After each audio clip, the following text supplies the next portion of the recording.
Chapter 1, Where's the cold attitude we agreed on? Dear Netizen, please advise.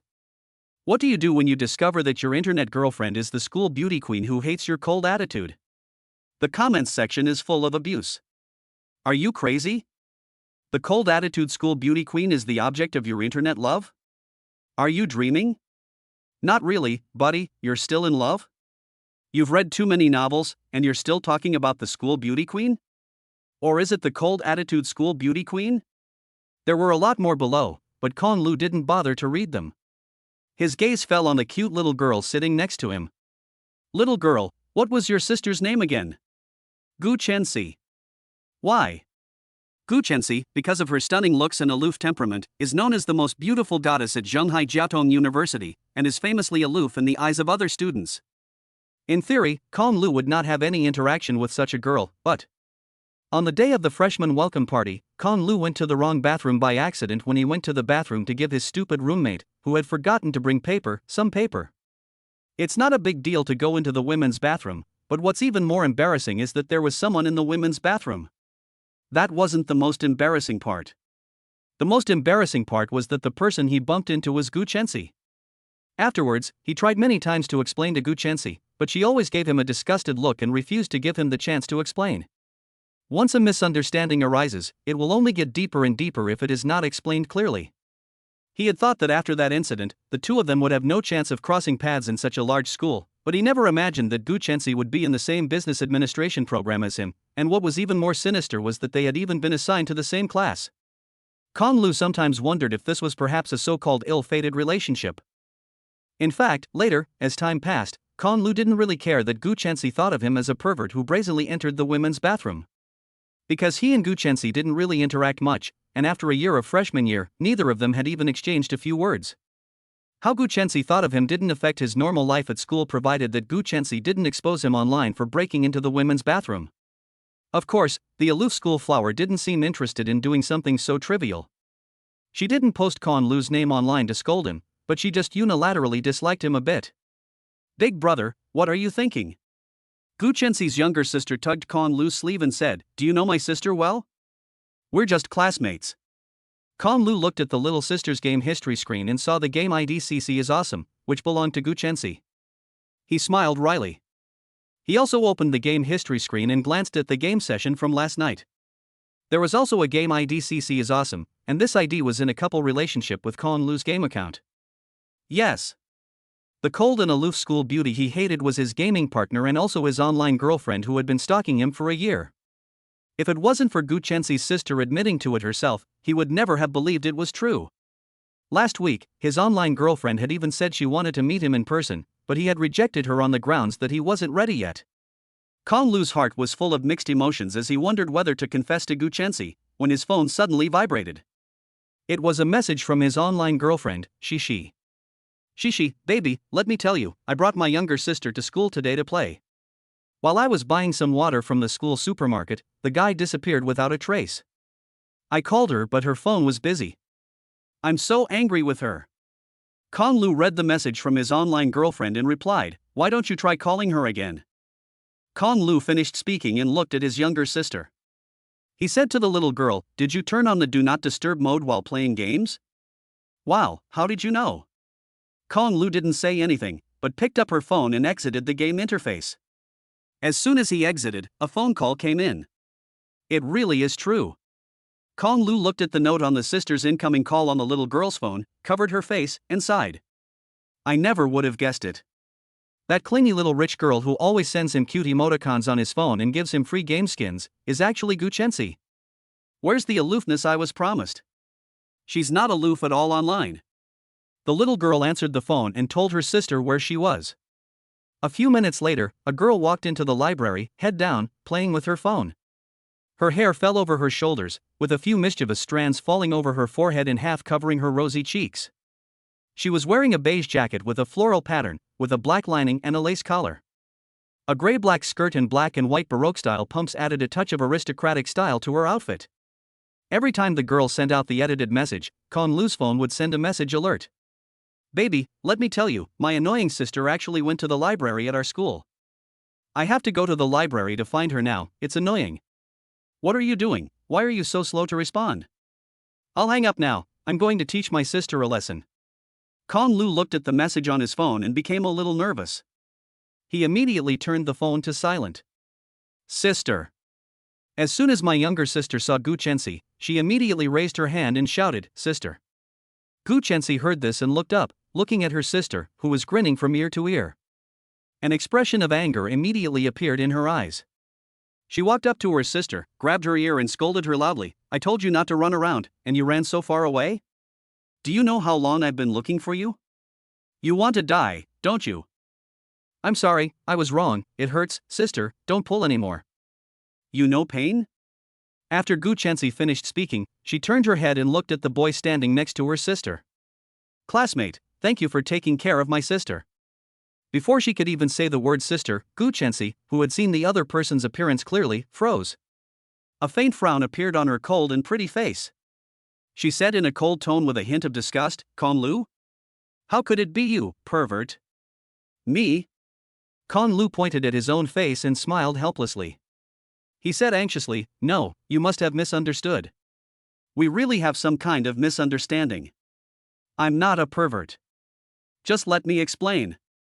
Seeing the other person approaching, Guchensi hurriedly took her sister under her protection. She warned, Don't come any closer. Okay, I won't come over. Lu raised his hands and said, I really am not a pervert. It was really a misunderstanding at the freshman welcome party. I didn't mean to run into the women's bathroom.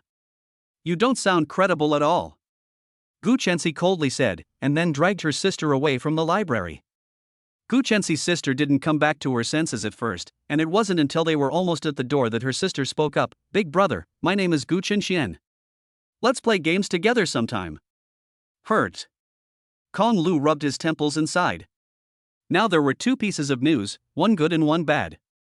The good news was that he had found an online girlfriend right at the start. The bad news was that the other person seemed to really dislike him. Chapter 2 Young Master. Guchensi's younger sister is called Gu Chenxian. The two sisters' names are only one character apart. She is a particularly cute little girl with two ponytails, a little baby fat on her face, lively and active, and a chatterbox. Both her appearance and personality are a world apart from her cold sisters, it's almost as if they're not even real sisters. Today is Saturday, and Lu had planned to spend the whole day in the library. When he got tired of reading, he took some time to play a game, but because his skills were so impressive, he attracted the attention of a young girl. The girl was very friendly and insisted on playing games with Lu, not giving him a chance to refuse. Lu couldn't refuse this cute little girl, so he simply played with her a couple of times. As a result, the little girl was enchanted by Lu's skills and said that Lu was much better than her sister. Then she showed Lu her sister's gaming record. It was better not to look, but when she did, she was shocked the little girl's sister's game ID was exactly the same as her online girlfriend's. So, there was the scene at the beginning. At this moment, Gu Chenxian had already been dragged away by Guchensi, leaving Lu alone sitting on a chair in the library quietly daydreaming about his online girlfriend. In fact, when playing games, the two of them were matched at first and just played games together, but later the other person started to chat with him more and more frequently, and the two of them unknowingly bound themselves as a couple in the game. Perhaps they were both cautious, and after a year of online dating, neither of them had exchanged a single photo, sent a single voice message, or even had a video call. The two would have continued their online relationship like this forever, but then last week, Lu sent Shishi a photo of himself buying snacks on the back street of his school. The two suddenly realized that they were actually in the same city and even went to the same school. So Shishi started to nag about meeting Lu in person. But Lu wasn't ready to meet his girlfriend, so he found an excuse to postpone the meeting. Looking back, Lu suddenly felt that his decision was very wise. If they had met last week, he couldn't imagine how awkward it would have been. To be honest, this was all a bit sudden, and Lu really couldn't process it all at once. If he couldn't figure it out, he might as well not think about it. He glanced at the time, and it was almost time for dinner. Lu picked up his phone and made a call. An hour later, Lu appeared at the door of a villa with a river view. Good evening, young master. Lu nodded and naturally walked into the villa. He took off his jacket and threw it into the hands of the servant standing in the doorway. Before he could take off his shoes, a pair of slippers were already placed in front of him. The beautiful maid in black silk high heels half squatted, trying to help him untie his shoelaces, but he refused. Kong Lu stepped on the heel of his shoe and took off his shoes in a few seconds. He put on his slippers and walked into the living room. "Young master, would you like to take a bath first or have dinner first?" "No, you guys go ahead." Kong Lu waved his hand and said, "I'll be right back to get some things. There's a dinner gathering in the dormitory tonight, so I'll go to school to eat." "Yes, young master, if there is anything you need, just let us know." Seeing that Kong Lu wanted to be alone, the maids all sensibly went back to their own work. After resting on the sofa for a while, Kong Lu got up, took the elevator at home, and went up to the third floor. The master bedroom on the third floor was his room. From inside, he packed a few autumn and winter clothes and found 2 bags to put them in. It has recently started to cool down, and he only has summer clothes at school, so he took advantage of the time this afternoon to go home and get some. He could have asked the housekeeper to deliver them, but he was afraid that his classmates would see the housekeeper driving the family's luxury car to the school to deliver his clothes, and he would have to explain again, which would be too troublesome. Kong Lu has always been very wary of his identity as a rich young master, because since he was a child, everyone has come to him for his money. The girl he likes, his best friends, and even strangers around him, it seems that no matter who it is, once they find out that he is rich, their attitude towards him will change 180 degrees. Especially after experiencing something like being kidnapped and extorted by a classmate's father during his childhood, Kong Lu became extremely low-key at school. He never wore designer brands, only took public transportation to and from school, and even led a simple life. Kong Lu was packing his things when the LCD screen in the bedroom suddenly turned into a video call. A very young-looking couple was wearing ski suits and waved at Kong Lu on the other end of the video call. "Mom and Dad." Kong Lu also waved at his parents and said, "How are you enjoying your time in clock country?" "Very much so." The woman in the video was wearing ski goggles, but you could still tell that she was a beauty. Her upturned nose was slightly reddened from the cold, but she had a smile on her face. Pointing behind her at the endless snow-capped mountains, she said to Kong Lu, "Son, we're currently at the ski resort in Lausanne. See that mountain behind us? That's the Alps." Kong Lu smiled and said to his mother, "Okay, then you have a good time." "Envy it, you didn't come." The mother said a little smugly, "I told you and your instructor to take a long vacation and travel around the world with us, but you were unwilling to do so." Kong Lu heard this and smiled bitterly, saying, "I'm not putting academics first. Besides, when can you not set off on a trip?" But the mother said, "You're almost a nerd, and you're still studying. All right, your son is right. He can travel after he graduates." The father, who had been silent until now, interrupted the two, "Your son has always done well in school, so you don't have to worry about him." "That's right." Kong Lu agreed with his father and continued, "Besides, it's not appropriate for you to take me on your honeymoon." "Go away, what honeymoon? Your mother and I are still young." Your mother pointed at Kong Lu and said, "Don't tell me you went home today just to pack those 2 rags to bring back to school? Where are they ragged? Aren't they in good condition?" Kong Lu said, unfolding the clothes he had just folded in his hands and showing them to his mother. His mother gave a disgusted look, patted her father's arm, and said, "Lao Kong, look at your son, wearing this kind of street vendor's goods every day, dressed like a loser, and you don't say anything to him." Poof. Being called a loser by his own mother made Kong Lu spit out a mouthful of old blood in his heart. End of chapter. Chapter 3, Dinner. The old father helplessly chuckled. "I've already transferred enough money into his account to start an apparel factory, but he insists on dressing like this. What can I do? You can't even control yourself, and you expect me to control him?" Kong Lu didn't want to continue discussing this issue with his parents, so he said, "Mom and Dad, you have fun. I'll go back to school after I finish packing." "Fine." The mother nodded and said, "Throw away those rags and go buy some better ones. You deserve to not find a girlfriend dressed like that." Cough cough. Kong Lu blushed and nodded in agreement with his mother. "Oh, by the way." The mother was about to hang up when she suddenly remembered something and said, "We sent you some local specialties here and mailed them to your school, so remember to pick them up." "Huh? Local specialties? What local specialties?" Before Kong Lu could finish asking, his mother hung up. Kong Lu gave a bitter smile and continued packing his clothes. As soon as he finished packing, a message tone came from his phone. It was from his online girlfriend, Shishi. "Baby, what are you doing? Have you eaten yet?" Looking at the message from the other person, Kong Lu still couldn't associate Gu Chensi with Shishi for a while. The thought of Gu Chensi shouting baby at him with a cold, stern face sent goosebumps down Kong Lu's spine. Baby, I'm at home. I just finished folding laundry, haven't eaten yet, and I'm going back to school now. I'll have dinner with my roommates later. Not only that, but ever since he learned that Gu Chensi was his online girlfriend, Kong Lu always felt strange whenever he sent her the words baby. Cici, are you going back to Jeddah? Kong Lu replied, MMHM. Then after your gathering, let's meet up for a bit. Shy kitten. Kong Lu looked at the message sent by Gu Chensi and smiled bitterly to himself. This girl is determined to meet up with him. Seeing that Kong Lu didn't reply, Gu Chensi continued to send messages. If you don't want to meet me, is it because you're worried that I don't look good? Kong Lu looked at the message and couldn't help but laugh. He thought to himself, how dare I say that you, Gu de Xiaohua, aren't good looking?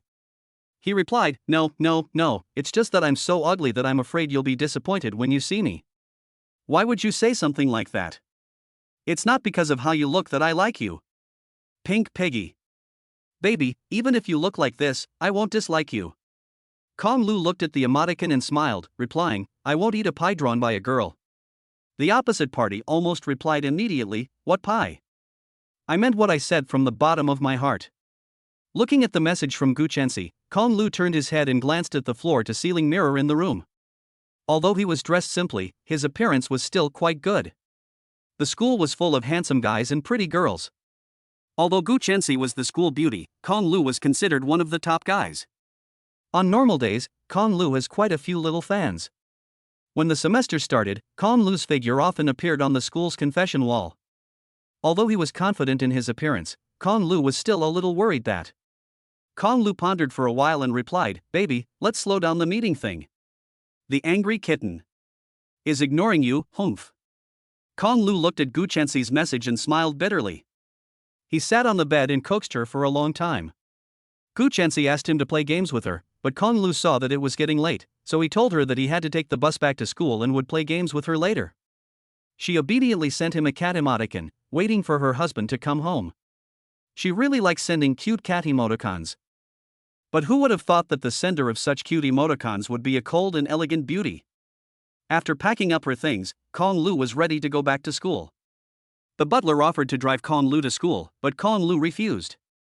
Kong Lu hailed a ride, and the butler immediately helped Kong Lu carry his bag of winter clothes to the car and respectfully opened the back door for Kong Lu. The butler didn't turn around until he saw Kong Lu leave. In the car, Kong Lu was urged by his roommates to hurry up, as it was time for the four of them to meet up for dinner. An hour later, the four of them finally gathered at a food stall on the back street of the university. Lao Lu, you deserve a drink. Wang Qi, the dormitory head, poured a glass of wine for Kong Lu and said, Wang Qi is from the north, and is a generous and loyal person. He is the eldest brother in the dormitory. Sorry to keep everyone waiting. Kong Lu smiled and drained the glass in one gulp. The boy with a comb-over and a 3:7 parting on the side nudged Kong Lu with his arm and said, You weren't in the library this afternoon. Where were you? His name was Du Hongyuan, a native of Shanghai. He was a young man who had grown up in the alleys. His greatest strength was that he was especially good at fighting, and his weaknesses were even more obvious. He was lustful. In his own words, his ancestors were Du Shangxing, so he was born to be the boss of Shanghai. Drinking, sex, and money were the attributes that a boss must have. He didn't go anywhere else, just went home to get some clothes for the changing seasons. After Kong Lu finished speaking, he thought for a moment and added, I met Gu Chensi's younger sister this afternoon. Gu Chensi's younger sister? Du Hongyuan immediately asked, Is she pretty? Kong Lu gave Du Hongyuan a dirty look and said, Get lost, you pervert, she's just a little girl in junior high school. Hey, I was just asking.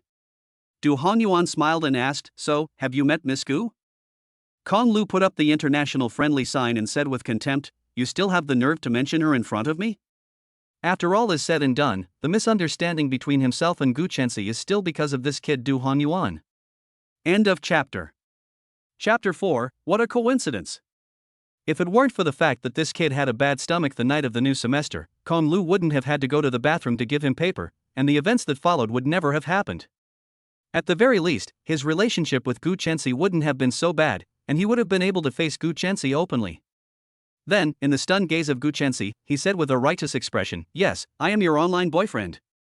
Whether the other person likes him or not, Con Lu doesn't need to hide his identity as his online girlfriend after discovering it, as he is doing now. Ahem. I'll drink a toast to myself. Du Hongyuan raised his glass and took a drink as an apology. After taking a sip of wine, Du Hongyuan's gaze fell on the little fat guy sitting quietly drinking a Coke. He said, "Chen, don't drink the drink, try this stuff, it's stronger than Coke." The little fat guy was Chen Jirue, the youngest in the dormitory. He didn't smoke or drink, was honest and quiet, but kind-hearted. He was always bullied, and every time, Du Hongyuan and his friends came to his rescue. Chen Jirue gave a wry smile and said, "Brother Yuan, don't laugh at me, I really can't drink this. You just know how to bully Chen, I'll drink with you." Wang Qi held up his glass, clinked it with Du Hongyuan, and gulped it down in one go. Du Hongyuan was not to be outdone, raised his glass to the brim, and also gulped down a glass of wine. These two drunkards would compete for dominance as soon as they touched a drink. Kong Lu could drink, but he didn't really like it. Most of the time, he would eat with Chen Jirue and chat. Chen Jirue asked Kong Lu, "Kong, why do you work so hard, going to the library every day?" "Huh? Really?" Kong Lu looked at Chen Jirue and asked, "When did I go to the library every day? Don't I only go on Saturdays and Sundays?"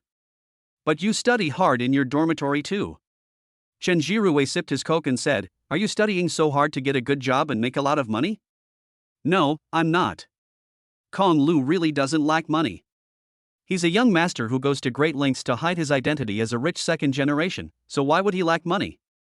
If he didn't lack money, why would he study hard to find a job that makes money? Besides, if he worked part-time, he would never become rich in his lifetime. That's what his grandfather told him. As for why he likes to go to the library? It's funny to say, but the rich young masters his age either hang out in groups, drinking, partying, racing, bungee jumping, or they travel around, playing the world. But he's not interested in any of that. Apart from reading and studying, his only pleasure is playing games. Kong Lu, holding a handful of peanuts in a bowl, said, "I don't have many classes this semester, and I've already taken all the exams I need to. I play games in the dorm every day, and there's not much else to do. On weekends, there's really nothing to do, so I go to the library to read. That said, I've recently become obsessed with science fiction. Do you like science fiction? I'll recommend some books to you." No, I don't like science fiction. I prefer romance novels. Besides, isn't it nice to have no classes? I wish every semester was like this. Chen Jirue stared at Kong Lu and said, "Finding things to do when you're not busy. Kong, sometimes I really admire you." "Forget it, you believe his nonsense." Du Hongyuan, with a flushed face, came up to the two of them. He said with a sneaky smile, "Kong Lu, that kid, must be going to the library to look for those quiet and well-behaved little sisters who love to study. He pretends to be a good student just to pick up girls. You're the one who's so full of it."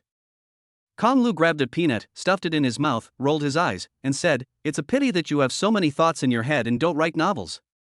"Hey, I don't have that kind of writing talent." Du Hongyuan ate the peanut in his mouth, picked up another one on his plate, and stuffed it in his mouth while chewing and saying, "That being said, recently, someone on the campus wall has been spreading the news that it seems someone is going to profess his love for the school beauty, Gu, under the girls' dormitory tomorrow." Wang Qi widened his eyes and looked at Du Hongyuan and said, "Damn, you kid, how could you remember that? You've studied the school beauty well. Don't get me wrong, although Gu Chenxi is indeed very beautiful, it's not as if I would deliberately go looking for all kinds of gossip about her." Du Hongyuan said, shaking his hands. "It's just that this news has really spread far and wide, and I learned about it from someone else unintentionally." Chen Jirue asked curiously, "Who is so full of themselves?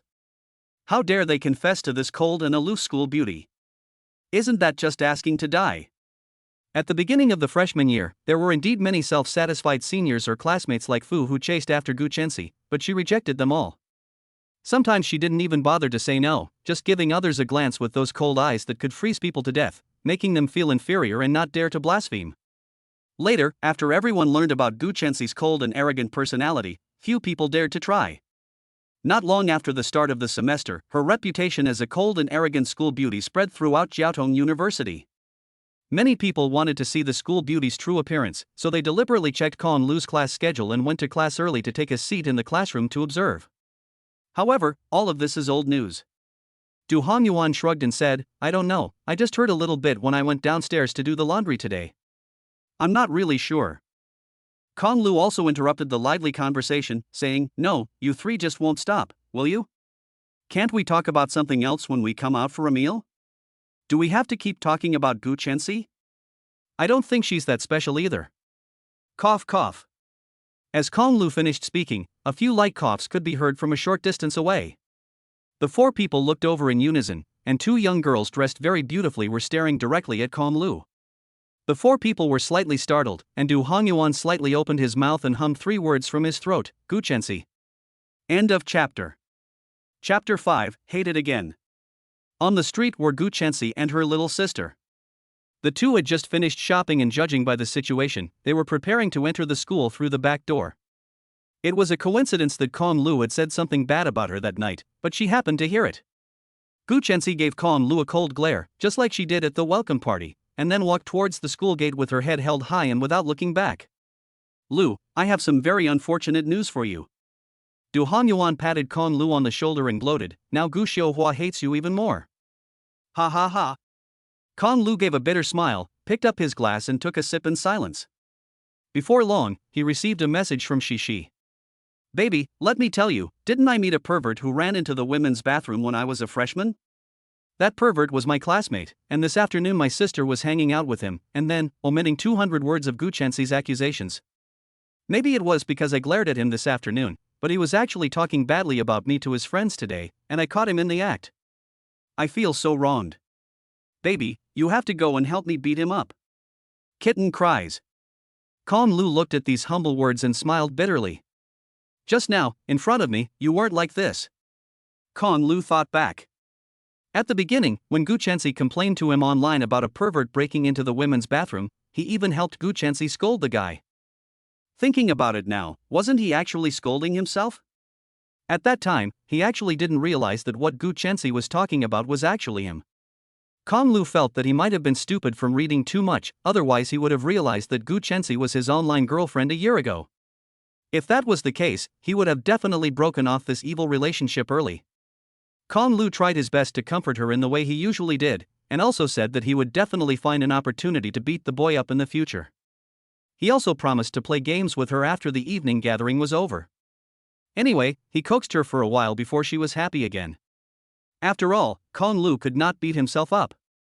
After comforting Gu Chenxi, Kong Lu glanced at Du Hanyuan, who was still drinking. At the moment, he just wanted to beat the boy up severely. This was not the first time he had screwed himself over. Screwing up is fine, but every time it's in front of Gu Chenxi, Kong Lu feels that this kid is a pig teammate sent by God to make the game more difficult. Not a word was exchanged that night. There was no class the next morning, and Kong Lu had wanted to sleep in, but the phone interrupted his dream at an inopportune moment. "Hello?" Kong Lu felt for the phone by the pillow with his eyes closed and, relying on muscle memory, pressed the answer button. A humble voice came from the other end of the line, "Is this Mr. Kong Lu? We are International Express. You have a valuable item here that needs to be accepted in person. Do you have time now?" "Huh? International Express delivery?" Kong Lu heard the other person's words and his eyes, which had been closed, suddenly opened wide. He was a little puzzled. He hadn't made any online purchases recently, so where was this express delivery coming from? Right. Just as he was wondering, the other person said, "The express delivery is from the country of clocks and watches, and the sender's name is Kong Chang." Kong Chang was his father's name. Kong Lu suddenly realized that they had spoken on the video call yesterday afternoon, and Kong Lu had said that he had sent some local specialties from Watch Country to himself. The voice on the phone rang again. "Are you available to pick up the package now? Have you arrived at Jiaodai yet?" "Yes, I'm at the door of the delivery station." "Okay, just give me 10 minutes.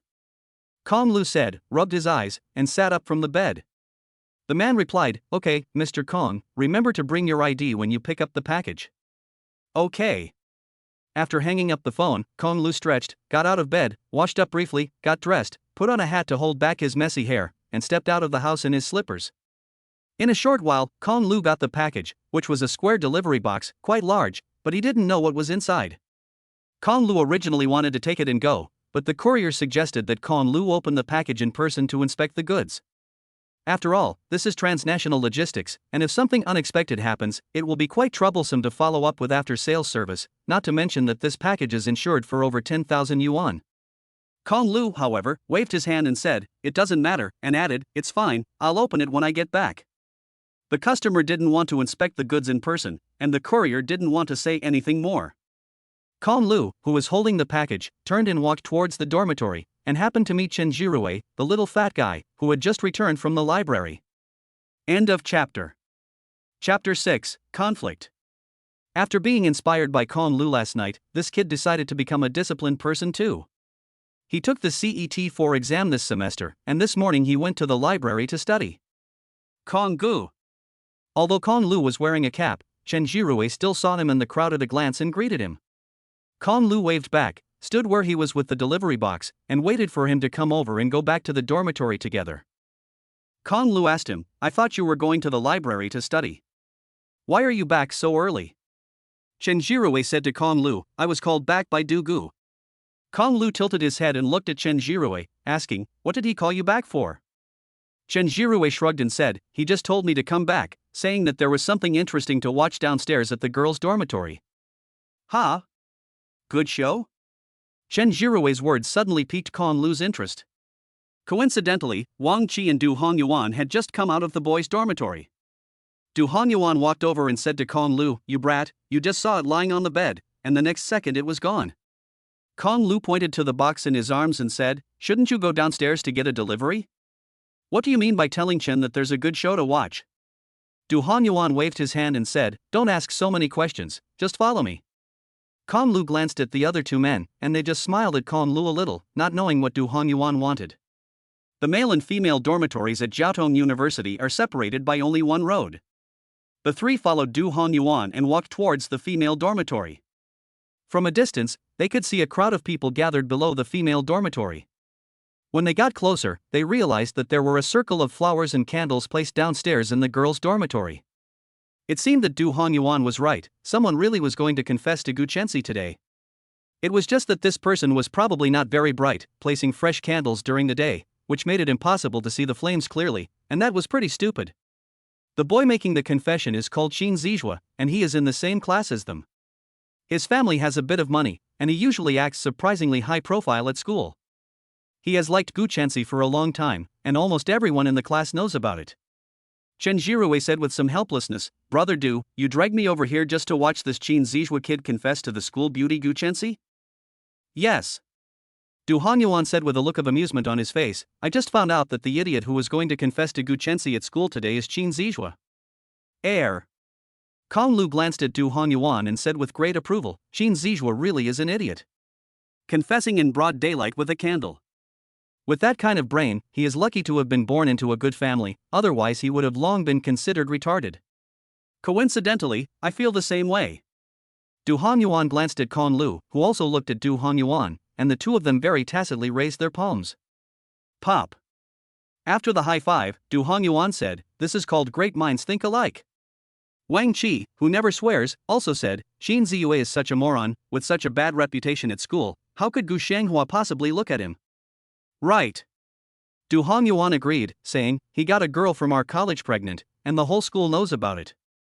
If Gu Chenxi could like him, I'd wash my hair upside down."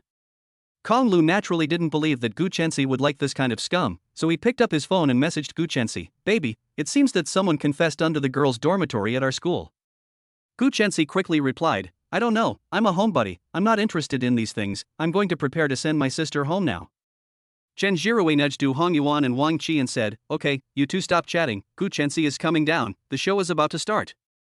Kong Lu was still preparing to continue chatting with Gu Chenxi, but when Chen Jirue said that, he also put down his phone and looked up. Gu Chenxi was seen pulling her younger sister, Gu Chenxian, as they walked down from the girls' dormitory.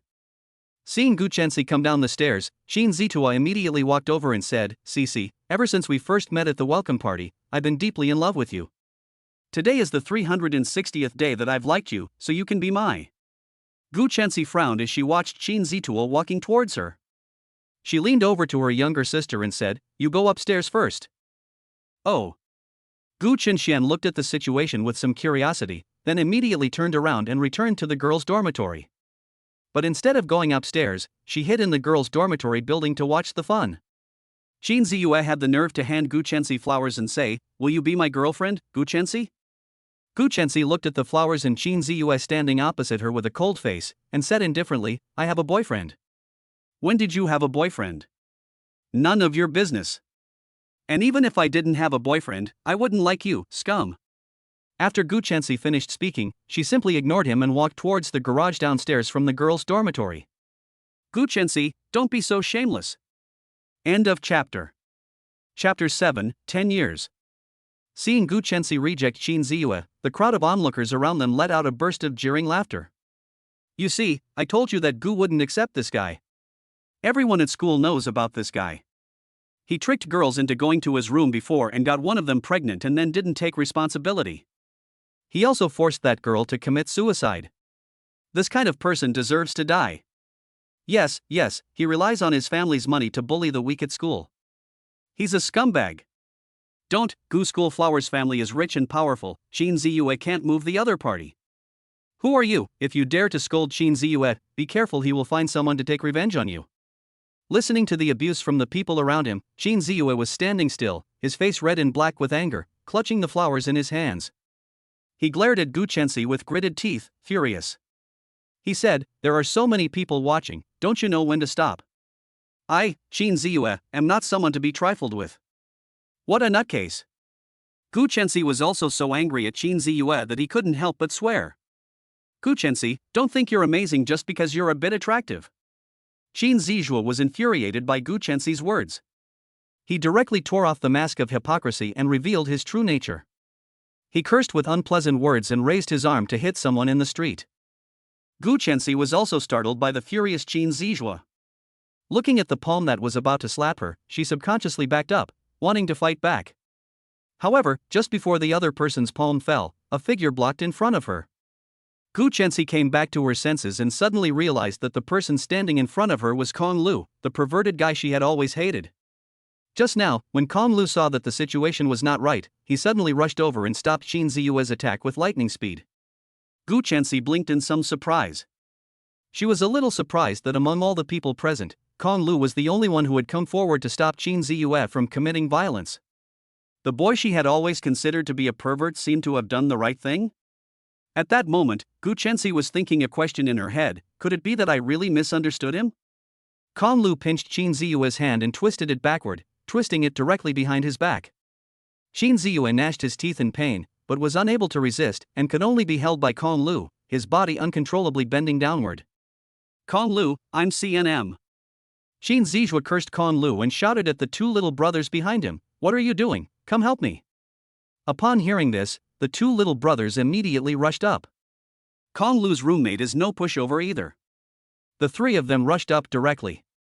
Wang Qi stood in front, Du Hongyuan, who was the best fighter, stood to his left, and Chen Jirui stood on the right. The three of them took a triangular stance and blocked Kong Lu's way. SB Kong Lu kicked Qin Ziyue and sneered, "You have the nerve to beat someone up in the street?" Qin Ziyue had been humiliated by Gu Chenxi and now he had been beaten up by a poor student in his class whom he normally looked down on. His emotions had completely broken down. "Kong Lu, I'm going to kill you." He didn't care about his hand, which was turning purple from Kong Lu's grip, and directly kicked Kong Lu with his leg. Kong Lu sidestepped backwards to avoid his attack, but because he was wearing slippers, he didn't stand firmly and his slippers fell directly to the ground. He also fell backwards and sat down on the ground with his butt. Qin Ziyue also took advantage of the situation to break free from Kong Lu's grip and pounced on Kong Lu, who was sitting on the ground. Qin Ziyue rode on top of him and was about to punch him. But before he could swing a punch, the unlucky guy was kicked to the ground by Du Hongyuan, who rushed up. He had been hanging out in the alleys since he was young, and he was really good at fighting. Du Hongyuan pointed at Qin Ziyue and yelled, "Little brat, I've been waiting to kick your ass for a long time. I'm going to kick your ass." Qin Ziyue yelled at his two lackeys, "Go on, you cowards, do something." The two lackeys were actually reluctant to fight these four people, but they didn't dare disobey Qin Ziyue's order, so they gritted their teeth and charged forward. Although Wang Qi didn't know how to fight, he had helped his family with farm work since he was young, and his skin was tough and his hands were strong from wielding farm tools. He was more than a match for Qin Ziyue's two skinny dog subordinates, and Chen Jirui was there to help, beating the two like they were playing. Du Hongyuan and Kong Lu also suppressed Qin Ziyue, and they managed to beat the temper out of the kid. It looked like 7 people were wrestling together, but in reality, there were 4 people on Kong Lu's side, unilaterally crushing the three guys on the other side. The incident happened suddenly, and Gu Chensi was still standing in place. She had never seen such a chaotic scene before in her life. Looking at the two sides fighting together because of her, she didn't know what to do for a while. Just as she was about to reach out and pull Kong Lu to stop him, Kong Lu rushed over to help Wang Qi instead. Everyone present took out their phones and started taking pictures, and some smart people started recording the video from the beginning, not missing a minute. Now, many people have been begging to add him on WeChat to express their love for the entire video. The people around them were also enjoying the spectacle and started causing trouble. Some people even took the opportunity to throw things at Qin Ziyue, who had previously been offended by them, while secretly mingling in the crowd. One person did this, and the people around him also began to follow suit and throw things. Some even went so far as to enter the scene and join in kicking the three of them, and the scene completely descended into chaos. "What are you doing?" After a loud yell, several security guards stormed into the crowd like a raging thunderstorm. The people around them, seeing the school's security guards arrive, also instantly scattered like birds and beasts. Kong Lu saw that things were not going well, and immediately shouted at the three brothers, "Stop fighting and run." Kong Lu gave the order, and the other three immediately responded. They too, without any hesitation, mingled with the crowd and disappeared without a trace. Kong Lu could have run away too, but after just a few steps, he saw Gu Chensi, who was still standing in place, so he turned back and dragged Gu Chensi along with him. As Gu Chensi was being dragged along by Kong Lu, she looked at his back and her thoughts suddenly became absent-minded. The back in front of her suddenly merged with a memory from 10 years ago during this moment of trance. She seemed to see again the memory of the skinny boy holding her hand, running all the way through the dark night. The skinny, short back seemed to suddenly enlarge several times in this moment, and merge with Kong Lu's back. "Stop!" The dense crowd had already dispersed, and the two people running were especially conspicuous, so after a few steps, they were stopped by the security guard. In this way, Kong Lu, Gu Chensi, and Qin Ziyue were all arrested and taken to the school's administrative office. Kong Lu, in order not to betray his three good brothers, simply insisted that he was the one who beat Qin Ziyue and the other two into such a state. But how could the administrative teacher believe his word alone, especially since he was so thin and weak, and didn't look like he had the strength to take on three people? Qin Ziyue and the other two spoke at the same time about Kong Lu's evil deeds in the dormitory, and Wang Qi and the other two were also called to the office because of this. Also coming at the same time was their class counselor. When Qin Ziyue clamored to call the police to arrest the several people, Gu Chensi accused them of starting the fight, and Kong Lu and the others were only defending themselves. Although they were more seriously injured in the fight, they were also more responsible. Wang Qi also placed the video he had just obtained of the scene on the table while Gu Chensi was testifying. End of chapter. Chapter 8, A Change of Heart.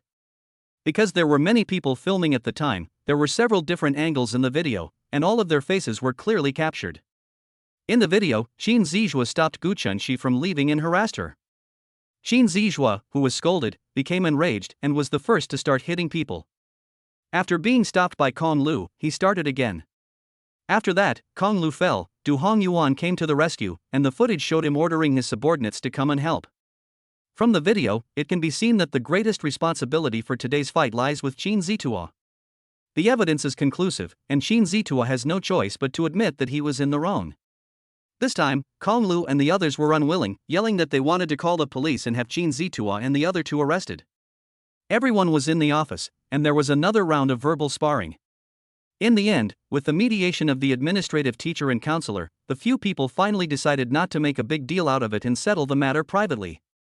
Qin Ziyue, who had been beaten up and had to bow and apologize, felt so stifled. He felt like he was about to suffer internal injuries. When had he ever been so humiliated? As he watched Kong Lu and his group leave, Qin Ziyue clenched his fists, the flames of revenge burning fiercely in his eyes. "Why did you just help me?" Gu Chensi asked Kong Lu, standing on the road between the male and female dormitory buildings. The three best friends had long ago hidden themselves to give them a chance to be alone, and now they were standing by the flower beds below the boys' dormitory, observing their every move. Air. Kong Lu scratched his head, not knowing how to answer the question for a moment. He couldn't say, "You're my online girlfriend, which makes you my girlfriend, too. I can't just stand by and watch my girlfriend get bullied by another man, can I?" Kong Lu had no intention of disclosing their online relationship just yet, because he didn't know how they should meet after disclosing it. They had had a lot of intimate conversations in the past, and it would definitely be weird and awkward if they revealed their relationship. Plus, Gu Chensi still kind of hated him. He didn't expect that if he helped Gu Chensi out this time, Gu Chensi would completely change her mind about him and fall in love with him. After all, that kind of tacky plot twist only happens in novels. Kong Lu just hoped that Gu Chensi would stop treating him like a pervert. After thinking for a few seconds, Kong Lu said, "I just can't stand it when a man hits a woman." Gu Chensi was silent for a few seconds, then said, "Thank you." Kong Lu smiled and said, "Actually, there may be some misunderstanding between us. If you are willing to clear up the misunderstanding with me, we can still be friends. But the fact that you broke into the women's bathroom is a fact." "No, I really didn't mean to break into the women's bathroom," Kong Lu said with a bitter smile. "Let me explain. Kong brother was just so cool." Kong Lu's words had not finished when Gu Chenxian, who had been hiding downstairs in the girls' dormitory, rushed out. She took Kong Lu's hand and said, "I have just sent the video of you heroically saving my sister from harm to my mother, and she wants to invite you to our house for dinner tonight." "Gu Chenxian, you." Gu Chenxian was obviously a little angry when she learned that her younger sister had told her mother what happened at school today. If she wasn't on the street, she would have lost her temper and humiliated herself. She would have hated to pick up her younger sister and beat her up right now. Slightly. Gu Chenxian seemed to know that her sister would not beat her up, so she very mischievously stuck out her tongue, as if she were deliberately trying to anger her. Gu Chenxi thought about it. Kong Lu did help her today, and as a matter of principle, she should treat him to a meal. Since her mother had invited him, she shouldn't say anything more, and she would put aside her prejudices for now. Gu Chenxi took her sister's hand and said to Kong Lu, "Tonight, wait for me at the school gate." After Gu Chenxi finished speaking, she took Gu Chenxian in her exclusive ride and left the school. Kong Lu smiled as she watched the taillights of the pink Porsche 911. She is indeed a lady, with a Porsche as her exclusive ride. Kong Lu secretly thought to herself, "Unfortunately, the cheapest car in my garage is a Porsche GT3, so hers is still a bit lacking." After Gu Chenxi left, her three roommates immediately rushed out and surrounded Kong Lu, asking her questions at the same time. "Du Hong Yuan, you're awesome, saving a girl in distress and going straight for the top flower of Jiaotong University. Wang Qi, what did Gu Chenxi just tell you? Tell me." "Chen Jirue, no way, Kong, you really talked about the school flower's girlfriend? Damn, I'm a little jealous. Don't believe everything you hear. She just thanked me and invited me to her house for dinner tonight. Don't get the wrong idea." The three of them said in unison, "I don't believe you." The four of them chatted as they returned to the dormitory. After returning to the dormitory, Kong Lu went to take a shower. He was dirty from the fight and definitely needed to wash up to avoid getting the bad luck from Qin Ziwu. Chen Jirue walked over holding Kong Lu's express delivery box and said, "Kong, I've got your express delivery back for you." At that time, it was an emergency, and Kong Lu didn't have time to think about it. He dropped the express delivery in his hands and rushed up to stop Qin Zi's atrocities. Fortunately, Chen Jirue, who was careful, helped Kong Lu pick up the express delivery, otherwise it would have been lost long ago. Kong Lu gladly accepted the package and said with a smile, "Thanks, Chen. We're all brothers, so it's too formal for Kong to say thank you." Chen Jirue waved his hand and turned towards his seat. That said, if it weren't for this international express delivery, Kong Lu wouldn't have encountered so many problems this morning. Kong Lu took out a pocket knife from the drawer and just wanted to open the package to see what was inside, but then he received a message from Shishi on his phone. It seems that she has already arrived home. If she is driving, she won't have time to take out her phone to send Kong Lu a message. She sent a bunch of messages, telling Kong Lu everything that had happened this morning. Kong Lu was too busy replying to the messages to open the package, so he just shoved it into the school bag at his feet. Kong Lu had long since guessed that Gu Chenxi would come to him to talk things over, so he had already decided what to say and was very comfortable chatting away. The only thing that didn't feel right was the constant references to the baby. Thinking about Gu Chenxi's cold, stern face, the word baby didn't seem to fit at all. What Kong Lu didn't expect was that Gu Chenxi would praise the perverted male classmate in front of him, her boyfriend, as she had never done before. She said, "Baby, do you know what surprised me the most? The first person to come to my aid today was that perverted male classmate of yours. He led a whole dormitory of people to help me out at a critical moment. He doesn't seem so bad after all." Kong Lu couldn't help but smile a little at this, and immediately replied, "Maybe there was some kind of misunderstanding before. He probably really did go into the wrong bathroom. Why don't you two talk it over? You might even become good friends." Gu Chenxi replied, "Bullshit. That guy just cursed at me last night. Even if he helped me, I don't want to be friends with him. Seeing Gu Chenxi's message, Kong Lu's upturned mouth instantly went down again as he expected. Reality would never follow the cliché of a hero saving a beauty. Although Gu Chenxi had changed his opinion of himself, he was just less annoying. End of chapter. Chapter 9, It's About Time. Seeing that it was getting late, Kong Lu ended the chat with Gu Chenxi on his own initiative, took his clothes to the bathroom, changed into a clean set of clothes, and glanced at his phone. The phone was running low on battery, and he had forgotten to charge it in the afternoon, so he stuffed the charger and power bank into his bag, then carried the bag and left the dormitory. When he left, the three guys in the dormitory kept heckling and making faces. Wang Qi patted his chest and said, "Lu, don't worry tonight, I'll help you get past the ants' room inspection." Chen Jirue was very considerate and asked, "Kong, do you have enough money? Do you want me to lend you some?" Of course, if you want to be considerate, you have to be Du Hongyuan, who took out a box of ultra-thin cigarettes directly from the drawer and said to Kong Lu, "You have to take them." What nonsense!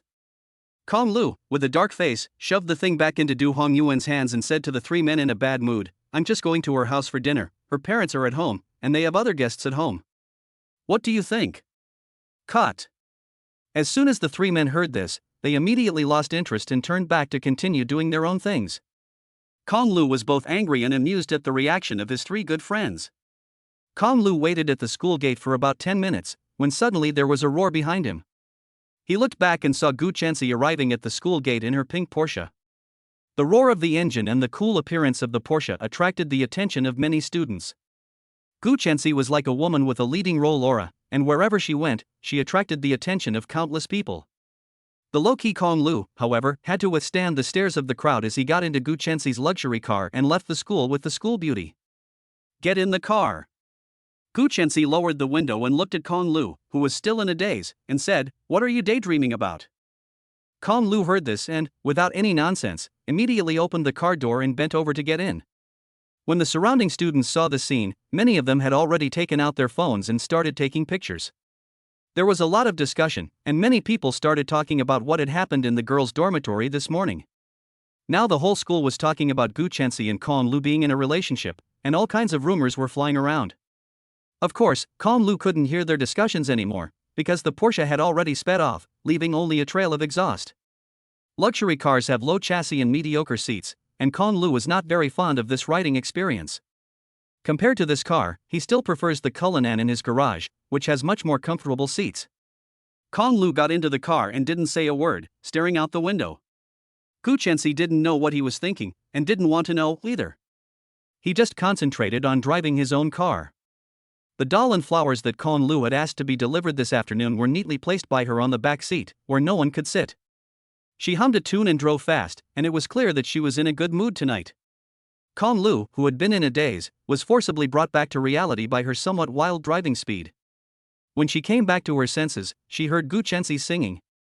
Her voice was very beautiful, but her usual cold tone made it easy to ignore this sweet and beautiful voice. Listening to this voice, Kong Lu couldn't help but associate it with Shishi. Thinking about the image of her shouting at her baby with this voice, Kong Lu suddenly felt a little uneasy. Gu Chenxi looked at Kong Lu's strange expression and thought that she was stunned by her own driving speed. She stopped humming the song she was humming and said with a teasing tone, "Why do you look so pale? Are you going to get car sick? Don't throw up in my car." "No." Kong Lu didn't look at her, just shook his head. Seeing that Kong Lu didn't dare to look at her, Gu Chenxi was even more certain that he was scared. She thought to herself, his face is white with fear, but he's still pretending to be calm. He's just afraid that I'll laugh at you.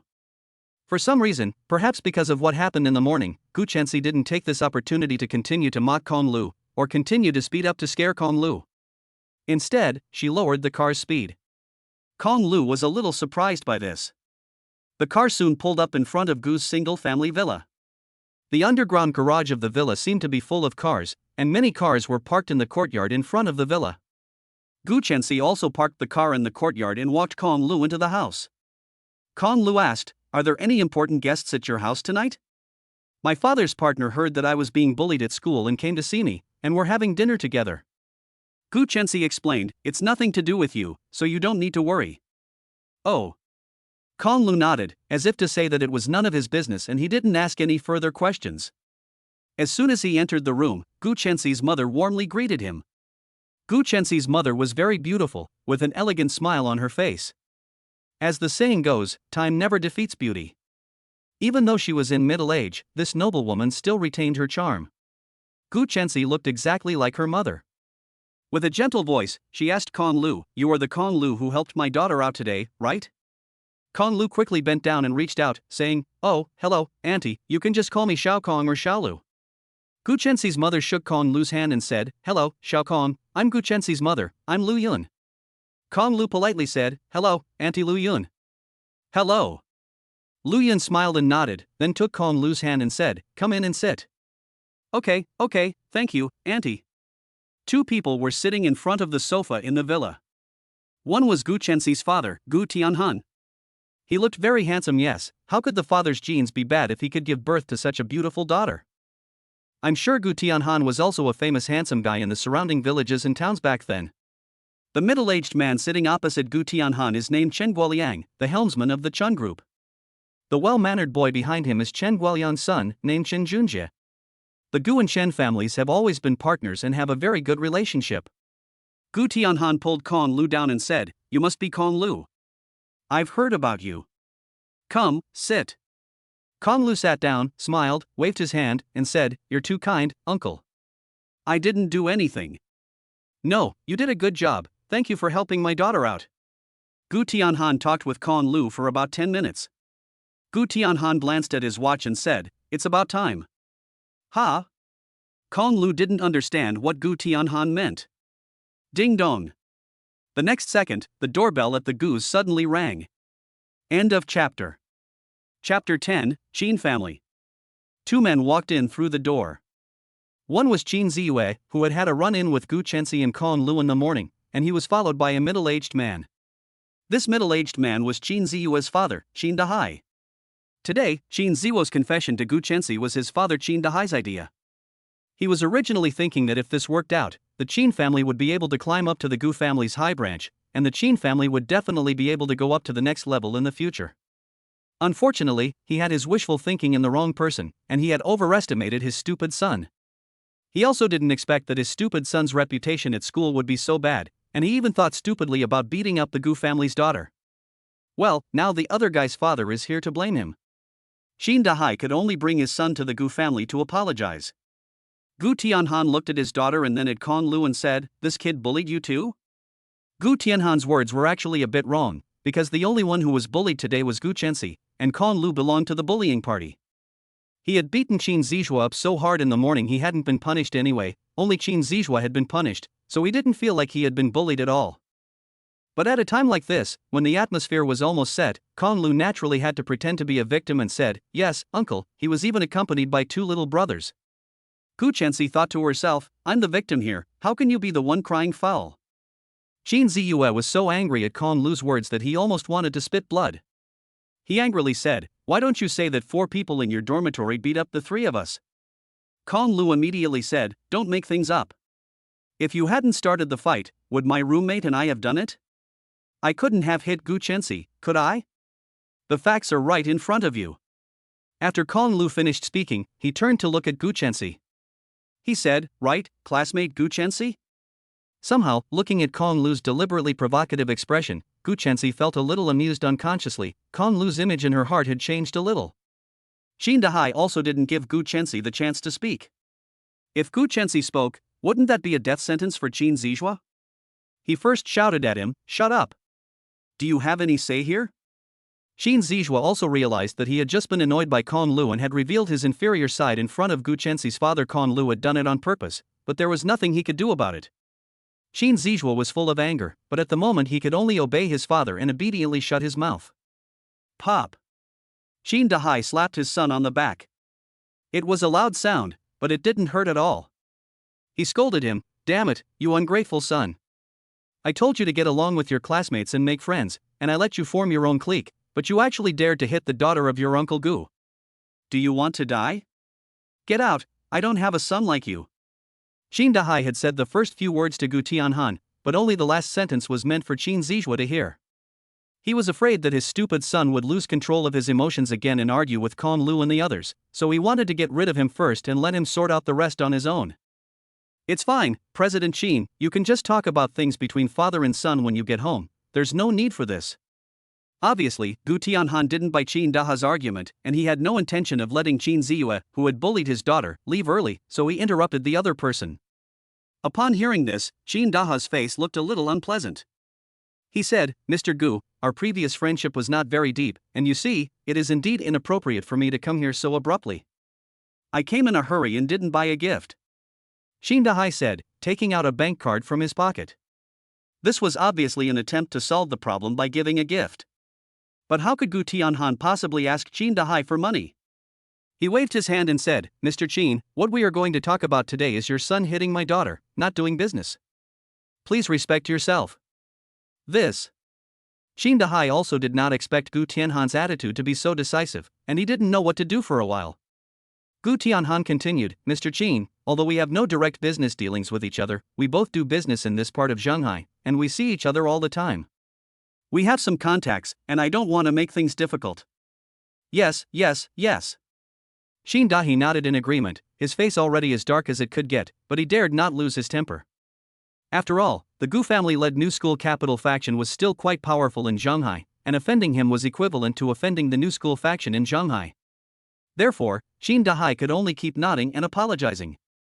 Gu Tianhan slowly said, how about this, you let your son apologize to my daughter and this classmate who helped my daughter, and we will turn the page on this matter. In the future, we can still be friends in the business world. That's great. Qin Dahai gritted his teeth and agreed, actually already angered by Gu Tianhan's words, and a nameless fire had already built up in his belly. Qin Ziyue was no different. It was fine for him to apologize to Gu Chenxi in front of so many people, at least her status was there, but he was unwilling to apologize to Kong Lu. Why? Why should he apologize to a loser?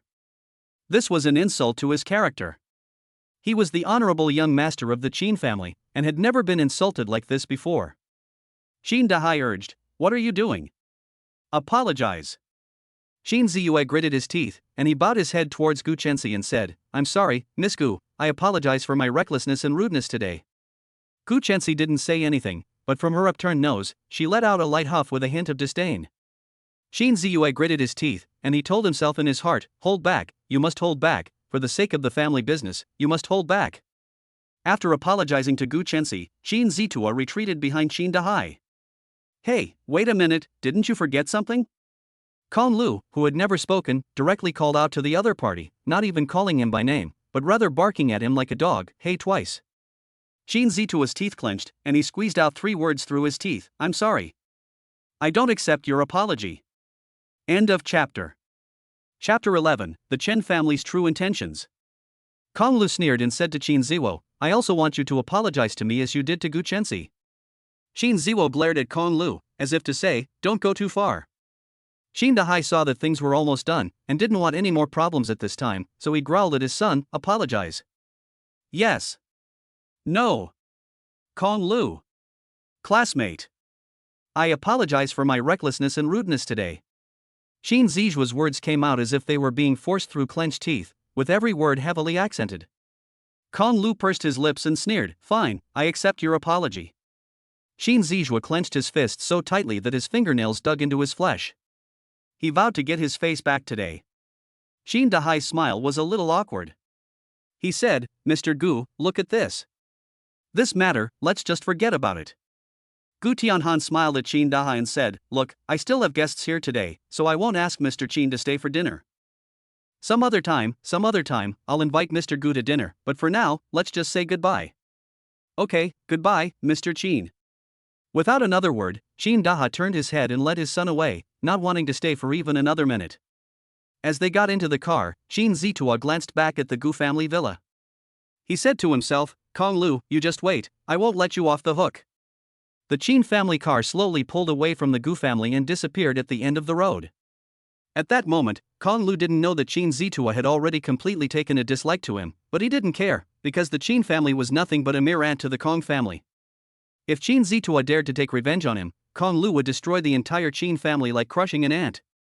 If Qin Ziyue is honest, Kong Lu will not bother with him. The dinner soon began. Kong Lu does not drink, so he finished eating quickly. After eating, Kong Lu was dragged upstairs by Gu Chenxian to her room to play games, leaving the others downstairs to eat.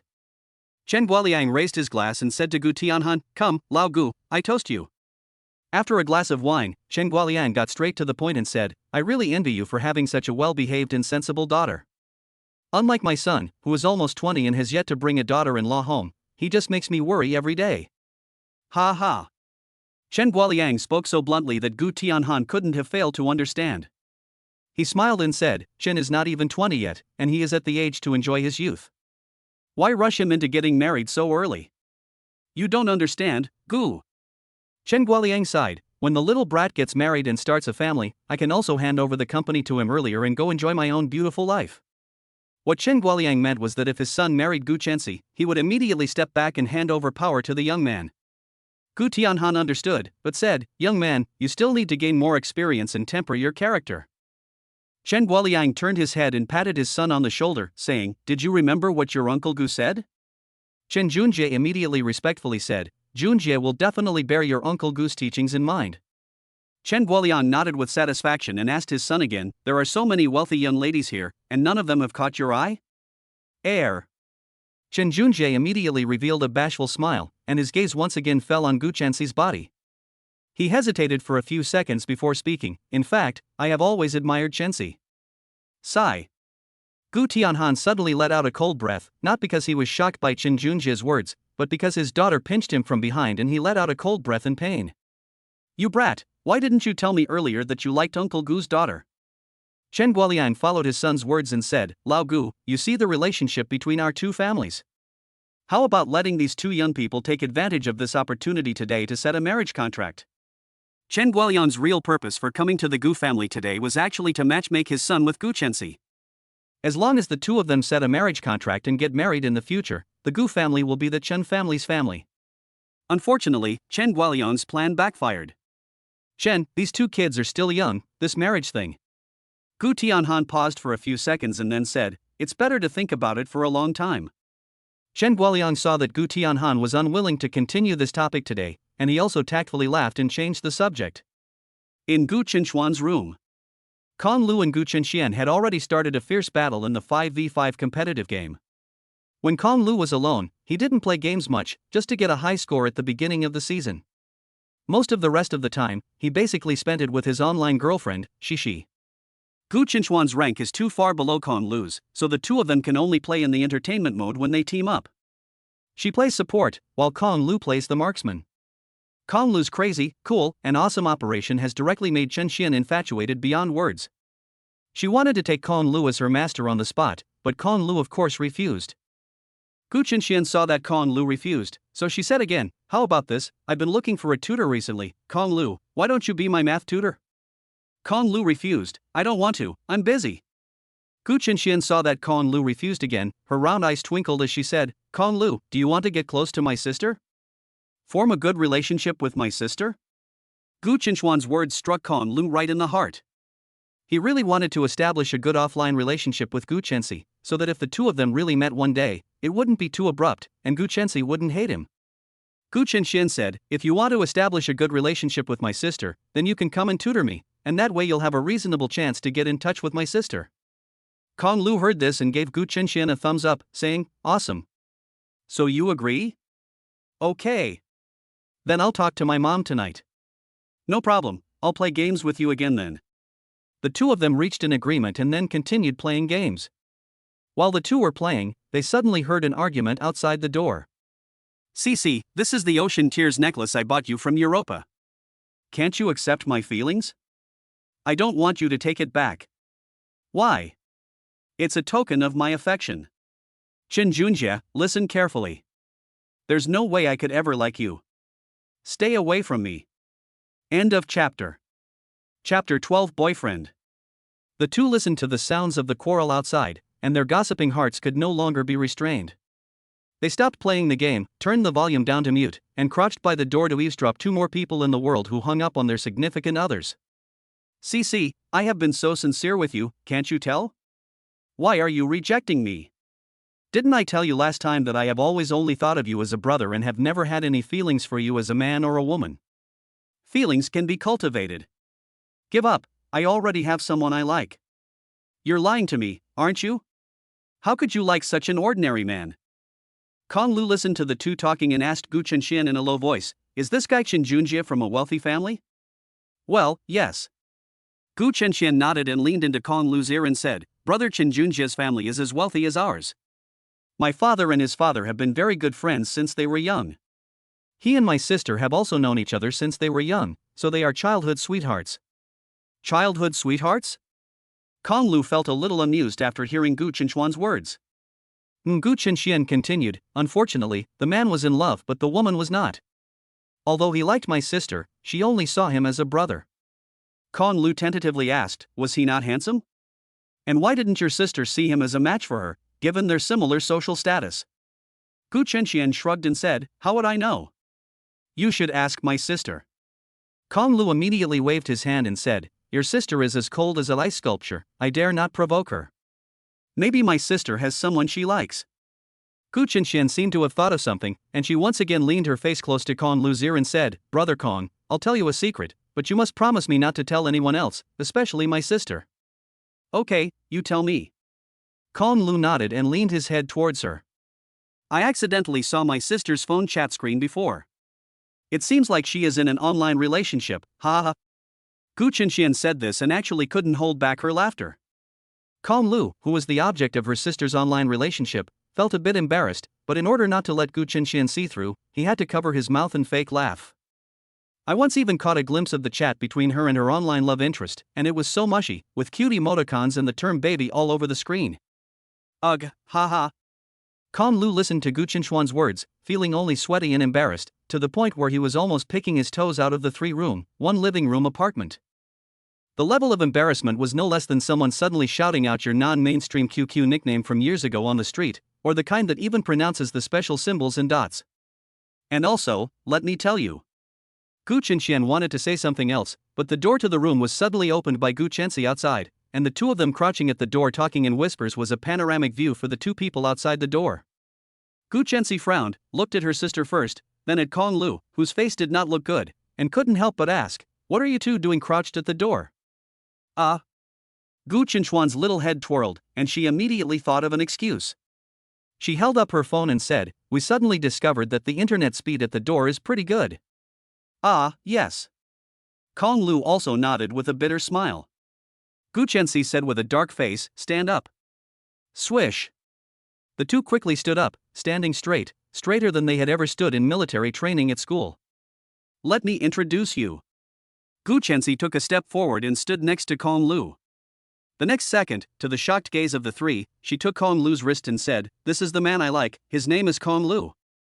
Kong Lu's eyes widened, and he looked at Gu Chenxi in shock. His emotions were a little complicated at the moment, so Gu Chenxi had known for a long time that I was her online boyfriend? When did she find out? That's not right, she shouldn't have found out, I hid it really well. Kong Lu was at a loss for words when Gu Chenxi covered her mouth with her hand and whispered in her ear, pretend. Help me get rid of him. I'll pay you 1,000 yuan if you do a good job. After hearing this, Kong Lu finally understood. It turned out that Gu Chenxi had just hit the jackpot and actually asked her real boyfriend to pretend to be her boyfriend to get rid of the suitors. Upon thinking about this, Kong Lu's heart, which had been hanging in the balance, finally settled. Chen Junjie of course didn't believe that the guy in the street clothes, full of loser aura, could be Gu Chenxi's boyfriend. But seeing the intimate scene of Gu Chenxi and Kong Lu whispering to each other, Chen Junjie suddenly felt a little blocked in his heart. Chenxi, is this funny? To reject me, you actually used such a childish tactic? Even if you want to find a fake boyfriend to fob me off, at least find someone decent, right? What's wrong with him? Gu Chenxi said in a high-pitched voice, holding Kong Lu's hand, he's just a little plain in his appearance. I like him for who he is, his inner self, not his appearance. He could accept the fact that Gu Chenxi liked a man who was richer and more handsome than he was, but he couldn't accept the fact that Gu Chenxi would rather hang out with such a loser than agree to be his girlfriend. More importantly, she even fought with him over such a man? He simply could not accept it, and anger immediately took over his mind. He said with a scowl, he is just a loser, Uncle Gu will never agree to you dating someone like him. What loser? You show some respect for my boyfriend. Gu Chensi said coldly, don't judge a book by its cover, my boyfriend's family is no worse off than yours. Ha! Chen Junjie sneered and said, the necklace I gave you is worth 800,000 yuan. Gu Chensi was a little dumbfounded. At this time, her younger sister Gu Chenxian suddenly spoke up, brother Kong Lu is not poor at all, he is super rich, and he secretly prepared a surprise for my sister. Gu Chenxian didn't really like Chen Junjie either, she liked Kong Lu more, because Kong Lu was good at playing games and spoke softly, so she was willing to help Kong Lu. Gu Chenxian said, and winked at Kong Lu, who was still in a daze, it's in my room, right, brother Kong? Yes. Kong Lu didn't have anything prepared, but seeing Gu Chenxian wink, he guessed that she must have a way, so he had to agree first.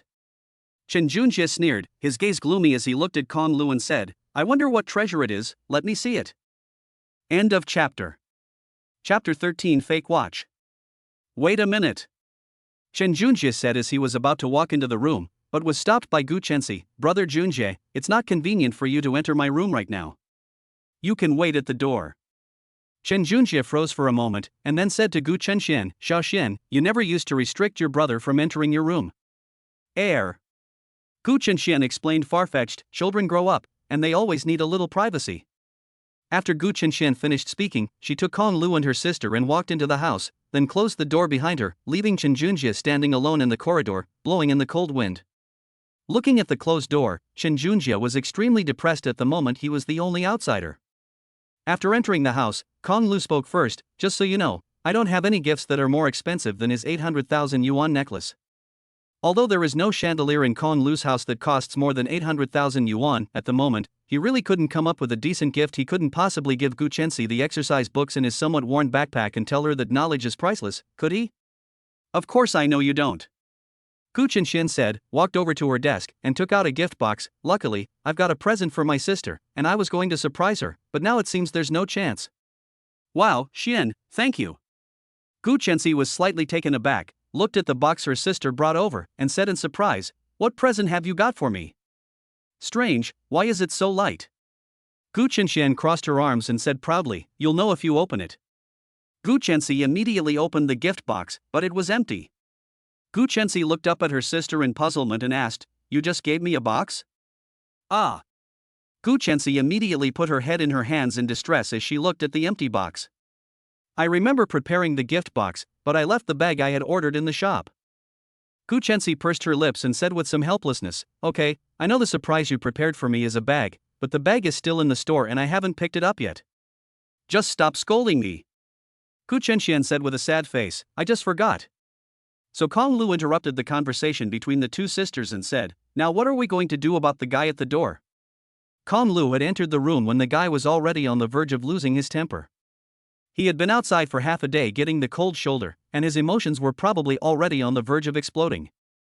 Gu Chenxian covered her face and pointed to the decorations on her bookshelf and said, if all else fails, take out the crystal ball as a baby to deal with it. That thing cost me tens of thousands of dollars when I bought it. Kong Lu glanced at the unremarkable crystal ball and thought to himself, this glass ball thing is actually worth tens of thousands of dollars, it's so easy to make money for the rich. Gu Chensi, however, waved his hand and said, no, this crystal ball has been in your room for years, he's seen it before. So what do we do? I just helped brother Kong blow his own trumpet. Gu Chensi said, throwing an awkward smile at Kong Lu. Pop. Just as the three were worrying, Kong Lu's school bag, which he had casually thrown on the table in Gu Chenxuan's room, suddenly fell to the ground, and a square express box inside fell out of the bag. Kong Lu looked at the express box and suddenly his eyes widened. His parents had sent this express from the country of clocks and watches, and Kong Lu had not had time to open it in the afternoon, so he had thrown it in his school bag and brought it here absent-mindedly. I think I have an idea. Kong Lu said, picking up the express box on the ground and quickly opening it. Kong Lu remembered the delivery boy saying that the express was insured for over 10,000 yuan, so I think the contents are not simple.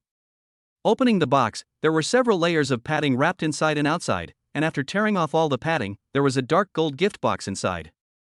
Ho Lu continued to open the outer packaging of the box. Inside was a box wrapped in a brown suede cloth bag. The box was made of mahogany. Under the strong light, the lacquered surface showed a noble dark red glow. The wood grain on it looked like flowing golden water waves, very smooth and beautiful. In the middle of the box was a gilded Calcutta cross. Underneath the wooden box is a folded card holder made of top-grain calfskin with the same pattern printed on it. The package contains an instruction manual in English and German, as well as a beautiful postcard. Patek PHLLLPP Sky Moon 6104P. Patek Philippe. Kong Lu recognized the pattern and the English words because his father had 2 Patek Philippe watches in his watch cabinet. Patek Philippe is one of the world's top 3 watch brands, along with Vacheron Constantin and Audemars Piguet, and is even known as the king of watches. Kong Lu put down the card holder and manual and opened the wooden box. Wow! Gu Chenxian let out a direct exclamation of surprise the moment she saw what was inside the wooden box. Gu Chenxi also forgot about expression management, staring with wide eyes and a surprised expression at the contents of the box. As expected, it must be a watch. But what was unexpected was that this watch was a bit too special. The outer ring of the case was inlaid with 38 baguette diamonds, and the dial was a transparent sapphire crystal disc showing a map of the sky and the Milky Way, which were spinning at different speeds. The mesmerizing depth of field and the trajectory of the moon accurately display the panoramic view of the night sky as the stars and moon revolve. There is an elliptical track inside, which frames the visible range of the Geneva sky. Kong Lu also froze for a second when he saw such a watch. Gu Chenxian looked at Kong Lu and asked, "This watch must be very expensive, right? It shouldn't be cheap." Kong Lu scratched his head, not knowing how to answer Gu Chenxian's question. Gu Chenxi directly picked up the card holder that Kong Lu had placed on the ground. She was sharp-eyed and had just found the invoice that was stuck in the card holder. At the bottom of the invoice, it was printed in bold, 354 feet 840 inches USD. $350,000, which is more than 2.58 million when converted to Chinese currency. Seeing this invoice, Gu Chenxi looked up at Kong Lu with a strange expression in her eyes. "This watch is worth more than 2.5 million? Yes." Kong Lu said with a straight face after a moment's thought, "Patek Philippe, a real watch is 2.5 million yuan, which is normal. This is a fake." "This is a fake watch?" Gu Chenxi stared at the beautiful watch, obviously not believing that it was a fake. She glanced again at the invoice in her hand. For someone like her who frequently makes purchases online, she had seen plenty of these invoices before, and they were definitely issued in the watch country. End of chapter. Chapter 14, Really? Yes, my father is in the business of selling high-quality imitation watches, and even the invoices can be made to look so real. Kong Lu said, taking the invoice back from Gu Chenxi's hands, and continued to explain, "There is almost no difference between this watch and the real thing. You can't even tell it's a parallel import in an official store, so there shouldn't be a problem deceiving that guy outside." Gu Chenxian asked, "If the official store can't tell if it's fake or not, then isn't it real?" "Yes." Gu Chenxi nodded in agreement. Kong Lu couldn't explain anymore and had to change the subject, saying, "Can we stop worrying about whether it's real or not?" Chen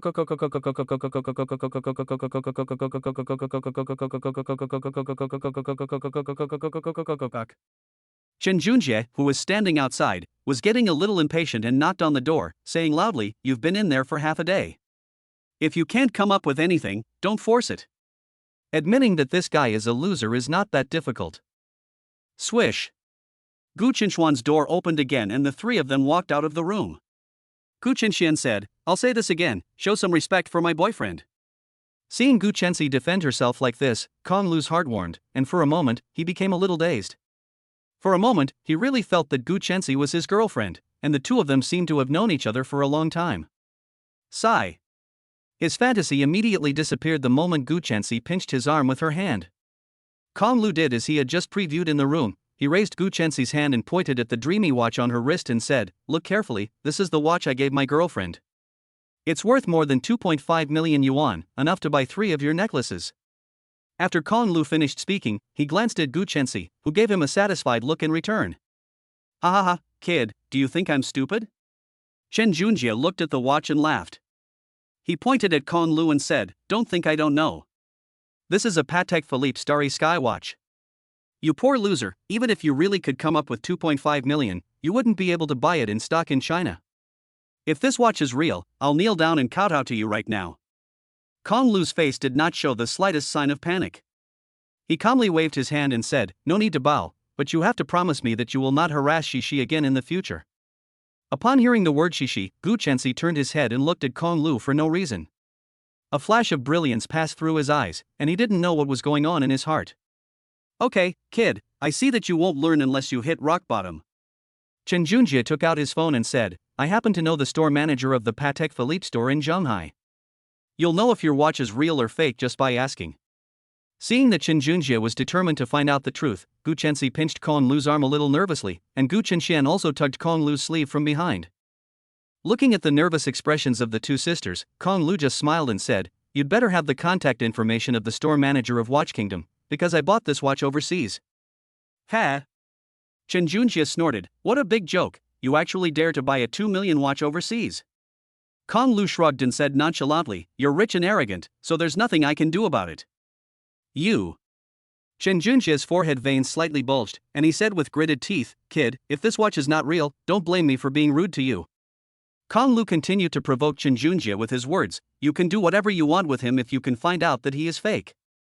After Chen Junjie sent a message, he received a phone call not long after. After hearing what the person on the phone said, Chen Junjie's gloomy face rarely showed a smile. He pointed at Kong Lu and said, Kid, I just asked, and there is no purchase record of this watch in the country for the past 6 months. As he said this, he turned on the speakerphone. A middle-aged male voice with a correct accent came over the phone. Yes, if someone dares to use a fake watch in the name of our Patek Philippe to swindle people, we will file a lawsuit in court.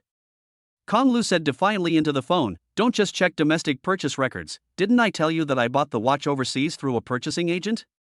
Now go check the purchase records in watch country. You think we can't find out? The person on the other end of the line said in an unhappy tone, followed by the sound of keyboard tapping. Not long after, the person on the other end of the phone spoke again, but this time his tone was noticeably less sharp. Just a week ago, a Chinese man surnamed Kong did buy a starry skywatch in watch country. Chen Junjie's pupils dilated as he heard this, and he almost dropped the phone. Chen Junjie asked after the man's full name. The person on the other end of the phone said, Chen, forgive me, I don't have sufficient authority to look up the member's specific information. No need to go to all that trouble. Kong Lu waved his hand and said, Just ask him if the last digits of the order for the Starry Skywatch are 4480. The order number is on the invoice, and Kong Lu just glanced at it and remembered the last digits. The man on the other end of the line quickly looked it up and said, Yes, the last digits are 4480. Chen Junjie looked at Kong Lu in disbelief and asked, You really bought this watch? At this point, the two Gu sisters looked no different than Chen Junjie, and Chen Junjie's question was also the one they wanted to ask. Chen Junjie's phone was still on the hook, and the store manager's voice came over the phone again. The customer surnamed Kong seems to have bought more than one watch. That customer bought a total of 6 watches, all on the same day and at the same time. 6 watches. Chen Junjie was shocked again. How could he not know how expensive Patek Philippe was? The cheapest starts at more than 100,000 yuan, and you need to pass a capital verification to buy a watch. Even if you are a rich demolition family in the Middle Sea who has suddenly become rich overnight and has hundreds of billions of yuan in your pocket, the store will not let you buy 6 watches in stock at once. It can be imagined how capable and well-connected someone has to be to buy 6 watches at once. Not only was Chen Junjie shocked, but Gu Chenxi and Gu Chenxian, who were standing next to Kong Lu, were also shocked by the store manager's words. If it weren't for Chen Junjie still being there, they would have dragged Kong Lu and started questioning him. Kong Lu looked at the 3 people's burning gaze and suddenly felt a headache. He thought to himself, this B player is a bit too much, and I won't know how to backtrack later. Kong Lu was worried that the store manager would find out about his family background and expose him, so he directly helped Chen Junjie press the hang-up button and then said, Okay, you made a promise, remember your promise. Chen Junjie was seething, but when he thought that the watch Kong Lu gave Gu Chenxi was real, it proved that Kong Lu's identity was not simple. He didn't know Kong Lu's background well enough to offend him lightly. Chen Junjie held back for a long time, finally snorted, turned around and walked downstairs, which was a disguised admission of his defeat. As soon as Chen Junjie left, Kong Lu was dragged into the room by the 2 Gu sisters.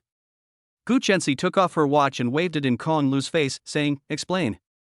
Gu Chenxian also tugged at Kong Lu's arm and asked like a curious kitten, Kong brother, are you really a hidden millionaire? This actually. A friend of Dad's from the watch country works there. They conspired together.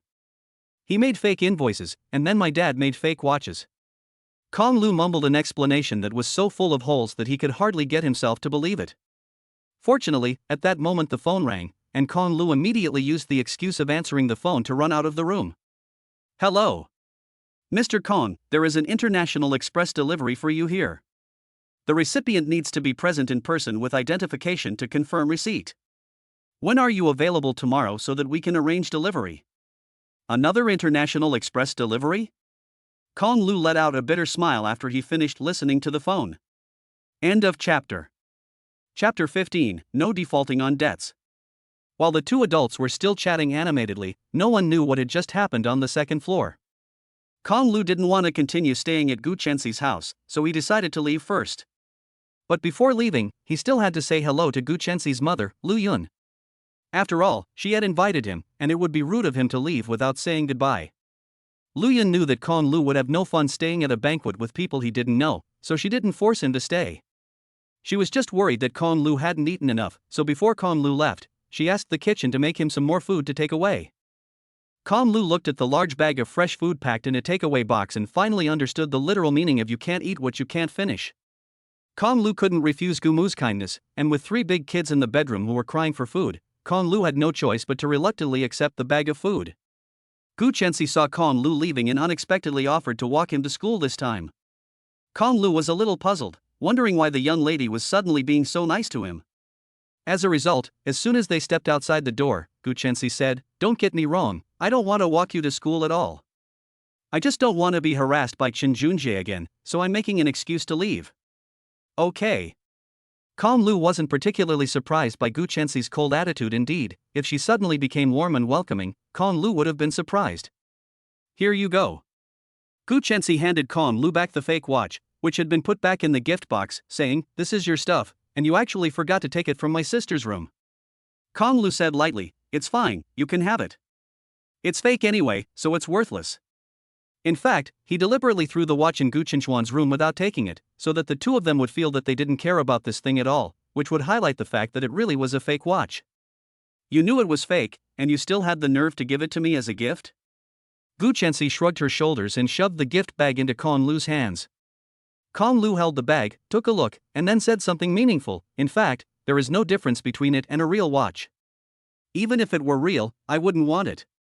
Gu Chenxi pressed the unlock button on the car key, and the 2 domineering headlights of the pink Porsche immediately flashed a few times. She continued, "Our friendship is not close enough for us to exchange gifts," Gu Chenxi said, and walked into the car. Kong Lu also got into the car. After getting in, Kong Lu said, "Whether you accept this gift from me or not, you still have to pay me the 1,000 yuan for pretending to be your boyfriend just now. Don't try to weasel out of it." Sigh. Gu Chenxi looked at Kong Lu's money-grubbing appearance and sighed, thinking to herself, "A person who can be so pushy over 1,000 yuan, and I actually naively believed that his fake watch was real." Gu Chenxi opened her phone and said, "I'll give it to you now, open the payment code." Kong Lu quickly showed his payment code. A few seconds later, the phone beeped to indicate that the 1,000 yuan had been received. Kong Lu said with a smile, "Thank you, boss." Gu Chenxi didn't even bother to look at him, turned the car around, and drove off directly with the accelerator to the floor. Half an hour later, the Porsche stopped in front of the boys' dormitory. Kong Lu, carrying a large bag, climbed out of Gu Chenxi's Porsche with difficulty. "Look! Isn't that Gu School Flower's car? Why is there a guy getting out of her car? Holy shit, it really is. You guys don't know yet, do you?" "Know what?" Gu Chenxi publicly confessed to Qin Ziyue and confessed to a loser in slippers right there on the spot, and the campus wall has been pinned. "What? My goddess has a boyfriend. Could that kid be Gu Chenxi's boyfriend? Ah, she's the white moonlight in my heart. The cold and aloof school flower is actually in a relationship? I can't accept it. Are you crazy? The cold and aloof school flower likes a loser?" It was only a little after 8 o'clock, and there was a lot of traffic downstairs in the male and female dormitories. Kong Lu getting out of Gu Chenxi's car was seen by many people, and there was a lot of discussion around.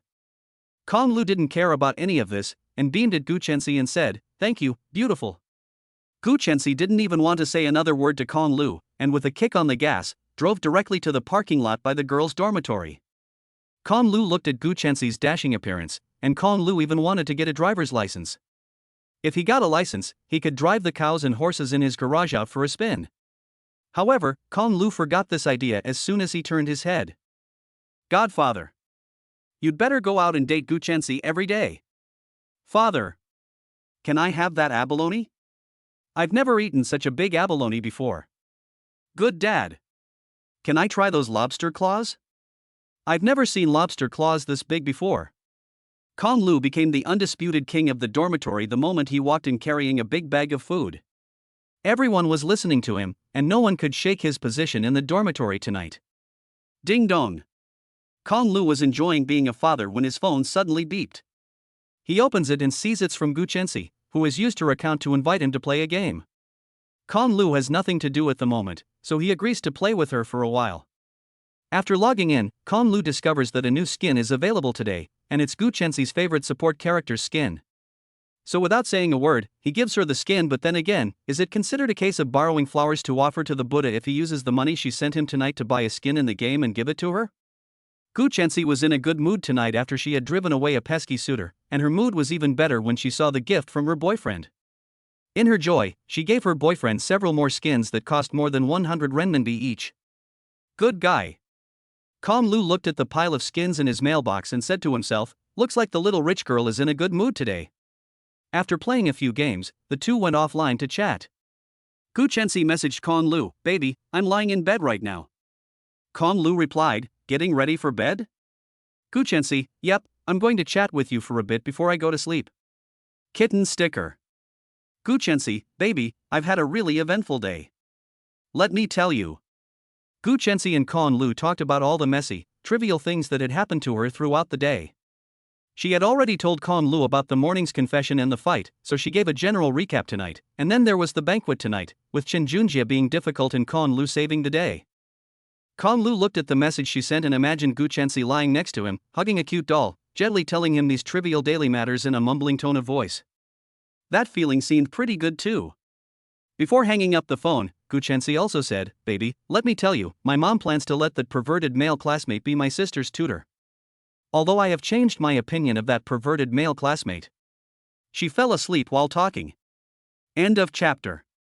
Chapter 16, 8 a.m. Lu, don't sleep. Today is 8 a.m., Ma's class. The guy is notoriously strict. Get up. Wang Qi shouted at Kong Lu, who was still lying in bed, while putting on his pants. The other two guys, one was washing his hair in the toilet, and the other was brushing his teeth in front of the sink. Kong Lu had slept rather soundly last night because he had talked with Gu Chenxi until late, and it took a few jolts from Wang Qi to wake him up. After glancing at his phone, Kong Lu immediately felt no more sleepy, because it was now 7:50 and there were only 10 minutes left before class. He got up from the bed as quickly as he could, dressed in a flash, rushed to the sink, gargled briefly, then washed his face and ran his wet hands through his messy hair to try to make it look less disheveled. But it seems like he failed. The messy hair from sleeping seemed to be deliberately fighting against him, and no matter what he did, he couldn't suppress it. Kong Lu also didn't bother to mess with it anymore, grabbed the hat hanging under the bed and put it on his head. Finally, he took off his slippers and followed the footsteps of the other three, rushing to the teaching building together. Fortunately, at 8 o'clock this morning, they were at the school's comprehensive building. The comprehensive building was not too far from their dormitory, and if they took a shortcut, they could still arrive at the classroom on time. The bell rang at the same time, and the 4 Kong Lu dormitory students appeared at the classroom door together. The old professor, who was about to call the roll on the podium, looked at the 4 people who had just made it in and said, "This will not happen again." This old professor is the old man Ma, who Wang Chico mentioned. He is a professor of management and is very strict in class. Anyone who is absent without a valid reason for more than 3 times will be required to retake the course.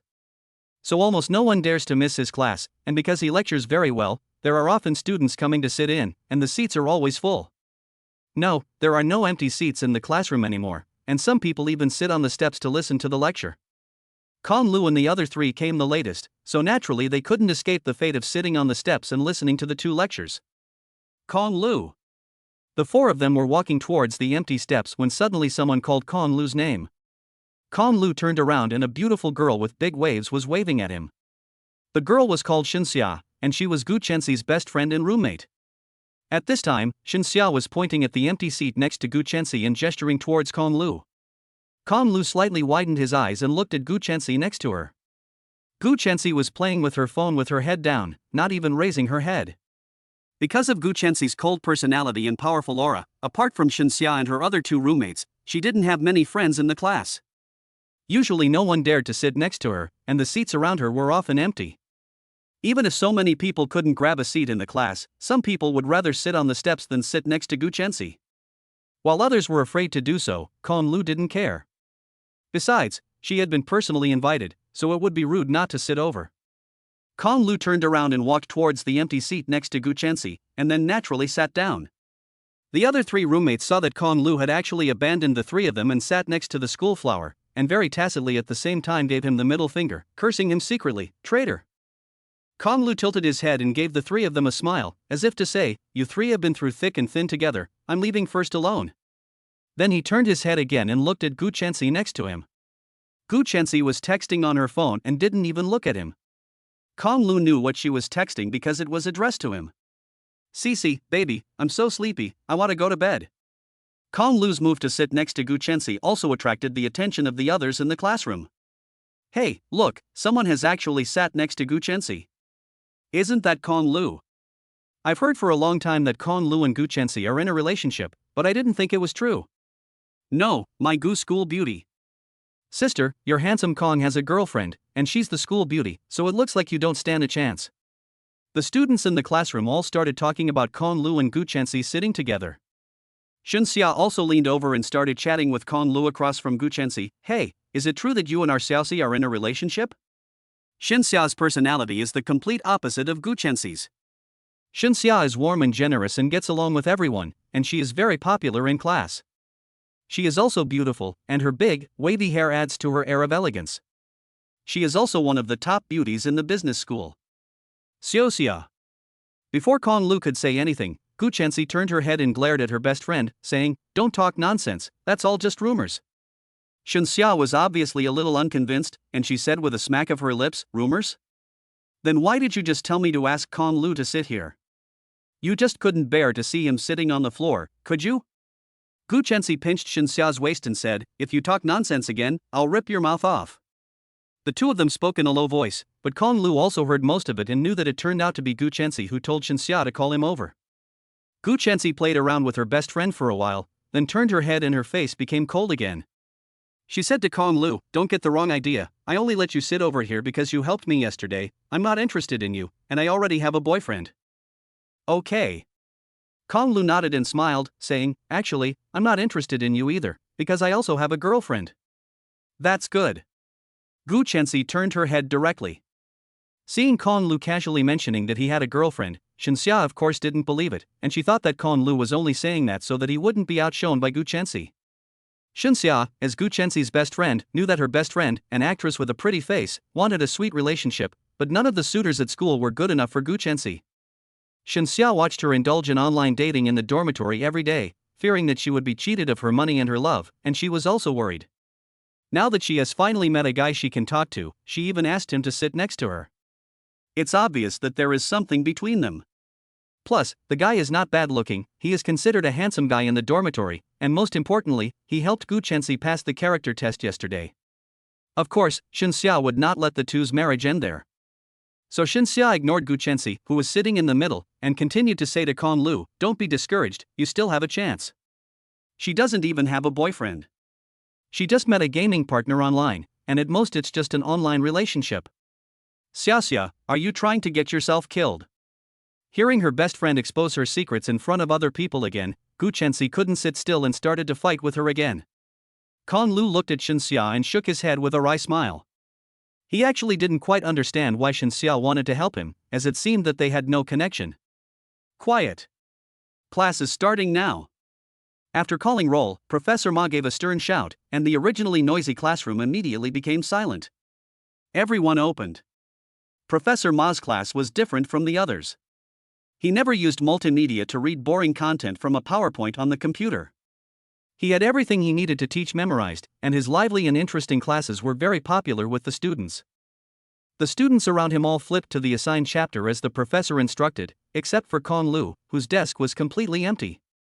He hadn't had time to grab his textbook because he had left in such a hurry. Swish.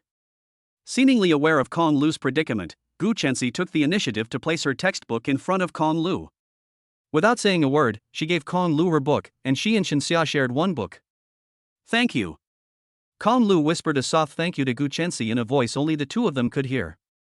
Gu Chensi heard Kong Lu's thanks, but she didn't say anything, her face still expressionless. However, Kong Lu gave a small smile and thought to herself, she's not that cold after all. Xin Zijua, who was sitting in the last row, looked at the two of them so intimately, his face was extremely ugly. He pointed at Kong Lu's back and said secretly, I'll see how long you can still jump around. End of chapter. Chapter 17, The Scar. Perhaps because of the morning incident, Professor Ma had a deep impression of the four people in Kong Lu's dormitory. During the 2 class periods, he called on all 3 people other than Kong Lu to answer questions. Seeing that class was almost over, Kong Lu thought that Professor Ma would not call on him. Unexpectedly, he drew a blank mind map on the blackboard and then called on Kong Lu to come to the front of the class to write on the blackboard the key points covered in class that day.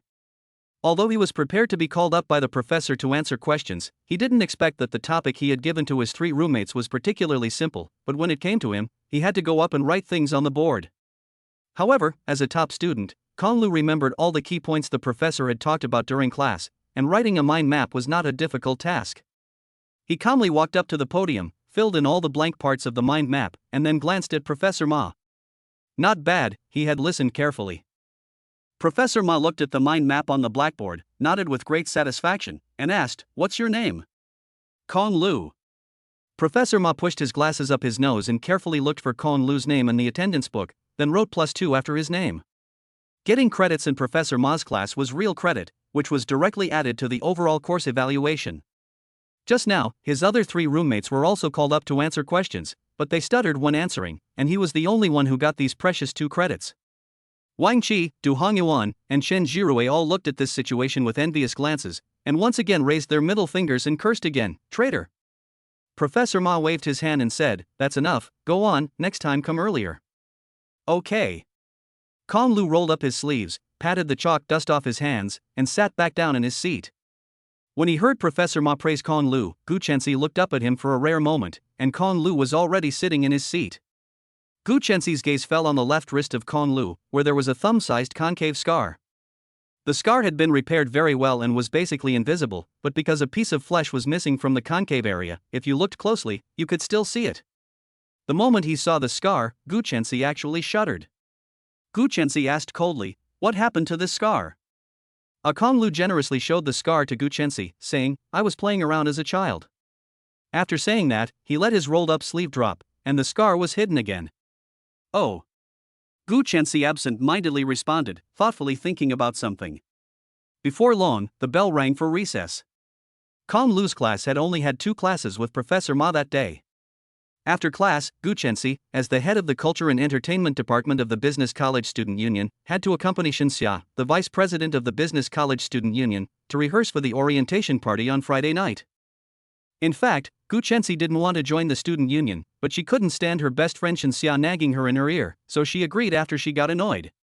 Kong Lu had nothing to do in the afternoon, so he decided to go to the library to read for a while, and then go to tutor Gu Chenxin in the evening.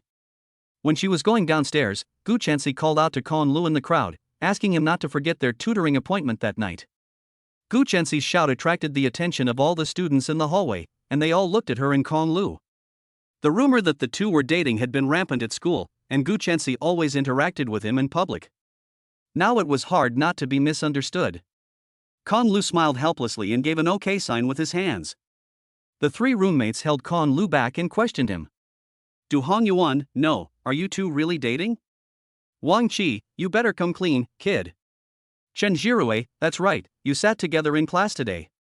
Kong Lu looked at his 3 roommates, all of whom had an expression as if they could devour him, and shrugged helplessly, saying, We really don't have anything. The 3 of them had a rare moment of tacit understanding, and they all said in unison, I don't believe you. Believe it or not. Kong Lu didn't bother to explain to the 3 of them and walked towards the cafeteria. He had been hungry for 2 classes in the morning, and he needed to go to the cafeteria for a good breakfast. Kong Lu had just bought 2 buns and was preparing to eat them in the cafeteria when he received a call from the delivery service.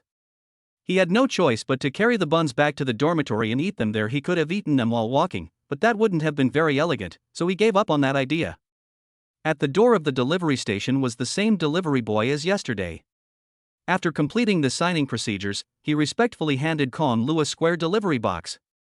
Seeing the delivery box, Kong Lu seemed to have guessed what was inside. This time, the delivery boy did not remind Con Lu to open the package in person obviously. Con Lu had remembered that he did not like to open the package in person. Con Lu returned to the dormitory with the delivery box in one hand and his breakfast in the other. None of the 3 dormitory mates had returned yet, so Con Lu took advantage of the fact that no one was around to open the package. As expected, it was another Patek Philippe Starry Sky watch, but this one was a little more understated than the one from yesterday. The outer ring of the case was not encrusted with diamonds, and the overall dial was a little smaller than the one from yesterday. The plain case shined with a silvery white light, and it had a very high-end feel. If the diamond-encrusted Starry Sky watch from yesterday was suitable for a man to wear, then this one would be very suitable for a woman to wear. Con Lu asked his parents to send back some local specialties, but they sent back 2 watches worth millions of yuan. Con Lu didn't know what to say. But on second thought, aren't the local specialties of watch country just watches? Con Lu put the 2 watches together, one big and one small, and the meaning was clear. His parents were telling him to hurry up and find a girlfriend. Con Lu put the 2 watches in a box and hid them in the closet, planning to send them home at some point. If they were left in the dorm, they would be a trivial matter to steal, and the loss would be just a few 100 million points. But if his roommate found them, it would be hard to explain, and if his identity was discovered, it would be hard to maintain the friendship between ordinary people. Con Lu thought to himself, and couldn't help but wrap the 2 boxes more tightly in his clothes. Con, what are you doing? Chen Jirue walked into the dormitory with a small wonton and a large drumstick he had packed from the canteen, as well as a box of crab roe soup dumplings. Nothing, just tidying up. Con Lu saw his roommate return and also stopped what he was doing, smiling as he closed the cupboard door. Oh. Chen Jirue nodded and asked Con Lu, have you had breakfast yet? Con Lu pointed at the food on his table and said, I bought some buns and soy milk, but I haven't eaten yet. Chen Jirue looked at Con Lu's meager breakfast and asked, you're just going to eat a few buns? Con Lu nodded and asked, well, what's wrong? He was going to buy something else to eat with it, but the delivery man called, so he hurried to get it and left with the buns. How can you eat enough with just this? I bought a few chicken legs, and I'll give you one. Chen Jirue said, and shoved a chicken leg into Con Lu's bao bag. This is embarrassing. Chen Jirue waved his hand and said, we're all buddies, what's the point of being polite? Chen Jirue was thinking at the moment, it seems that Konga really needs money recently, eating such a poor breakfast. He used to be different. Could it be because he is dating the school beauty queen that he has lowered his living standards? Yes, that must be it. Con Lu was thinking, Chen is such a nice person. Is this the friendship between ordinary people? It's really good. The chicken leg is a bit dry, not as tasty as my Shandong chef makes. End of chapter. Chapter 18, No Money. Brother Con, do you like my sister? What? Con Lu, who was tutoring Gu Chenxian, was slightly taken aback by her words and asked in return, somewhat puzzled, why do you ask? After Gu Chenxi and Con Lu reached a consensus last time, Con Lu really became Gu Chenxian's tutor. Now he comes to tutor Gu Chenxian in math a few days a week and takes her gaming on the side. It's okay, I'm just asking. Gu Chenxian shook her head and continued to work on her homework. After a while, she looked up again and said to Con Lu, actually, my sister is not as difficult to get along with as she seems. Con Lu crossed his arms and asked, what are you getting at? Gu Chenxian whispered, I feel that you and my sister have a future together. Ha! Con Lu was a little confused. During class one day, Shen Xia tried to match him up with Gu Chenxi, but now even Gu Chenxi's sister is trying to match them up? Seeing that Con Lu didn't believe her, Gu Chenxi immediately explained, I feel that my sister is different with you than with other men. Con Lu gave a wry smile and said, it's true that she's different. She hates me in particular. This time, it was Gu Chenxi's turn to look puzzled, my sister hates you? Why? It all started at the beginning of freshman year. Con Lu briefly told Gu Chenxian the cause and effect of the two becoming enemies. After listening, Gu Chenxian burst out laughing. I knew there was something, I always felt my sister's attitude towards you was different, and it turned out to be because of this kind of thing, ha ha. Gu Chenxian patted Con Lu's thigh and said with a smile, Con brother, don't be afraid, I'm here, my sister won't dare bully you. Con Lu tapped the table with his index finger awkwardly and said, let's not talk about this. We're in class now, so stop laughing and be serious. Okay. Gu Chenxian put away his smile and continued to work on the exercises. This was tutoring time, and every minute now was costing the Gu family money. If her parents knew that he was fooling around with Gu Chenxian, they would think that he wasn't teaching seriously. But that's not the most important thing. The most important thing is that Gu Chenxuan's ridicule really embarrassed him. If he had known that he would see Gu Chenxi every day now, and if he had been sent back to the night of the freshman party, he would have killed him and would not have given the paper to Du Hongyuan, letting him die in the toilet. The 2 hours of tutoring passed quickly, and Chen learned quickly, and Con Lu basically didn't have to make any effort. As usual, Gu's mother knocked on the door and asked Con Lu about Gu Chenxuan's studies, and also asked him to stay for dinner. Con Lu politely declined her offer and packed his bag, ready to take the subway back to school. Gu Chenxi hadn't gone home tonight, so Con Lu had no way to hitch a ride with her to school. Gu Chenxian pulled Con Lu and wanted him to play a few games with her. Seeing that her younger daughter liked playing with him so much, Gu's mother asked him to spend some more time with Chenxian. Con Lu had nothing to do tonight, so he agreed to play a few games with her. Con Lu played with Gu Chenxian, and he was like a killing machine with his eyes closed, never losing a game. His fluid and smooth operation charmed the little girl. The more Gu Chenxian liked Con Lu, the more she wanted to match him up with her sister. Her idea was very simple: if Con Lu became her brother-in-law, then she could play games with him every day. While playing games, Gu Chenxian said to Con Lu, "Con brother, I'll tell you a secret." Con Lu was playing as a jungler, frantically harvesting heads while he asked, "What's the secret?" Gu Chenxian said, "The secret is about my sister." Con Lu nodded, his eyes focused on the screen of his phone. Gu Chenxian leaned closer to Con Lu and asked in a low voice, "My sister usually wears a poker face when she's out, so you must think she's aloof, right?" Con Lu kept his head down as he focused on his operation and asked without looking up, "Isn't that the case?" "No way." Gu Chenxian immediately retorted, "She's actually a super social phobic, that's why she shows that cold expression in front of other people." Puff. Con Lu heard Gu Chenxuan's explanation and his hands shook, his skills all going askew. He glanced at Gu Chenxian and asked with a half smile, "Are you serious? Don't you believe me?" "Believe it." "Put." Con Lu said believe it with his mouth, but the smile that was hard to hide at the corners of his mouth still revealed his true thoughts. "I'm telling the truth, don't you believe me? My sister really is socially anxious, and she's only pretending to be aloof." Seeing that Con Lu didn't believe her, Gu Chenxian became anxious too. She stopped playing the game and kept explaining, "My sister was originally a generous and cheerful girl like me, but then her personality changed drastically because of some things." Okay, I believe you." Con Lu smiled and pointed at her phone screen, saying, "But if you don't move, you'll be killed by the archer across the field." Yikes. Gu Chenxian only reacted after Con Lu said that, picked up her phone and continued to control her character. After playing a few games with Gu Chenxian, they realized it was getting late, so they packed up and left the Gu family home. The dormitory had a 12 o'clock curfew, and Con Lu had to catch the last subway back to school. Gu's mother wanted to arrange for the family driver to take Con Lu back to school, but Con Lu felt that it was not good to trouble others so late at night, so he asked the driver to drop him off at the entrance to the subway station.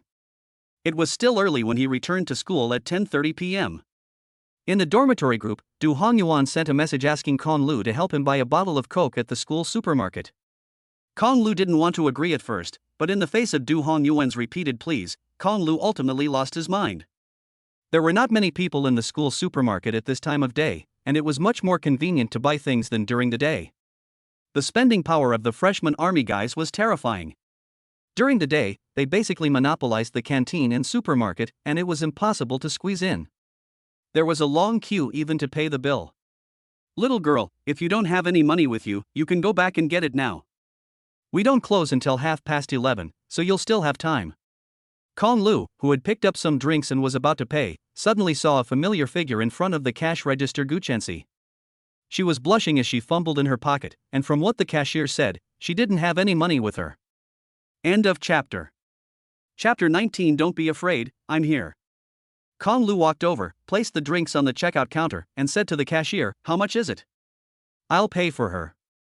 The cashier's aunt glanced at Con Lu and obviously froze for a moment. Gu Chenxi also turned her head and looked behind her, only to discover that it was Con Lu who had come. Con Lu smiled at her and said to the cashier, "We're classmates." "Oh." The cashier suddenly understood and immediately replied, 50. Con Lu held up the payment code and let her scan it, then paid for his own drinks.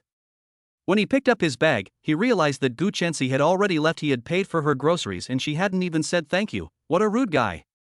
"I forgot my phone, I'll give you the money when I get back to the dorm."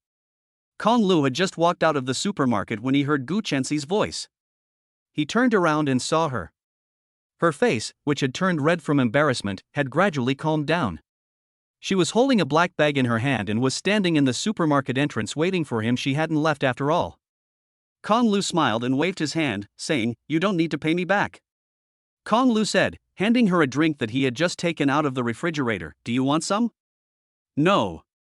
Gu Chenxi almost didn't think about it, and with a cold face, she rejected Kong Lu's kindness. "Okay." Seeing that she had so coldly rejected him, Kong Lu didn't care, he was used to it anyway. Kong Lu unscrewed the bottle of drink and drank it himself. The cold drink was just refreshing. After drinking the drink, Kong Lu glanced at her black plastic bag and asked, "What did you buy?" This was just a casual question, but seeing Gu Chenxi's face turn red again, Kong Lu immediately realized that something was wrong. Although he didn't understand why she suddenly blushed and got angry, he could guess that it must be his words that made her unhappy.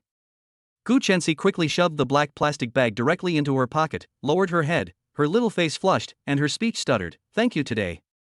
After saying this, she didn't give Kong Lu the chance to respond, and she quickly left. It was really strange to go out shopping alone in the middle of the night without a mobile phone. Kong Lu looked at the departing back of Gu Chenxi, and suddenly, it was as if she had figured something out. The black plastic bag probably contained period products. Once she had figured this out, Kong Lu immediately understood why the clerk had said that the store would close at 11:30 and it was still in time, and he finally understood why the clerk had looked at him with that expression when he had just helped with the checkout. Kong Lu slapped his head and thought to himself, "No wonder, when I offered her a cold drink, she refused without even thinking about it. I thought she was aloof. If I think about it, that expression she just had wasn't anger, but rather shyness?" After figuring this out, Kong Lu suddenly felt that Gu Chenxi's attitude tonight wasn't very aloof either, but rather a bit contrasting cuteness? Kong Lu suddenly remembered the words that Gu Chenxi had said to him tonight. She is actually a super social phobic, which is why she would show that cold expression in front of others. Thinking about this, Kong Lu looked again in the direction that Gu Chenxi had left, and muttered to himself, "Which is the real you, the aloof school beauty, the clingy female internet friend, or the socially phobic sister?" After just a few days of contact with Gu Chenxi, Kong Lu discovered that the rumored aloof school beauty was refreshing his knowledge of her again and again with practical actions. He really couldn't tell anymore. Carrying his shopping bag, Kong Lu returned to the dormitory, and before long, he received a message from Shishi. Shishi told him that she had a stomachache today and even coquettishly asked for his comfort. After reading her message, Kong Lu was even more convinced that Gu Chenxi had bought period products that night. Kong Lu patiently coaxed Gu Chenxi, telling her to soak her feet in hot water and sleep with a thicker quilt. Gu Chenxi, who had already curled up under the covers, hugged the Lena Bell doll and looked at the message from her boyfriend, obediently replying okay. His thoughtfulness made Gu Chenxi's heart warm. As they chatted, somehow, looking at the long string of chat messages, Gu Chenxi's mind suddenly popped up the face of Kong Lu. Tonight, she left the house in a hurry, and it was only when she was shopping that she remembered she had forgotten her phone. In such an embarrassing situation, Kong Lu happened to appear and helped her out. Recalling that yesterday, when Qin Ziyue wanted to hit her, Kong Lu also appeared in time to block her. Why is he always there when I need help? Gu Chenxi thought to herself, and her gaze fell once again on her phone. Her online boyfriend's in-game name was "Don't Be Afraid, I'm Here." She had picked him at random during the freshman orientation party to play games with. When she played games with him, Gu Chenxi felt an incredibly familiar sense of security. He was always there to save her when she was targeted by the enemy, just like his in-game name.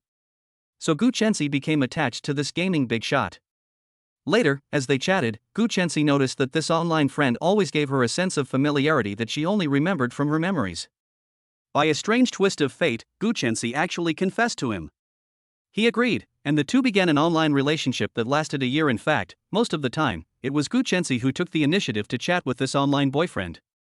As Gu Chenxian said to Kong Lu, Gu Chenxi was indeed a lively and outgoing little girl when she was young. Later, she was kidnapped, but fortunately she escaped safely. However, after this incident, Gu Chenxi's personality changed. When she returned, she became much more closed off. When she was out, she didn't like to talk or smile, and she always had a cold, unchanging face. The memories of her time in the kidnapper's lair, even though 10 years had passed, were still clearly etched in Gu Chenxi's mind. At the time, she had been kidnapped with a young boy. During the night, the boy managed to break free and untie her, and tried to help her escape. However, she was too nervous to run, and her legs were so weak that she could hardly move. The boy did not abandon her, but instead patiently comforted her, telling her not to be afraid. With the boy's encouragement, they really escaped. The two miserable children ran desperately in the dark night, not knowing how long they had been running. It was not until the sky turned pale that they finally ran to a populated area and ran into a police station. Tonight, Gu Chenxi had this dream again. In the dream, she tried hard to see the boy's face clearly, but her vision was blurry. Only the boy's warm words, "Don't be afraid, I'm here, we can definitely run away." These words have always echoed in her dreams, giving this bitter dream a little sweetness. The end of this chapter. Chapter 20, Welcome Party. When I was in high school, my teachers always said that going to university would be easy. But after actually entering university, most people miss the days of high school when they were fighting for their goals. College life is boring, and even if you don't have a goal, every day will pass aimlessly. If you still have a lot of classes, this sense of confusion about having no goals or direction will be even more pronounced.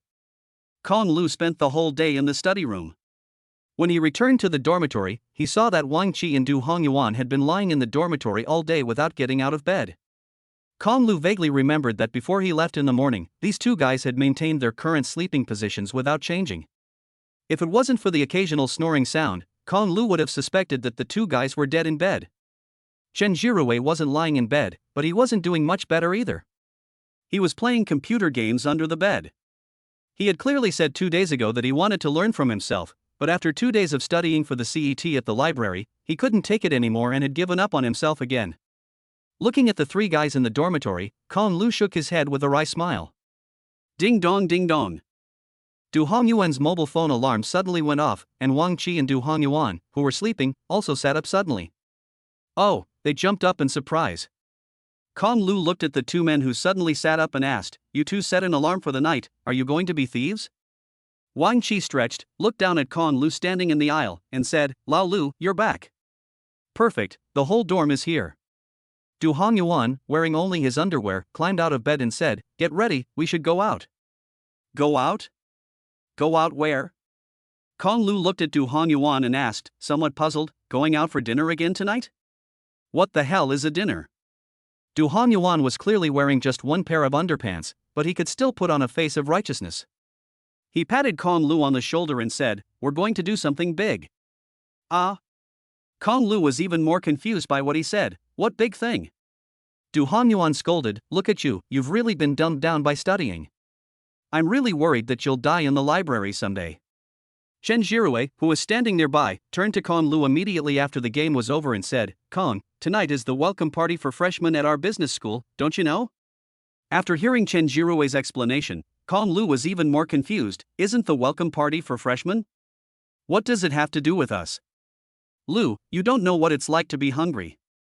Wang Qi put his arm around Kong Lu's shoulders and said, "You're having a great time with Miss Gu, but the three of us are still single.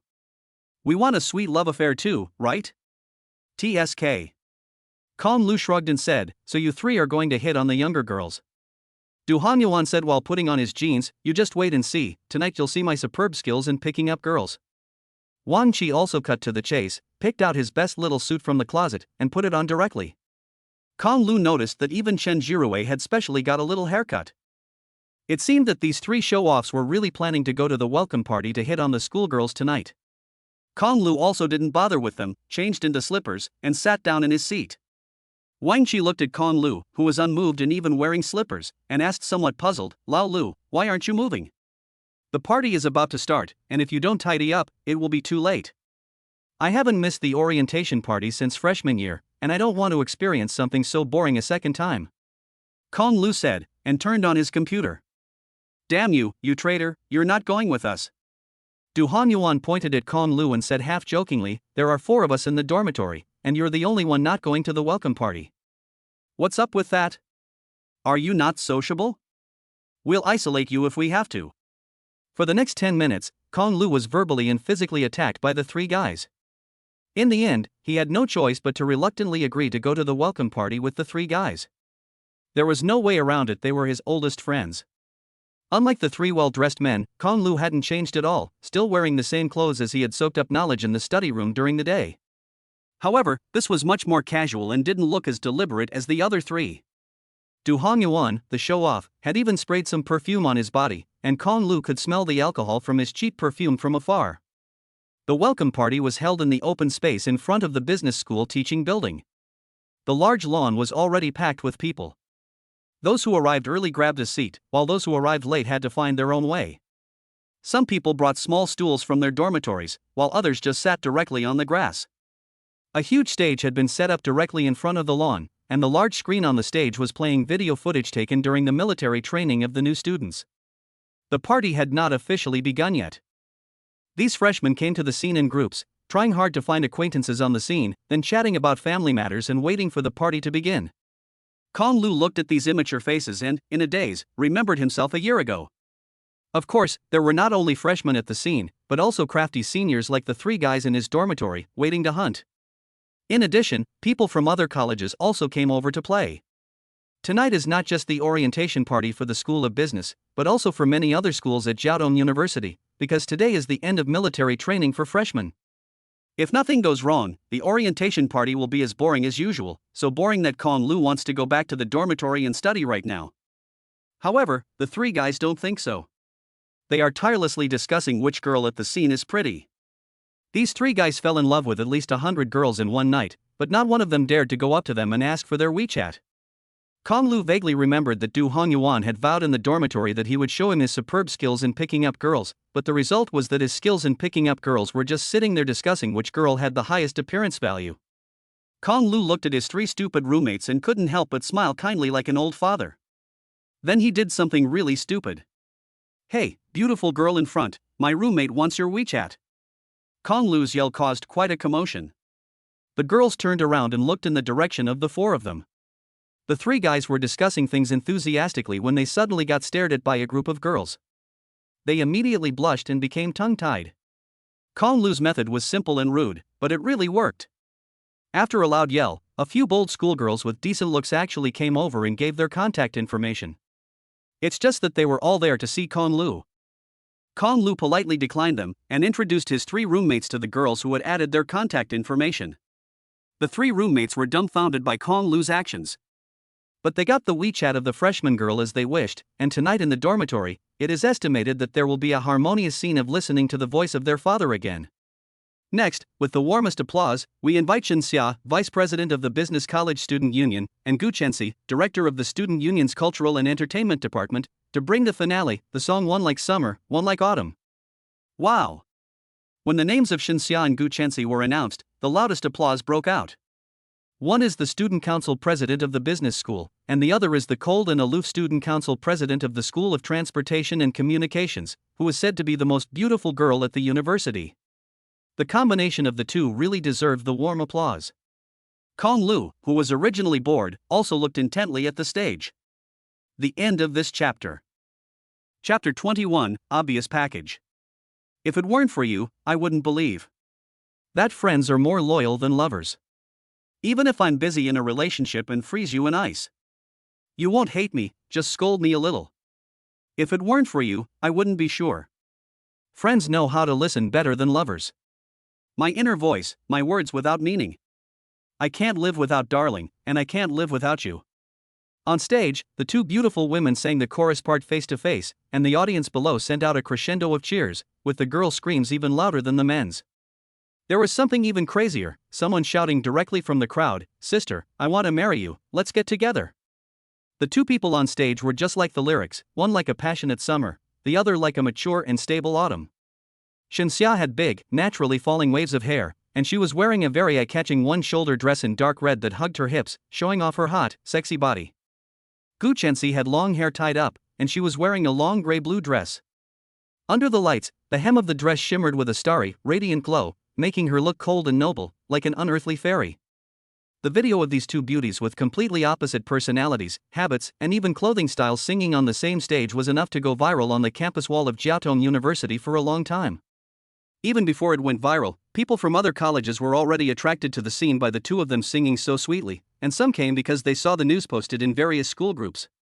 The small lawn in front of the business school was now completely packed with people watching the show. Fortunately, the four people in Kong Lu's dormitory were smart and had long ago seized a good vantage point, so they were not blocked from the view by this sudden increase in the crowd. Kong Lu stared intently at Gu Chenxi, who was singing on stage, thinking to himself, this guy usually speaks in a cold, emotionless way, but I never expected that when he sings, his voice is quite sweet. Thinking about this, Kong Lu couldn't help but reveal a smile.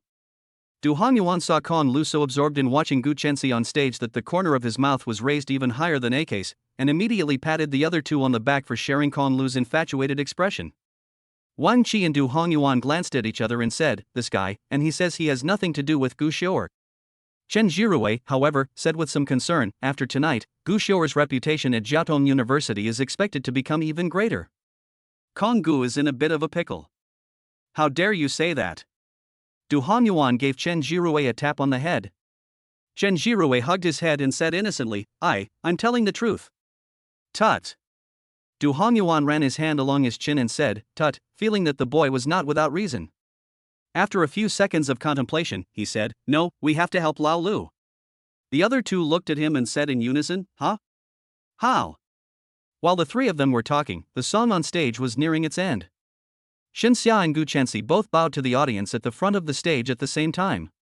Then Xinxia took the microphone and said loudly, the cheers from the audience are so loud, thank you for giving me face, everyone. As soon as these words were spoken, the cheers on the scene reached a new level. The deafening cheers made people who didn't know any better think that a celebrity had come to the school to give a concert. Shoo! The moment the music stopped, Xinxia suddenly made a quiet gesture, and the waves of cheers on the scene faded away like the tide. When the place became quiet, Xinxia continued, first of all, on behalf of the Business School Student Union, I welcome all of you, my younger schoolmates, to Shanghai Jiaotong University and to become our business school. This formulaic closing script is similar every year. In previous years, at this time of year, most of the people in the audience would have already left, but this year was very different. None of the people who had just watched the performances had left yet, and they were all listening quietly as Xinxia finished her speech. So, this freshman party. Miss Shen. Look this way. Classmate Xinxia. President Shen, look at us. Just as Xinxia was about to say the words a complete success to bring the party to a close, three conspicuous packages suddenly stood out in the quiet scene, bouncing around while shouting loudly. These three people were Kong Lu's three roommates. Xinxia of course noticed these three people, and even recognized Du Hongyuan, who was dressed very conspicuously, from afar. Du Hongyuan is usually the one doing the most conspicuous things in class. He suddenly jumped out, and Xinxia wondered what he was up to. Faced with this sudden situation, Xinxia's heart tightened. If he dares to cause trouble, I will definitely find him after the fact. Xinxia thought to herself, but on the surface she remained calm and collected as she picked up the microphone and asked, is there anything else you three want?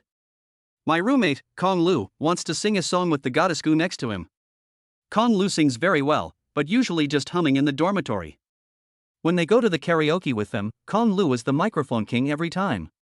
Of course, the three roommates also know that Kong Lu is capable of this, otherwise they would not be stupid enough to throw Kong Lu on stage. Kong Lu, who was sitting on the ground, looked at the three of them with a dumbfounded expression. He hadn't come back to his senses yet, and the three of them directly lifted his arms and legs, and forcibly lifted him up in a squatting position and sent him to the front row of the stage. Gu Chenxi had turned off the microphone and was waiting for Xinxia to finish her last sentence before pulling her off the stage together. This sudden situation also took her by surprise, and her face suddenly turned cold. Xinxia, who was standing next to her, nudged her with her elbow, signaling her not to worry and that she would solve the problem later. But as she watched Kong Lu being carried to the front of the stage in such a comical position by his three roommates, his dumbfounded expression, which still carried a hint of foolishness, actually caused a nice smile to appear on Gu Chenxi's originally cold face. Xinxia was just about to use the excuse that the accompaniment had not been recorded in advance to get out of it, when Gu Chenxi suddenly reached out and blocked her microphone. She looked at Gu Chenxi in some consternation, but Gu Chenxi threw her a smile and then turned on the microphone, which had been turned off, and asked, do you want to sing with me? No. He wants to. Yes. I've been thinking about it day and night. Kong Luyang just wanted to say no, but his mouth was covered by the hands of the three of them. He desperately shook his head, trying to let Gu Chenxi see that he didn't want to. Looking at Kong Luyang, who could only shake his head with his mouth covered, Gu Chenxi smiled again, and this time the smile was even better. The few people who saw the cold and aloof schoolflower smile so closely were also slightly stunned, and Kong Luyang looked at her smile and a bad feeling rose in his heart. Gu Chenxi lightly said, okay. End of chapter. Chapter 22, owe me a song. Kong Lu was shocked. The audience was shocked. Even Gu Chenxi's best friend, Shen Xia, was shocked. No one expected that Gu Chenxi would actually agree to the request to sing together. With only 3 conspicuous bags, the 3 of them looked at each other, revealing a look of triumph, before throwing Kong Lu straight onto the stage. This strange way of entering the stage focused the attention of everyone present on Kong Lu. Kong Lu stood up with a pout on his lips, and nodded slightly towards Gu Chenxi and Shen Xia to apologize. Shen Xia looked at the somewhat unwilling Kong Lu and asked, "Can you do it?" Just after she asked, she added, "Forget it, it's this kind of time, you have to be able to do it even if you can't." Gu Chenxi looked at Kong Lu calmly and asked, "What can you sing?" Kong Lu scratched his head, "I can do it all." Tut. Gu Chenxi saw that Kong Lu was still being stubborn and bragging in front of him at this time, so he also tut-tuted and said, "I'm asking you seriously, don't embarrass yourself in public later." Gu Chenxi really misunderstood. Kong Lu was not just putting on a brave face. Kong Lu did have a musical foundation. When he was young, his mother wanted to train him to be a child star, so she hired all kinds of tutors to teach Kong Lu singing and dancing, piano and guitar, and all the other arts. She didn't care if he wanted to learn or not, she just signed him up for everything. His mother loved to mess around, and he was just hanging out. Although he wasn't really interested, he obediently learned all this miscellaneous stuff. It was also from that time that Kong Lu showed a high aptitude for learning, and he really did learn it all. He was originally really going to be a star dragged along by his mother, but then he was kidnapped, and his family didn't agree with him being in the limelight, so it fell through. Later, Kong Lu's mother stopped taking him to learn talents and switched to martial arts. Shen Xia on the side asked, "Will you do Dimple?" Kong Lu nodded, "Yes." Shen Xia's gaze fell on Gu Chenxi, "How about this one?" Gu Chenxi nodded as well, indicating that he had no problem. Shen Xia picked up the microphone and said, "Everyone, please give a round of applause for the dimple in front of you." After saying a few simple words and some standard phrases, Shen Xia handed the microphone to Kong Lu and walked off the stage. After a burst of applause, the accompaniment for Xia Zhuo began to play on the stage. The first part was the male vocal part. At first, Gu Chenxi was worried that Kong Lu, who was performing on stage for the first time, would be nervous and unable to hit the right notes. After all, performing on stage is not the same as humming a song in the dormitory. "I'm still looking for it." But as soon as Kong Lu opened his mouth, Gu Chenxi's worries instantly disappeared. The magnetic voice was deep and slow, full of sexy charm and very comfortable to listen to. Listening to the song, Gu Chenxi felt an unprecedented sense of peace. At this moment, Gu Chenxi once again thought of the boy who saved him when he was a child, and remembered the song he sang to encourage himself that night worm flying. It was also at this moment that Gu Chenxi's gaze at Kong Lu became a little strange. Kong Lu did not notice Gu Chenxi's strange gaze. Singing in front of so many people for the first time, and he was starting it, Kong Lu was a little nervous at the moment, and because of this he sang exceptionally seriously and attentively, so he was not in the mood to look at Gu Chenxi. After Kong Lu's part ended, Gu Chenxi raised the microphone. There were signs of happiness beginning to appear. Kong Lu's gaze fell on Gu Chenxi's face. She had put on a very beautiful makeup tonight, making this naturally beautiful face even more exquisite. Her voice when singing was no longer so cold and clear, and the melodious sound lingered in Kong Lu's ears and in the hearts of everyone at the scene. Then, it was the duet of the two. "Dimples and long eyelashes are the marks of your beauty." The two sang in unison, and their beautiful voices flowed like a clear spring with honeyed water in it, into the hearts of every listener. Just one song's worth of time, but it made most of the single people there feel a sense of sweetness and happiness that comes with being in a relationship. The occasional eye contact between the two made the crowd there feel a sense of envy. The people in the audience took out their phones one after the other and started recording and taking pictures. If nothing unexpected happens, Kong Lu is going to be a hit at Jiaotong University after tonight. It is estimated that there will be dozens of different versions of the nickname for the senior who sings love songs. Everyone was so absorbed in the music that they didn't even notice when it stopped. The scene fell silent for a few seconds before suddenly erupting into a warm applause and some crazy cheers. The lively scene was even more exciting than the well-prepared finale just now. But if you want to talk about cheers, Kong Lu's 3 roommates were in a crazy state, taking off their clothes and waving their arms, cheering for him in the crowd. Gu Chenxi looked at Kong Lu and said, "Your 3 roommates really treat you well." "Ha ha." Kong Lu smiled awkwardly. Looking at these 3 guys who loved to meddle, Kong Lu felt so bitter inside they were all too happy to let him go and learn how to get a girl's WeChat number, but none of them dared to do what he had done, which was to tie himself to the stage in front of so many people. Gu Chenxi said to Kong Lu, "I got to sing with you, just like I wanted, now you have to promise me something." "Huh?" Kong Lu was momentarily taken aback, and just as he was about to speak and explain. But Gu Chenxi didn't seem to want to give him a chance to speak. Instead, in an imperious tone, she continued, "When the party is over, you will sing a song for me." "What song?" "I'll tell you later," Gu Chenxi said, and pulled Kong Lu off the stage, leaving the rest of the finishing work to Xinxia. As Gu Chenxi on the stage took Kong Lu's hand and walked off the stage in a domineering manner, the audience erupted into another frenzy of screams. Xinxia looked at the two people walking off the stage hand in hand, and gave a wicked smile, saying, "Still saying you two are fine? You're lying to a ghost. Okay, now the whole business school knows that you two are in a relationship. I'm too lazy to argue with you." Gu Chenxi gave Xinxia a glare, then shoved the two microphones into Xinxia's hands and dragged Kong Lu out of the way. Hey, where are you taking me?" Kong Lu, who was being led by Gu Chenxi, was also a little confused. "Let's find a quiet place and you sing me a song." As soon as Gu Chenxi finished speaking, a large group of freshman fans gathered around, blocking her directly behind the stage. Female fans are crazy, and male fans can only watch from the sidelines. Gu Chenxi couldn't hold back, and Kong Lu was directly pushed out. At this moment, Kong Lu was also surrounded by a group of people, all of whom were freshmen who had been won over by his singing. Fortunately, Kong Lu had 3 good roommates, and the 3 of them ripped a gap directly through the crowd and carried Kong Lu away from the scene, literally carried him out. Before leaving, Kong Lu glanced at Gu Chenxi, who opened her mouth and said something to him, but the scene was too noisy, and Kong Lu didn't hear clearly what she said. He only roughly guessed from her mouth shape that it meant, "You owe me a song." End of chapter. Chapter 23, Fly, Insect.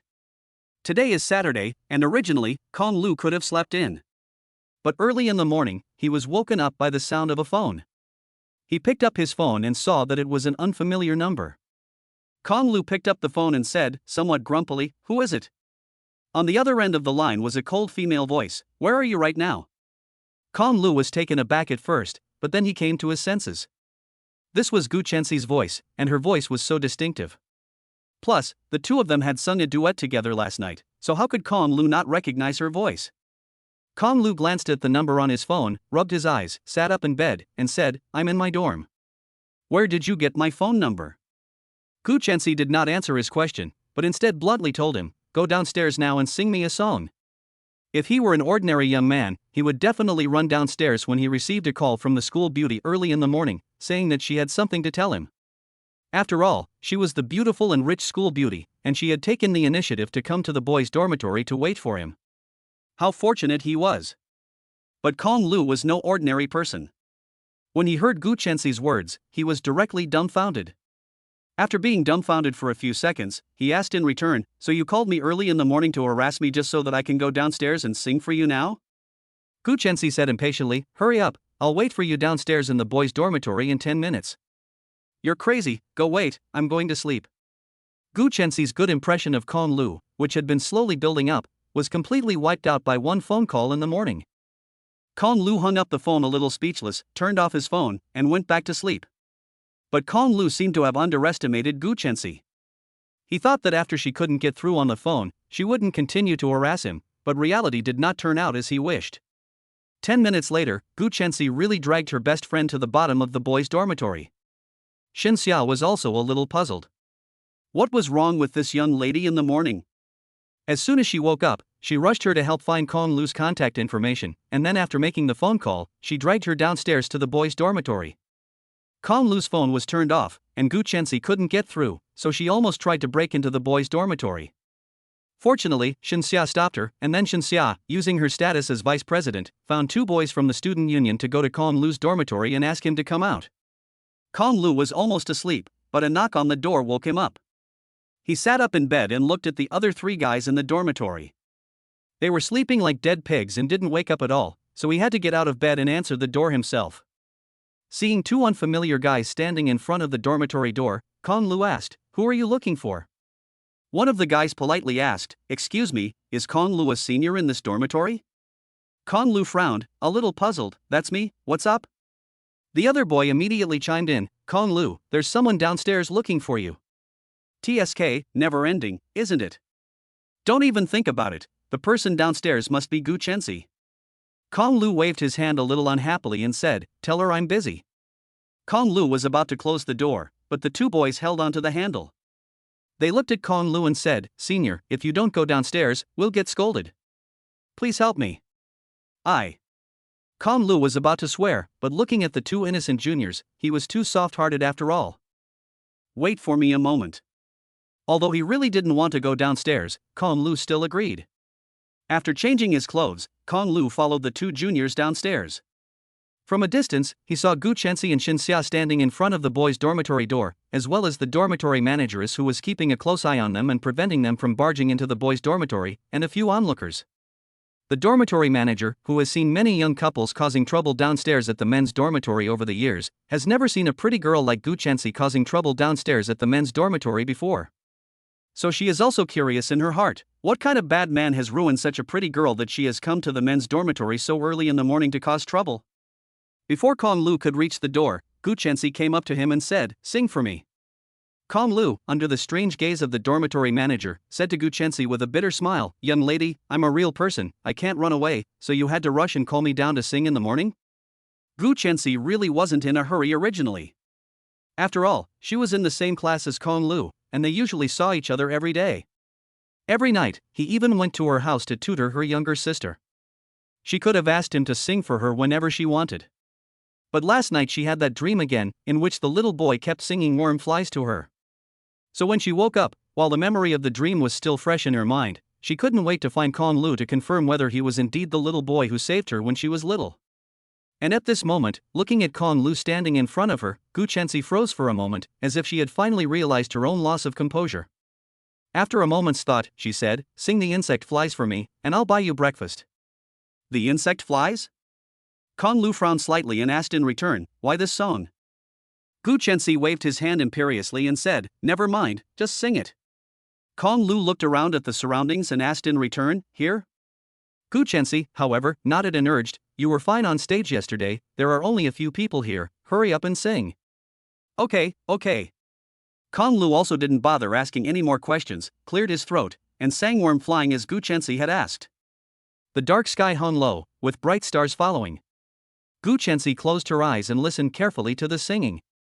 Xinxia didn't understand what the young couple was doing here early in the morning acting out some idle drama, but she didn't dare to interrupt, so she just quietly stood by as an onlooker and in passing praised Kong Lu's singing in her heart. At this moment, many onlookers had already taken out their phones and started recording videos. The video of Kong Lu singing Worm Flying to Gu Shuxiang in the boys' dormitory early in the morning was immediately posted on the campus wall. I believe that in a short while, this video will also become the headline news of Jiaotong University, just like the viral chorus video last night. In just a few days, Kong Lu and Gu Chensi have both become almost like celebrities, with 8 out of 10 headlines on campus being about them. When Kong Lu sang, Gu Chensi listened very carefully. She tried her best to compare Kong Lu's voice with the voice of the little boy in her dream. At first, she felt that the voices were very similar, but the more she listened, the less similar they sounded. In the end, she became so confused that even after Kong Lu had finished singing, she was still lost in her own world. End of chapter. Chapter 24, The Moon in the Water is the Moon in the Sky. Kong Lu's singing of Dimple last night really gave Gu Chensi a sense of familiarity and peace of mind, but today when Kong Lu sang Fly, Insect, Gu Chensi felt that the voice was very strange. She didn't understand what had gone wrong. When she opened her eyes again and looked at Kong Lu standing in front of her, she suddenly felt that her behavior today was a bit ridiculous as she calmed down. In fact, her parents had asked the police for the little boy's contact information, but the little boy's information had disappeared as if it had never existed. Even the police could not find it. Later, the family used their connections to investigate, but still could not find this person. Then the matter just faded into obscurity. She felt so stupid and reckless for thinking that she could find someone that even the police could not find with just a simple children's song and her hunches. Clap, clap, clap. I don't know who started clapping, but the surrounding audience followed suit. In the end, even the dormitory manager started clapping, saying, "You really do sing well, young man. Why upset your girlfriend?" Kong Lu was a little at a loss for words when he heard the dormitory manager's words, but at this moment, he didn't know how to explain the situation. Gu Chensi looked a little lost and said to Kong Lu, "Open the QR code for payment." Ha? Kong Lu was a little confused, but he followed her instructions and turned on his phone, then opened the QR code. Gu Chenxi directly transferred 500 yuan to her. Thank you for your song, and I'll buy you breakfast. Sorry for the disturbance. After Gu Chenxi said this, she took Xinxia's hand and left the scene, leaving Kong Lu holding his phone, looking at their departing backs with a dumbfounded expression. I don't understand. Kong Lu put his phone in his pocket. Having been woken up twice, he definitely couldn't sleep anymore, so he decided to go to the cafeteria for breakfast. Xinxia looked at Gu Chenxi, whose mood had suddenly become a little lost, and asked doubtfully, Xiaoxi, what's wrong? It's nothing. Gu Chenxi pursed her lips, shook her head, and thoughtfully considered something. In fact, at the moment, she was a little lost. Whether it's an online boyfriend or having Kong Lu sing, the bottom line is that they all made her feel at ease at certain moments. Now, several important questions are before her. What I've been looking for is whether it's a person who saved me, or a kind of psychological peace of mind. If Kong Lui really was the boy who saved me when I was little, would I like him? Definitely. Then do I like him from the bottom of my heart, or simply because he saved me when I was little and I have a layer of savior filter so I like him? Moreover, if I really like Kong Lui, what about my online boyfriend? Gu Chenxi was thus caught in an inextricable whirlpool. Gu Chenxi went back to the dormitory to pack a few things, grabbed the new shoulder bag her younger sister had given her, took the car keys, and, in a bad mood, decided to go home for a couple of days to clear her head. As soon as she arrived home, Gu Chenxi saw her younger sister sitting on the sofa playing a game. In a bad mood, she decided to take it out on her younger sister and scolded her, playing games again? Have you finished your homework? I finished it ages ago, brother Kong helped me with it last night. Gu Chenxian straightened her back and looked at her sister with a confident expression as if to say, I'm right and I'm not afraid of you. Even if you've finished your homework, you're not allowed to play. Gu Chenxi tapped her sister on the head and said, playing games hurts your eyes. Then she snatched her phone away and started playing the game herself. To Gu Chenxi's surprise, she, a high-level player, actually had some difficulty playing her sister's account and ended up losing. She asked, you haven't even opened your rank yet, so why is the opponent you're matched with so strong? Gu Chenxian nodded proudly, of course, Kong has been playing with me lately. Kong Lu plays games with you? Gu Chenxian frowned immediately upon hearing this. Ah. No. Gu Chenxian immediately covered her mouth, as Kong Lu had clearly reminded her not to mention that he played games with her in front of her sister, but she had just let it slip. Gu Chenxi looked at her sister suspiciously, then exited the game settlement interface and directly opened her homepage to view her history. Gu Chenxian tried to grab her phone back, but it was too late. Gu Chenxi looked at it and saw that her sister's recent history was full of double rows. Just as she was about to get angry, she suddenly noticed something very important. The ID of the account that took her sister to play games was also called Don't Be Afraid, I'm Here. Gu Chenxi looked at the familiar ID name and suddenly widened her eyes, clicking on the ID's homepage. The next second, Gu Chenxi trembled, this is Kong Lu's account? Gu Chenxian saw her sister's reaction and thought her sister was really angry. She immediately lowered her head and said obediently, well. Sister, don't drive Konga away, he only plays games with me after school. At this time, Gu Chenxian still wanted to intercede for Kong Lu. It was obvious that she really liked this brother. But at the moment, Gu Chenxi could not hear anything. In her mind, the memories of her online boyfriend, the annoying male classmates, and the little boy from her childhood all seemed to have gathered together at this moment like three fantastic bubbles. The moment the dreamlike bubbles gathered, they shattered, and the confusion in her heart also completely dissipated from her mind at that moment, along with the bubbles. A person was already standing in the shattered bubbles. This time, she finally saw the face of that person clearly. Gu Chenxi's excited body could not stop trembling. She understood, she completely understood. Perhaps this is the case where cleverness backfires. It was only now that she realized that the question she had pondered over in the morning was actually contradictory and did not exist. Because she had liked the same person from beginning to end. She returned the phone to Gu Chenxian and said, don't worry, I won't chase him away. It was hard to find him, so why would I chase him away? Boo! Gu Chenxi kissed her sister hard on the forehead and said, thank you, my dear sister. I love you to death. After saying that, Gu Chenxi ran out the door with her phone and drove her Porsche to school with the accelerator to the floor. Ah! Ah! Ah! Gu Chenxian, who had been kissed by her sister, was still in shock and did not react. She touched the spot she had been kissed on, looked at the exhaust from the car, and muttered to herself, "Didn't she just get back? Is my sister crazy? Or am I crazy?" End of chapter. Chapter 25. The person in front of her is the person she loves. She was worried that her sister would go to the school to cause trouble for Kong Lu, so she immediately sent a message to Kong Lu, "Kong brother, my sister is crazy, you'd better avoid her today." Kong Lu, who was reading in the library, was a little confused when he saw the message sent by Gu Chenxian, and slowly typed a question mark. However, Gu Chenxian did not message him back. Gu Chenxian was a little guilty, and she didn't dare to tell Kong Lu that her sister had found out about the two of them playing games, because she was afraid that Kong Lu would stop taking her to play games if he found out. So she didn't continue to send messages. Kong Lu had just sent a message to Gu Chenxian, and then immediately, he received another message, sent by Gu Chenxi using Chenxi's account. "Baby, why don't you want to meet me?" Kong Lu hesitated for a few seconds and replied, "Didn't I say a long time ago that I'm a loser in real life, the kind of guy you hate? You must be pretty if guys chase after you, and you won't like guys like me." This is the most reasonable explanation he can think of at the moment.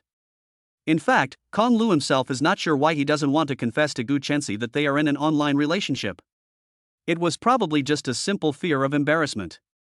After all, the two of them still had to spend the next 3 years in the same class, and they would see each other all the time, which would be embarrassing. After Kong Lu sent the message, he received a reply very quickly, "Let's meet. You're ugly, but I like you anyway." Kong Lu panicked a little when he read Gu Chenxi's message. This person was determined to meet him. Kong Lu thought about it for a while before replying, "Baby, let's take it slow, let's meet again when I'm ready." The other person immediately asked, "Why?" Kong Lu continued, "I want to earn more money, and when I have money, I'll meet you again." "You wouldn't like a guy who can't even pay for the bus fare and dinner on a date, would you?" Kong Lu felt that this was a very good excuse. As long as he kept saying that he didn't have money, she wouldn't pressure him to meet her in person. "Gu Chenxi, if you say you have money, I'll pay." Kong Lu would immediately reply with, "I have dignity, I won't take handouts." Kong Lu felt that the worst that would happen is that the two of them would have a fight, and the worst that could happen is that they would delete each other's accounts. This is better than meeting for the first time and falling in love. Kong Lu didn't believe that Gu Chenxi would like him anyway, especially after the indifferent way she treated him this morning. Kong Lu was even more convinced that Gu Chenxi still hated him. Gu Chenxi, who had parked the car and was messaging Kong Lu on the roadside, had the same thought when she saw the message, "I've got the money, I'll pay." She had already typed the message and was about to send it when she suddenly realized something. At that moment, Gu Chenxi's emotions were very active and complex. Kong Lu saved me when I was a child, so he must still remember me. Is it possible that he recognized me from the freshman welcome party? He originally wanted to recognize me, but then he suddenly realized that I was not an ordinary girl, so he was afraid to do so and deliberately slandered me in front of his friends, so that I would hate him and he could prevent me from falling in love with him. But in fact, he still liked me inside, so he used playing games to get close to me, and deliberately had an online relationship with me, and in this way secretly cared for and protected me. The reason he didn't want to meet me must be because he was worried about the huge difference in status between us, which is why he tried so hard to make money. Oh my god, so he worked so hard to make money so that he could date me in a more decent way, and I previously thought that he was only interested in money. Come to think of it, she actually deliberately got close to me by tutoring my sister, right? Yes. That must be it. He must have his reasons for not wanting to confess his identity. In that case, I'll just pretend I know nothing, too. After Gu Chenxi's wild and unfounded speculation, she finally found a seemingly self-consistent logic to convince herself of why Kong Lu didn't want to meet her in person. But she seems to have forgotten a few very important points. It was she who took the initiative to pull Kong Lu into playing games, and it was she who clamored to be Kong Lu's girlfriend. Even the tutoring thing, it was Gu Chenxian who invited Kong Lu, and Kong Lu who went. From beginning to end, Kong Lu has always been the passive party. But Gu Chenxi has already stopped thinking about it so much, her emotions have taken over her brain, and she now feels that Kong Lu is deliberately hiding his identity and silently staying by her side. Since Kong Lu is concerned about meeting, Gu Chenxi has also decided not to break the ice.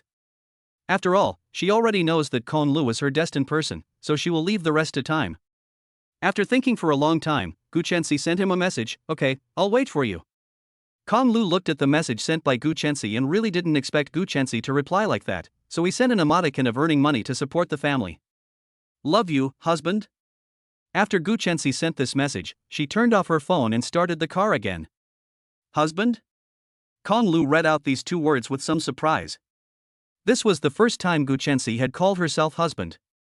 Before that, she had always called herself baby. However, she was willing to wait.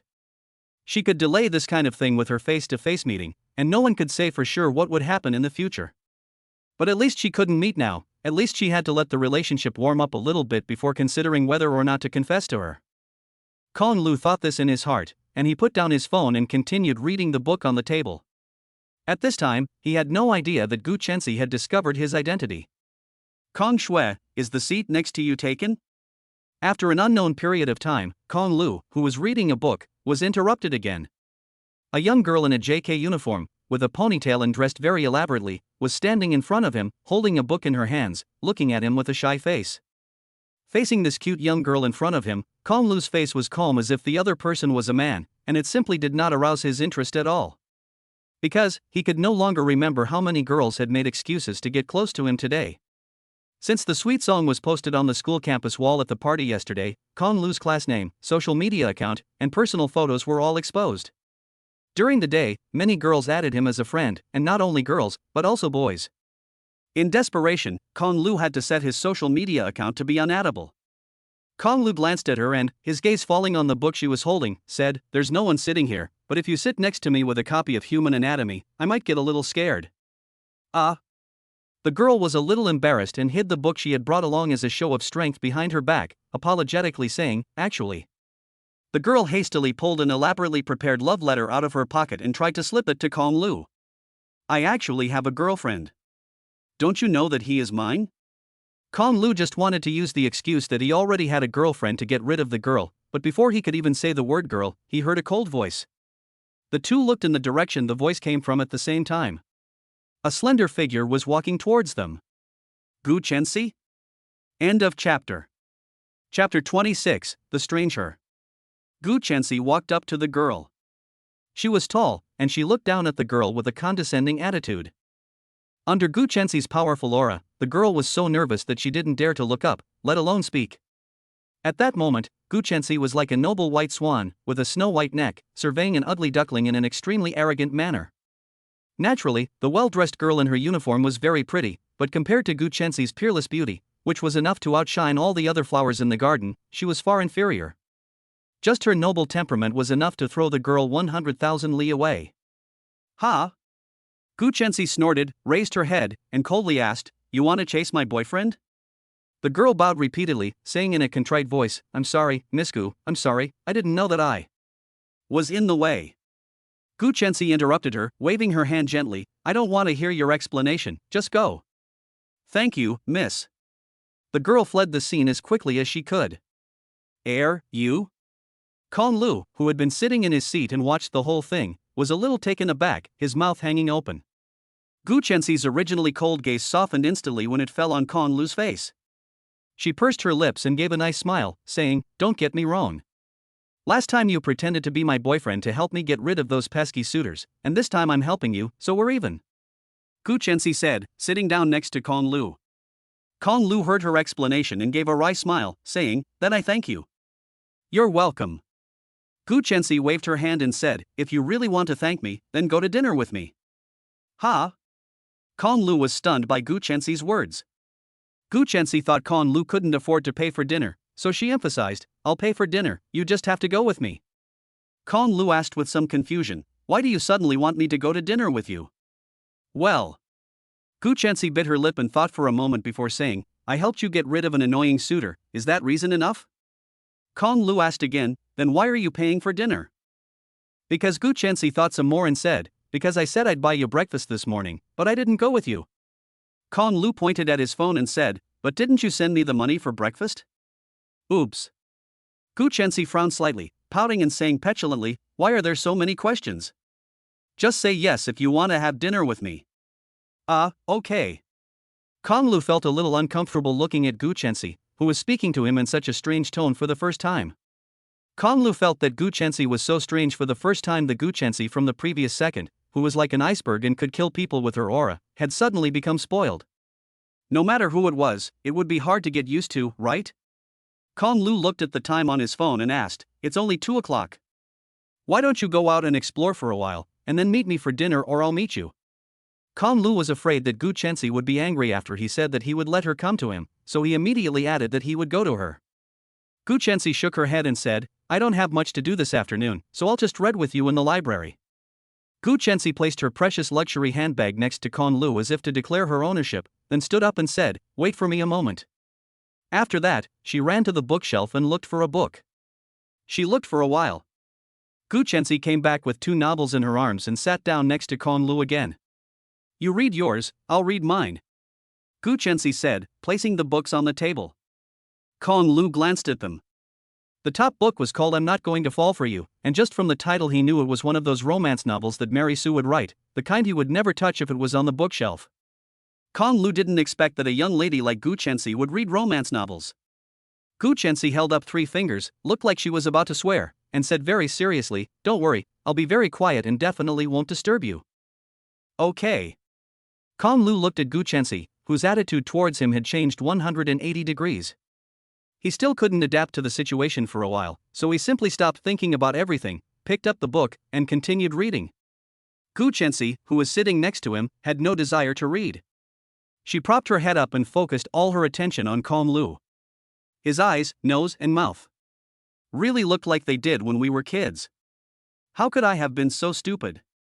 He was clearly my classmate for a whole year, and I've only just realized it now. Gu Chensi, you're so stupid. No wonder when he was holding my hand and running before, I had that illusion. It wasn't an illusion after all. Kong Lu wanted to continue to immerse himself in the sea of knowledge, but he just couldn't get into it. He always felt that the surrounding environment seemed a bit unsafe. He looked up, and his gaze met Gu Chensi, who was staring at him intently. At the moment, she had a dazed smile on the corner of her mouth, and her eyes seemed like they wanted to eat him up. Looking at her infatuated expression, Kong Lu suddenly felt a little panic. No wonder he couldn't concentrate on reading. Cough cough. Kong Lu's light cough finally made Gu Chensi come back to her senses. She tilted her head and asked, "What's wrong?" Kong Lu said, "If you don't want to read, don't force yourself. You can go out and take a walk." Gu Chensi immediately responded, "Am I affecting your reading?" "Maybe a little." Kong Lu didn't beat around the bush, and at the risk of being scolded, told the truth. Strangely, Gu Chensi was not angry, but instead, with a face full of apologies, she folded her hands together and said, "Then I won't look at you, I'll just read." After saying this, Gu Chensi buried her head in the book. Kong Lu, however, noticed that she was still watching him out of the corner of her eye through the corner of the book. He was a little helpless, but since Gu Chensi was unwilling to leave, he couldn't force her to go. After all, the library wasn't his own business. Kong Lu continued reading, and after a long time, he got used to it. Gu Chensi sitting next to Kong Lu did have one advantage: during the whole afternoon, no one bothered him. I don't know how long it took, but after a while, a pleasant, light fragrance like that of an orchid lingered in his nostrils. Only then did Kong Lu finally come back to his senses. Kong Lu looked in the direction of the fragrance, and saw that Gu Chensi had actually fallen asleep on the table. He didn't know how long she had been asleep, and the 2 romance novels had become her pillows. The light fragrance was emanating from her body. She was holding the novel in her hands, facing Kong Lu's direction, lying down like this, her eyes slightly closed, her curved eyelashes casting 2 fan-shaped shadows on her cheeks. With the breathing of her rosy and moist lips, they seemed to be fluttering gently like butterfly wings. This face, kissed by an angel, was like a work of art by God, and no matter what angle you looked at it from, it was perfect. Kong Lu looked at the sleeping Gu Chensi, stunned and a little lost in thought. Ding dong. The phone suddenly received a message, and the message sound did not wake up Gu Chensi, who was sleeping. Kong Lu picked up the phone and glanced at it. It was a group message from the dormitory, and Du Hongyuan was asking where he was. Kong Lu blocked Gu Chensi's face, took a picture, sent it to the group, and then the group exploded. Without even thinking, they were criticizing him again. Kong Lu directly turned the phone to silent mode and closed the chat software. Looking at Gu Chensi's good-looking sleeping face, Kong Lu couldn't help but secretly take a picture of her face without a mask. Unexpectedly, the camera on the phone didn't turn off the flash. "You're taking pictures of me." End of chapter. Chapter 27. What are we eating tonight? In fact, Gu Chensi woke up the first time Kong Lu took a photo of her without her knowledge. She was pretending to sleep, wanting to see what Kong Lu would do to her while she slept. As a result, this idiot took 2 photos of her without realizing that the flash was on. I didn't. Kong Lu said, hiding his phone behind his back like a child who had done something wrong. I don't believe you. Gu Chenxi sat up straight, looking at Kong Lu's flustered appearance with a hint of playfulness in her eyes. She reached out and grabbed Kong Lu's collar. With a strong arm, Kong Lu was pulled up from the chair. In order to maintain his balance, Kong Lu immediately extended his hands and pressed them against the armrests of Gu Chenxi's chair. He leaned slightly forward, and his face came directly up to Gu Chenxi's. Gu Chenxi's pretty face suddenly enlarged in Kong Lu's eyes, and it looked like they were about to come together. Kong Lu immediately lowered his center of gravity, barely managing to keep his balance, and stood still, which prevented him from falling into Gu Chenxi's arms face to face as a whole. Gu Chenxi looked at Kong Lu, who was trying desperately to maintain his balance and even wanted to step back, and thought to herself, would it kill you to come a little closer to me? She held her head high, her beautiful eyes slightly upturned, and looked at him softly and said, come on, let me see your phone. I don't know if it was Kong Lu's illusion, but he felt that there was a hint of charm and flirtatiousness in Gu Chenxi's voice, as if she was deliberately teasing him. Kong Lu stared into her eyes, lost in thought. He felt his body go numb, and for a moment, he seemed to understand what it felt like to be petrified by the gaze of Medusa in Greek mythology. Gu Chenxi's eyes are the kind of slightly double-folded phoenix eyes with long, narrow eyes and upturned corners. This eye shape naturally carries a touch of aloofness, and when Gu Chenxi looks at people, her gaze is always so cold, which gives an even stronger feeling of coldness and pride. Kong Lu suddenly noticed that there was no longer any coldness in Gu Chenxi's eyes at the moment. Her eyes were sparkling and her eyes were flowing. An illusion, it must be an illusion. Kong Lu thought to himself, becoming even more nervous. He hid the phone behind his back and said, no, I really didn't take any pictures. Don't worry. He felt that as long as Gu Chenxi didn't see the photos on the phone, he just had to deny it. If Gu Chenxi saw the photos he took of her sleeping, she would probably add another entry to her grudge book. Gu Chenxi looked at Kong Lu, whose face had turned a bright red, and thought to herself, this little brat, he blushes like that when I tease him a little. But he is still kind of cute when he's shy, heh. Puff. Gu Chenxi gave her pink lips a gentle pout, smiled faintly, let go of Kong Lu's collar, and gently stroked his chest with her pale, slender palm, pushing him back into the chair. I was just teasing you, look at how nervous you are. Kong Lu looked at Gu Chenxi in some dismay, and for a moment, he couldn't recover from her smile. His palm was pressing against the spot that Gu Chenxi's palm had just touched, and it felt as if something was pounding inside. What was it? It was his heart. His heart felt like it was beating a little fast, and it was continuing to accelerate uncontrollably. Gu Chenxi gently rubbed her slightly flushed face with her palm and asked, have you finished reading the book? Can you go to dinner with me now? Sure. Kong Lu nodded and got up, saying, I'll return the book. After saying that, he took the book and his phone and ran off without a trace. Kong Lu hid in a place where Gu Chenxi couldn't see him and secretly put the 2 photos he had just taken into a private album he had originally wanted to hide and delete them, but after hesitating for a while, Kong Lu still didn't delete them. After all, it wasn't that easy to take a photo of the school beauty sleeping, so he might as well keep it. Maybe one day I'll make her angry again, and I can use this photo to threaten her a little. Kong Lu thought with a bit of a sinister heart, and put the borrowed book back in place. At the same time, his phone rang again. It was Shishi sending him a message, asking Kong Lu, baby, I've encountered a problem of the century. It should be mentioned here that Kong Lu has 2 accounts on QQ and WeChat. The big one is full of family members and relatives, as well as some very good friends and classmates. The small one is used to add some miscellaneous people and school groups, as well as logging in when playing games. Cici added him on the smaller account after all, they had met playing games in the first place. Now that he thought about it, Kong Lu was a little glad that he hadn't added Gu Chenxi on the larger account, otherwise they would have been discovered. In fact, Cici was also Gu Chenxi's smaller account.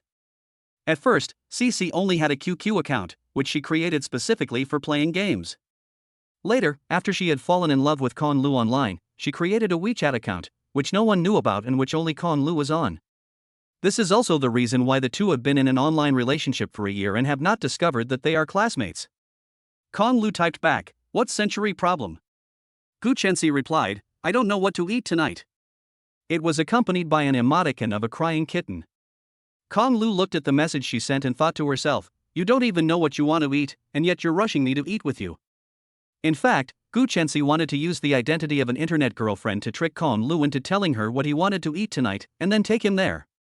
Here's another message from Gu Chenxi. Baby, what do you usually eat for dinner? Looking forward to it. Kong Lu replied directly, I'll be back to the dorm after eating a little in the school cafeteria.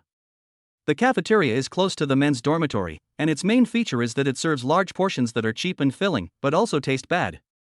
The patrons of the cafeteria are basically all men, and very few women go there, so the cafeteria is nicknamed Shaolin Temple by the students of Jiaotong University. The counterpart is the third cafeteria, which is close to the women's dormitory. The food in the third cafeteria is delicious, but the prices are also on the expensive side. And the third cafeteria is full of beautiful women, so you will have a better appetite when you look at the beautiful women while eating, which can be called a paradise for men. There is also a second cafeteria, close to the teacher's apartments. The price and taste are okay, and it is the cafeteria with the best value for money of the three. However, it is also the one that is the farthest away, and it is usually the teachers at the school who eat there, or students who are taking classes in the nearby teaching buildings. Gu Chenxi looked at the message he sent, her eyebrows slightly furrowed, and she felt a little sorry for Kong Lu. In order to save money, he usually eats at the school, at the first cafeteria. Although she has never eaten there, she has heard that the food there is very bad. Gu Chenxi thought to herself and immediately replied, Baby, you need to be kinder to yourself. You don't need to work so hard to save money to see me. I'll wait patiently, it's okay, no rush. Love you, Ducky. Save money? But I only eat in the canteen because I'm too lazy to go out of my way. She can't really believe my excuse of saving money to go out with her, can she? Kong Lu thought to himself, and suddenly he felt that Gu Chenxi didn't seem as smart as she appeared on the surface. She believed such a lame excuse of his, so simple his conscience suddenly ached for a moment. Kong Lu replied, okay. Gu Chenxi asked again, don't you usually have any particular favorite foods? Hot pot, barbecue, Western food, Chinese food, or buffets? Kong Lu replied, it seems, no. This. Looked at the message Kong Lu sent, Gu Chenxi was at a loss for words. Kong Lu looked at the chat history and sent a message, thinking about it and then replied, if I have to choose from these, Chinese food, usually when I go out to dinner with my classmates, we eat at the food stalls in the school snack street, or in a local restaurant, or we eat some stir-fried dishes. Gu Chenxi immediately sent a message back, now that you mention it, I suddenly know what I want to eat tonight, thank you baby. Xia. Kong Lu, you're welcome. I'm going to go out to dinner with someone else, so you should go eat too. Gu Chenxi, who is it? A man or a woman? Kong Lu. A special friend. Kong Lu didn't directly say whether it was a man or a woman, and used an ingenious excuse to get out of it. I can't say I'm keeping you company, can I? Kong Lu thought to himself, put away his phone, and walked towards Gu Chenxi. Gu Chenxi, who had seen the message, also gave a small smile, and was even more convinced in her heart that Kong Lu knew that she was his internet girlfriend. Looking at Kong Lu walking towards her, Gu Chenxi also picked up her handbag and said, let's go. The end of this chapter. Chapter 28, Going Home. Gu Chenxi drove and took Kong Lu to the front door of a very old European-style three-story building in the city center. The small European-style building is called the Peace Mansion. It was the old residence of Mr. Chen from the Chen family, one of the four great families of China in the old days. It is now a private restaurant with only 8 private rooms, and reservations need to be made 1 day in advance. Kong Lu likes to eat the private-style poached local chicken and stewed squab with Tianshan snow lotus the most. If you ask Kong Lu why he knows so much about this private restaurant, he will tell you it's his family's business. Kong Lu thought to himself, great, I went for a meal and went straight home. If I go in with Gu Chenxi, won't his hard-to-hide identity at school be exposed? Gu Chenxi, who had already got out of the car, looked at Kong Lu, who was still sitting in the passenger seat, lost in thought, and walked over to the passenger seat and opened the door, saying to him, get out, we're here. Kong Lu sat in the car and pretended to be dumb, asking, aren't we going to dinner? There aren't any restaurants around here either. This is it, we're going to a private restaurant. Gu Chenxi heard Kong Lu's words and smiled, pointing to the small Western-style building behind them, hurry up, let's go. Gu Chenxi said, and even bent over to the passenger seat and reached behind her to unfasten Kong Lu's seatbelt. Her soft hair floated mischievously to Kong Lu's nose, and the sweet aroma of orchids surrounded him. The hair was still tickling his nose, making him feel itchy and tingling all over. Gu Chenxi tilted her head and looked at Kong Lu. The two were once again so close to each other. She said, "I've even unfastened your seatbelt for you. Do you want me to carry you out?" Ah. Kong Lu felt his face getting hot. He looked away from Gu Chenxi's face, embarrassed, and looked elsewhere. Something was wrong. Gu Chenxi was very different today. Very different. Gu Chenxi looked at Kong Lu, who had blushed at her words, and smiled as she straightened up. Despite his blushing, Kong Lu still had no intention of getting out of the car. He said, "It must be very expensive in here, so why don't we go somewhere else to eat?" "Don't worry about it, I'm treating," Gu Chenxi said, and very domineeringly reached out and pulled Kong Lu out of the car, dragging him towards the small Western-style building. Kong Lu followed behind, hurriedly covering his face with his hands. As soon as they entered the door, the well-mannered female doorman immediately came up to them. "Hello sir and madam, welcome to the Peace Mansion, do you have a reservation for today?" The female doorman was probably new and did not recognize Kong Lu, so she just smiled and asked if the two of them had a reservation. No. Gu Chenxi still had that cold and aloof appearance when dealing with outsiders, and she asked, "No more seats?" She had eaten at this private kitchen with her family once before, and she had liked the taste. Kong Lu had said he wanted to eat Chinese food, so she had decided to come here at the last minute, and there was no possibility of making a reservation in advance. No reservation? Upon hearing that the two had no reservation, the face of the doorman immediately showed signs of embarrassment. "I'm sorry, miss." Kong Lu tugged at Gu Chenxi's corner of her jacket and said, "That's a real shame. Let's go to another restaurant." "No, this one is fine." Gu Chenxi waved his hand, then took out a few red bills from his bag, folded them into triangles, and stuffed them into the handkerchief pocket on the chest of the female doorman's uniform. He asked, "Can I ask your manager to come here for a moment? Everyone who comes here to eat is rich. The female doorman is beautiful and has good service attitude. Of course, she usually receives tips, but most of them are change. It's rare to see someone like Gu Chenxi who hasn't finished speaking 3 sentences yet and already stuffs several red bills into the tip." Seeing Gu Chenxi's generous offer, the female doorman dared not neglect it. After receiving the money, her attitude became even more humble and flattering. After smiling and arranging for the two to sit down on the sofa in the lobby, she ran to find the manager. In less than a minute, a pot-bellied middle-aged man hurriedly ran out of the back room. The reason he ran out was not because of Gu Chenxi, but because of Kong Lu. When the two entered, he happened to be inside the surveillance room. When he saw that his young master had come to eat and the doorman had let them sit on the sofa in the lobby, he was so scared that he immediately ran out of the surveillance room. The young manager ran while thinking about saying something to Kong Lu, but when the words came to his lips, he saw Kong Lu standing behind Gu Chenxi, making a shushing gesture and giving him a glare to warn him not to say anything. He had not reached the position of manager without being a perceptive person, and immediately understood Kong Lu's meaning. So he turned his gaze to Gu Chenxi. "I am the lobby manager Wang Wu here. May I ask if you two have encountered any problems?" Gu Chenxi pursed his lips and said, "We did not make a reservation in advance, but would like to have dinner here, is that okay? We don't mind paying a little extra for the service." Upon hearing this, Wang Wu immediately confirmed his suspicions. The young master is hiding his identity to woo a girl. Fortunately, I stopped in time, or I would have lost my job. Thinking this, Wang Wu immediately felt a chill down his back. "You're sweating like a pig, young man." Seeing that Wang Wu was still thinking, Gu Chenxi said again, "If there really aren't any empty seats." Wang Wu didn't wait for her to finish speaking, and hurriedly said, "We still have a VLP private room. The reserved guests didn't have time to come, and just called to cancel. I'll take you there now." Okay. Led by the lobby manager Wang Wu, the two arrived at the VLP private room on the 3rd floor. Although it was called a VLP private room, in fact, there was only one room on the entire 3rd floor. It was usually not open to the public and only received the Kong family's own people. Gu Chenxi looked at the large round table that could seat 20 or 30 people and asked, "Isn't this table a bit too big? There are only 2 of us." Kong Lu pointed to the windowsill not far away. "Don't worry, there's a smaller table over there." Gu Chenxi looked and saw that there was indeed one, and asked, "Hey, how did you notice that?" Kong Lu scratched his head, "I have good eyesight." After taking their seats, Gu Chenxi handed Kong Lu the menu and said to him, "Feel free to order whatever you want, don't worry about saving money for me." Kong Lu immediately waved his hand and said, "I've never been to a restaurant like this, you order." "It's fine," I said to feel free to order. The two of them exchanged a few polite refusals, but in the end the menu still landed in Kong Lu's hands.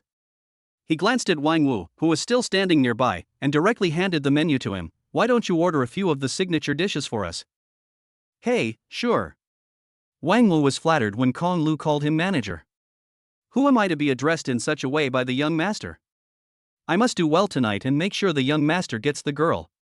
Wang Wu thought to himself, bent over 90 degrees to take the menu, and nodded repeatedly. Then I'll recommend our. Kong Lu waved his hand. No need to recommend, just go ahead, I trust you.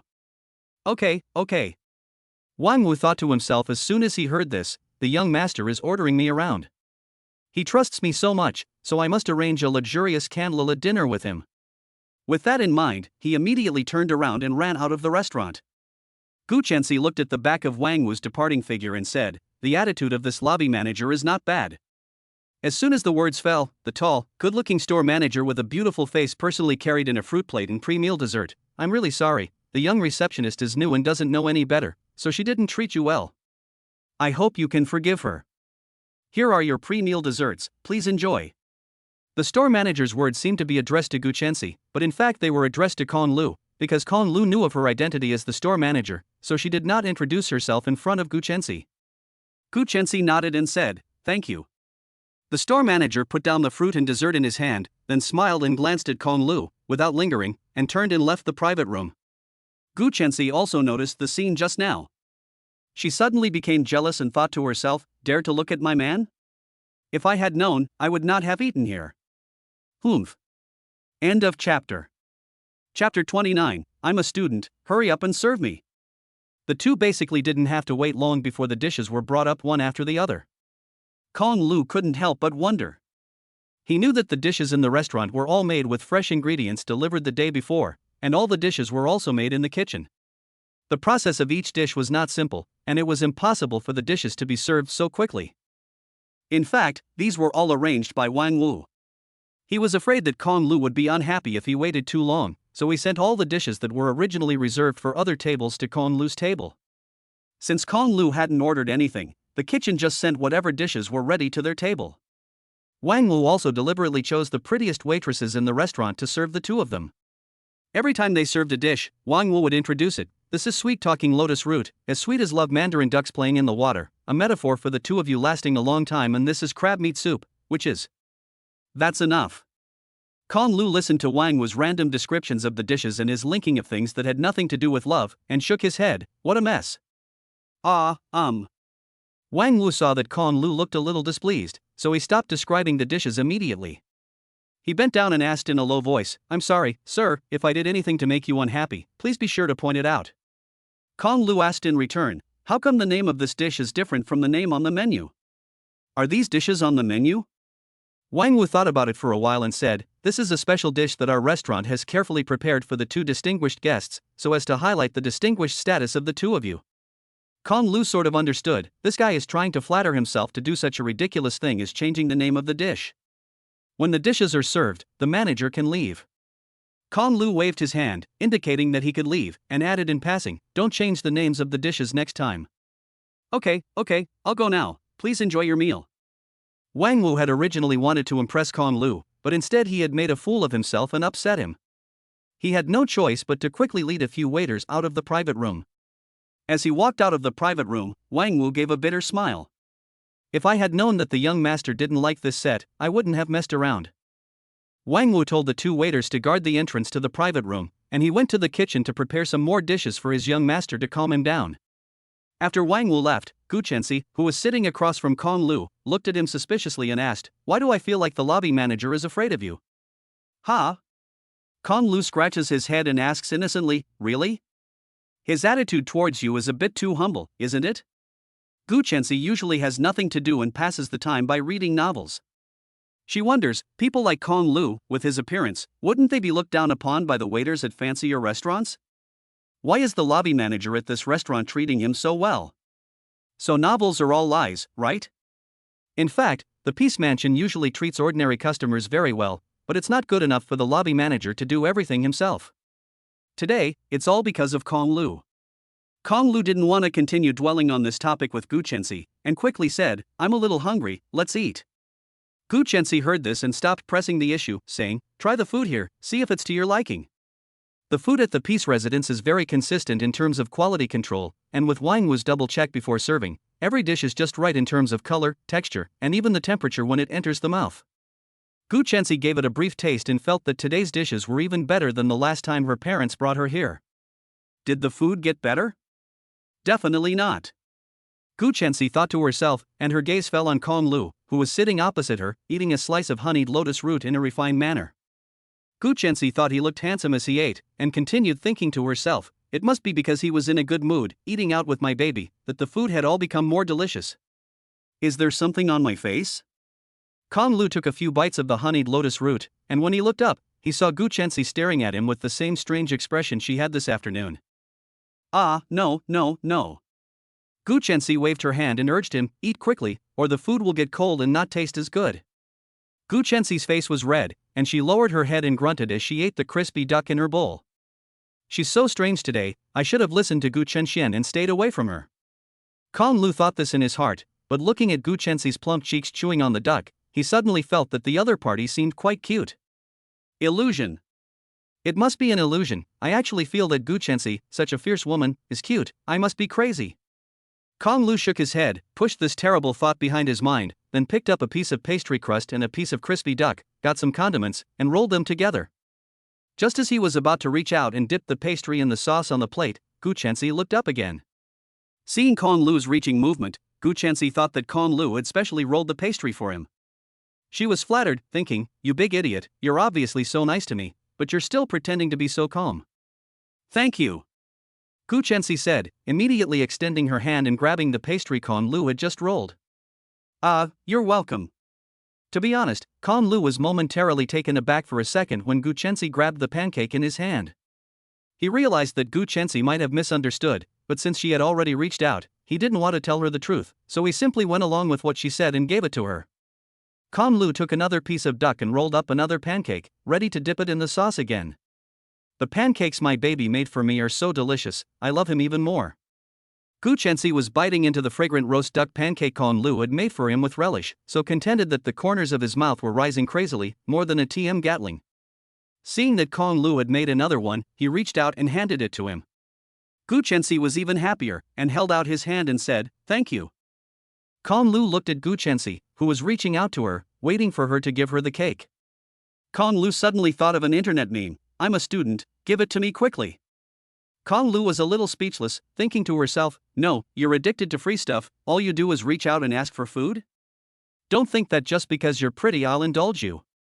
Kong Lu thought to himself as he stuffed the pancake in his hand into Gu Chensi's hand, and said to himself silently, forget it, forgive her again. Just after comforting himself, Kong Lu heard Gu Chensi say to him, don't just make it for me, eat it yourself. He spat out his inner blood. Kong Lu skillfully rolled another pancake, and this time he learned his lesson and didn't dip it in sauce. He wrapped it up and stuffed it into his mouth in one bite. Key. The two were eating when the door to the private room was knocked on. Gu Chensi, who had been interrupted, immediately put a smile on his face and said coldly, come in. Wang Wu was followed by two waiters carrying dishes. He said, these are two special dishes that our restaurant would like to offer to the two handsome and beautiful gentleman and lady. Wang Wu waved his hand and the two dishes were served on the table. One was pigeon stewed with snow lotus from Tianshan Mountain, which Gong Li likes, and the other was codfish with peony and golden soup. Gu Chensi looked at the two dishes, which were exquisitely arranged and expensive looking, and a hint of surprise flashed in her eyes. She said lightly, your restaurant is quite good at doing business. Dessert and fruit platter before the meal, and two dishes at the end. When my parents brought me here before, I didn't seem to get such good treatment. Wang Wu, who had been praised by Gu Chensi, happily smiled and said, if you think our service is good, then you should come more often, huh? Gu Chensi nodded and said cheerfully, okay, I'll go downstairs and apply for a yearly card from your store later. While waiting in the lobby, Gu Chensi had accidentally seen the membership card recharge activity at the Peace Residence. It only cost 88,000 yuan to recharge an annual card. Annual card members can spend 20,000 yuan per month for free in the store within 12 months from the time the card is issued, which is quite a bargain. She thought about getting a card for Kong Lu, so that Kong Lu could also come here to improve her diet and wouldn't have to save money by going to a cafeteria every day to eat bad food with someone she met online. Wang Wu hesitated. Hearing Gu Chensi's words, Wang Wu's gaze fell on Kong Lu. This was the girl the young master wanted to woo, and it didn't seem appropriate to let her spend money on a card in the store. Kong Lu ate the food in her bowl with a calm expression, as if she didn't care about Gu Chenxi's decision. In order to please Con Lu, Wang Wu immediately said to Gu Chenxi, "I'll give you one as a friend." "No need." Gu Chenxi shook his head, took out a bank card from his bag, handed it to Wang Wu, and said, "It's only 88,000, just swipe the card, and pay for the meal as well." "I'd like to see what kind of person is so arrogant. I've been waiting for almost an hour, and not even one dish has been served, while he keeps ordering food." Before Gu Chenxi finished speaking, there was suddenly commotion outside the door. End of chapter. Chapter 30, Looking for Trouble. Chen Junjie had arranged to meet a schoolmate for dinner at the Peace Mansion today. Although the schoolmate was quite pretty, he was not in a very good mood. After the Gu family arrived at the banquet last time, Chen Junjie immediately went to investigate Con Lu's identity, but he found nothing. After careful consideration, he still felt that Con Lu's appearance did not at all look like that of a rich person, and it was impossible for him to afford the multi-million yuan watch that Gu Chenxi had given him. Moreover, the watch was clearly a men's watch. Therefore, he decided that night, Gu Chenxi had deliberately found an actor to anger him, just to test him, and as a result, he had really left in a panic. So, he specially prepared this meal, with the aim of asking Gu Chenxi out and giving her a present to salvage his image in her eyes. He booked a private room at the Peace Mansion for Saturday night in advance and paid the money, but Gu Chenxi declined his invitation on the grounds of her studies. Chen Junjie was very depressed and found a junior schoolmate to accompany him to dinner. The junior schoolmate was not bad-looking, but compared to Gu Chenxi, there was a world of difference. While Chen Junjie was waiting with his junior classmate at the restaurant, his friend at Jiaodong University sent him a video of Con Lu and Gu Chenxi singing Dimple together last night. This really made him angry. His good upbringing prevented him from losing his temper and walking out on the spot, but after waiting for an hour and not having even one dish served, he was already starving. He looked out the door and saw that dishes were being carried upstairs. And those dishes always felt similar to what he had ordered. Chen Junjie was about to go out and ask someone, but as soon as he stepped out of the door, he saw the lobby manager followed by two pretty waitresses carrying the pigeon and fish he had ordered from his menu walking towards him. He thought they were going to deliver it to his private room, but they walked upstairs instead. Chen Junjie exploded, rushing upstairs to demand an explanation. The few waitresses at the door could not stop him, a big man, and could only watch him rush in.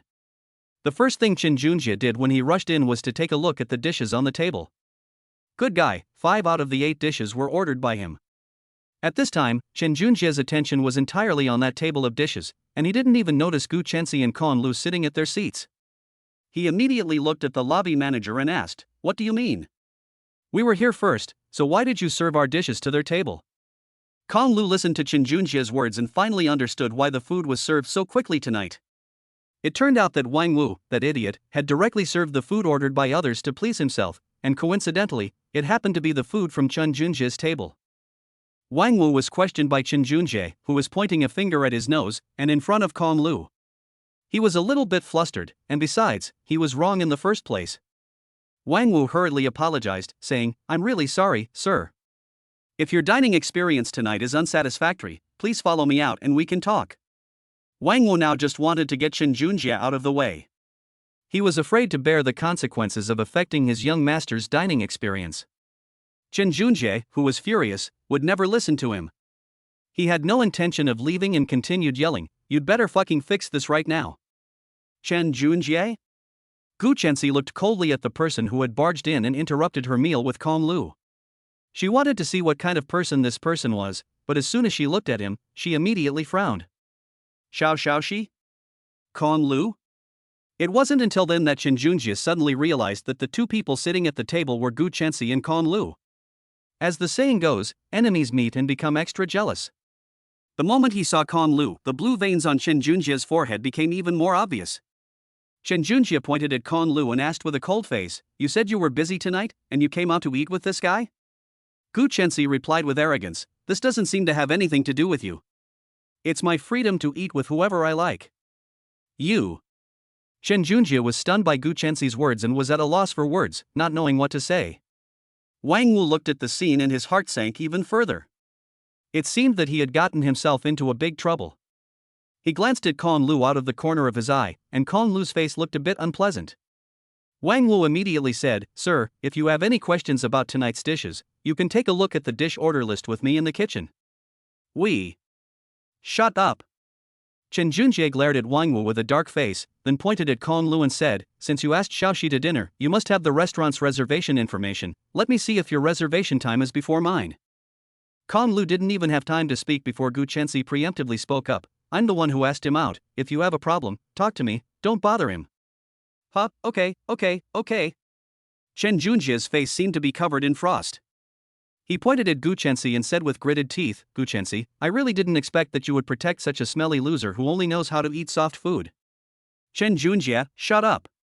Gu Chenxi snapped at Chen Junjie and tried to get up, but Kong Lu pushed him back into his seat.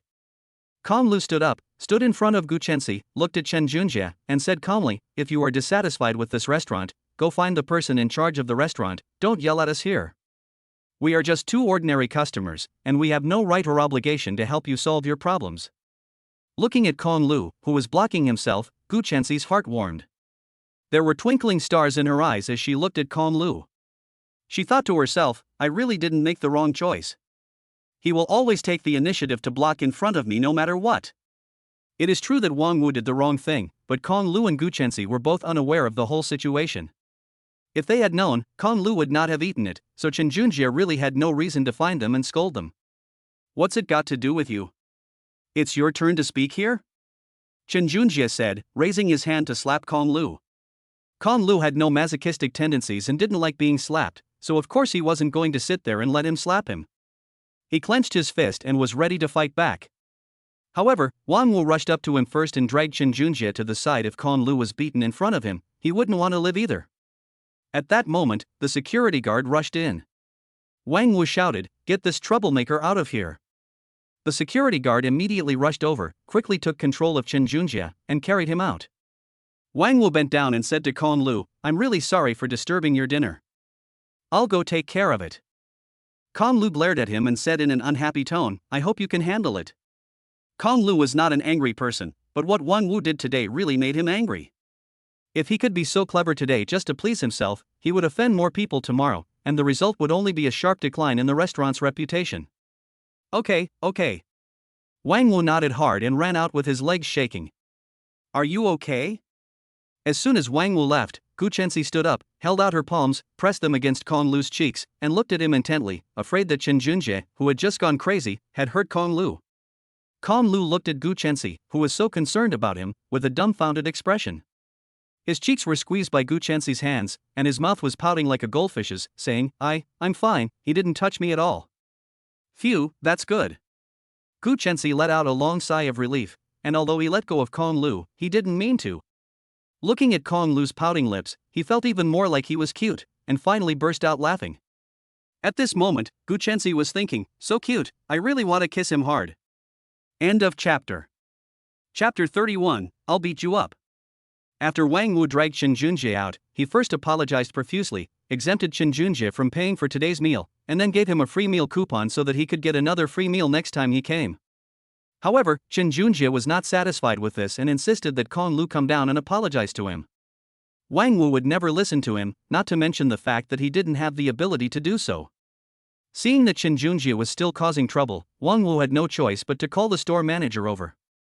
Although the store manager Wang's sighting is a woman, her methods are not at all weak.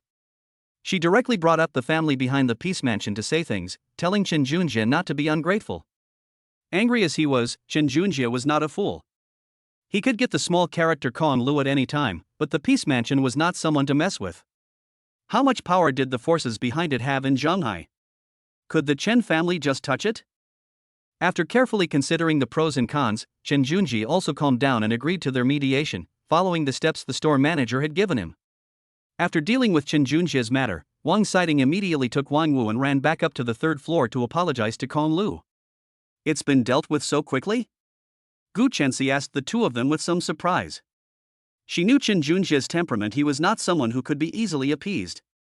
Wang Sidong bowed with Wang Wu and sincerely apologized, saying, "It's been resolved. I hope this little incident hasn't affected your dining experience. As compensation, we've already given you a free meal. This VLP card has a spending limit of 500,000 yuan and no restrictions. You can use it anytime." As Wang Sidong spoke, she took the VLP card for the Peace Mansion from Wang Wu and handed it to him. Gu Chensi was a little overwhelmed by this impeccable attitude of apology.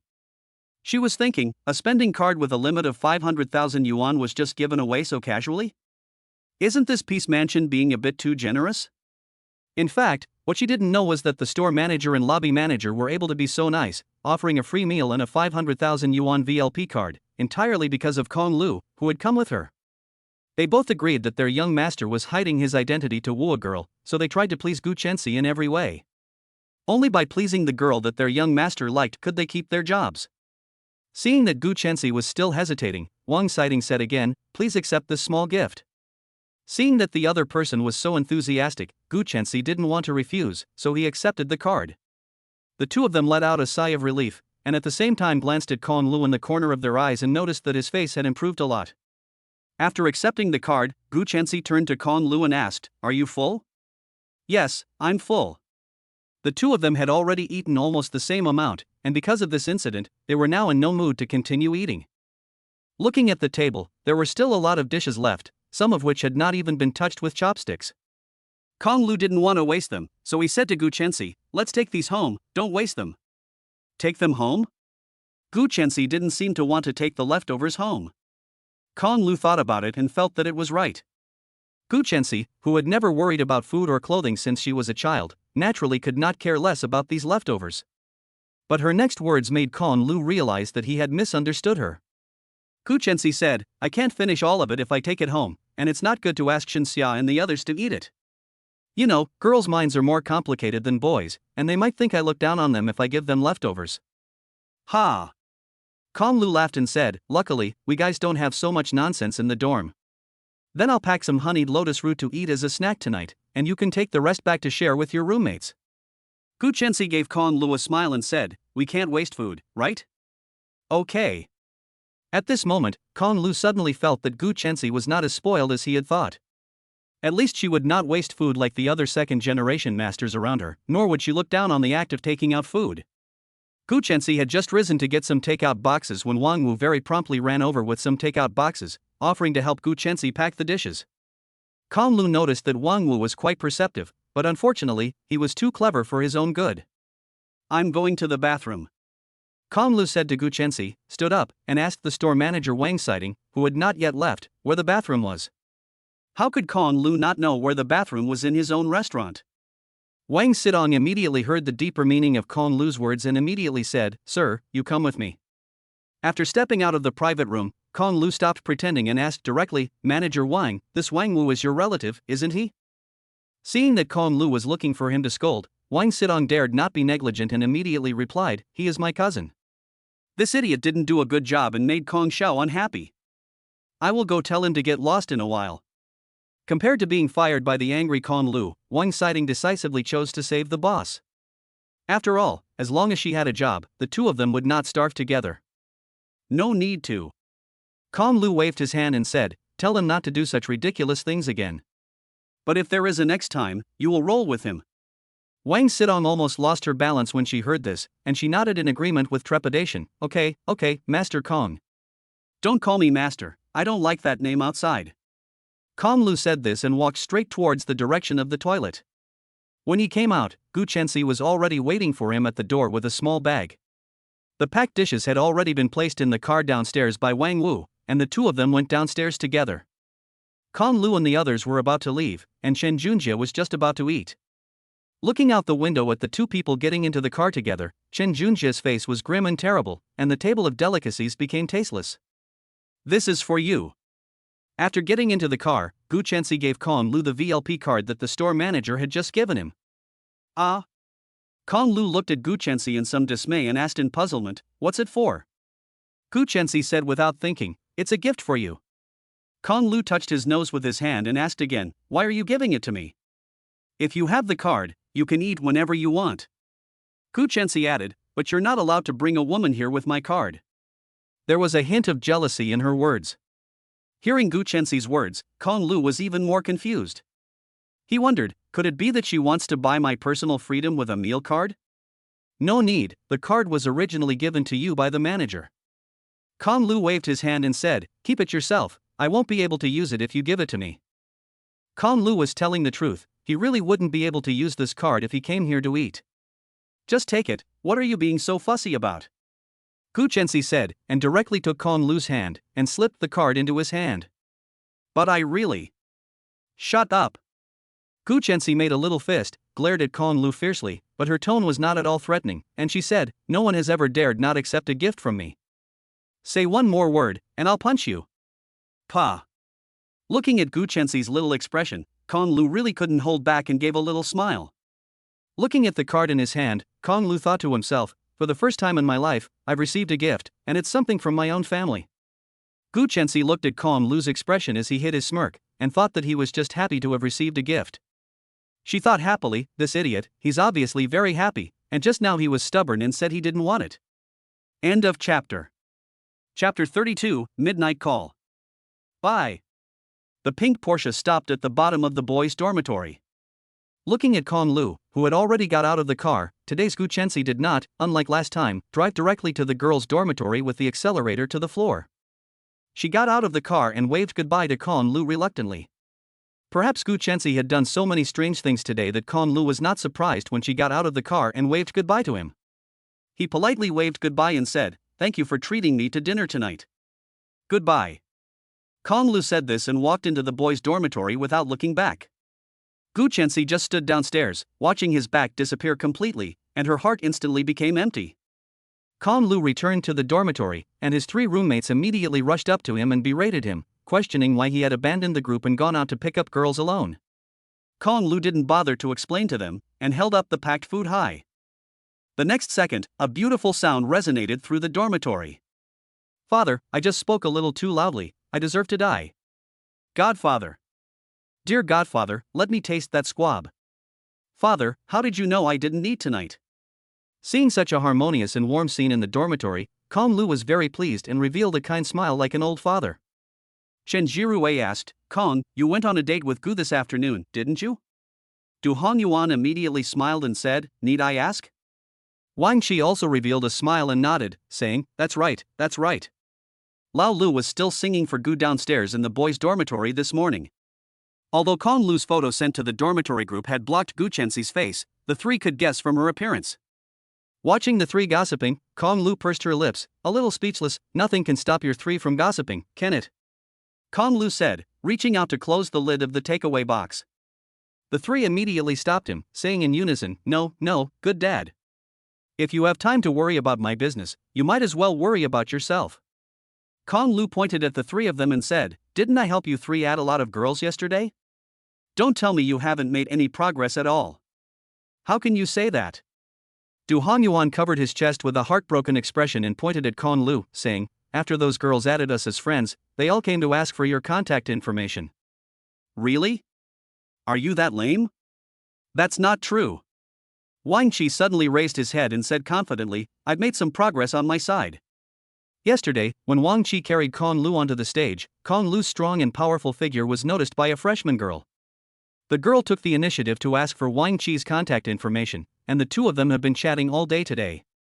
They even made plans to go shopping together tonight, so it looks like things are starting to get serious. Kong Lu patted Wang Qi on the shoulder like an old father and said, "Good, keep up the good work." Du Hanyuan glanced at the time and urged Wang Qi, "The date is almost here, let's hurry up and get ready to go." "No, what does it have to do with you if he's going on a date? Why are you getting ready?" Kong Lu looked at the somewhat excited Du Hanyuan and asked puzzledly. "Brother Kong, you don't understand, do you?" Chen Jirue said with a smile, "My younger sisters usually go out in groups from the same dormitory. Although Brother Wang has only asked 1 person out, there will definitely be more than 1 person coming out." Kong Lu smiled and said, "So you guys are getting ready for a dormitory gathering? You definitely won't find love in the dormitory." Du Hanyuan said while brushing his hair, "You can only find your true love by widening the area of your net. You can just forget it." Kong Lu gave him a cold stare and turned to Chen Jirue and asked, "Are you going too?"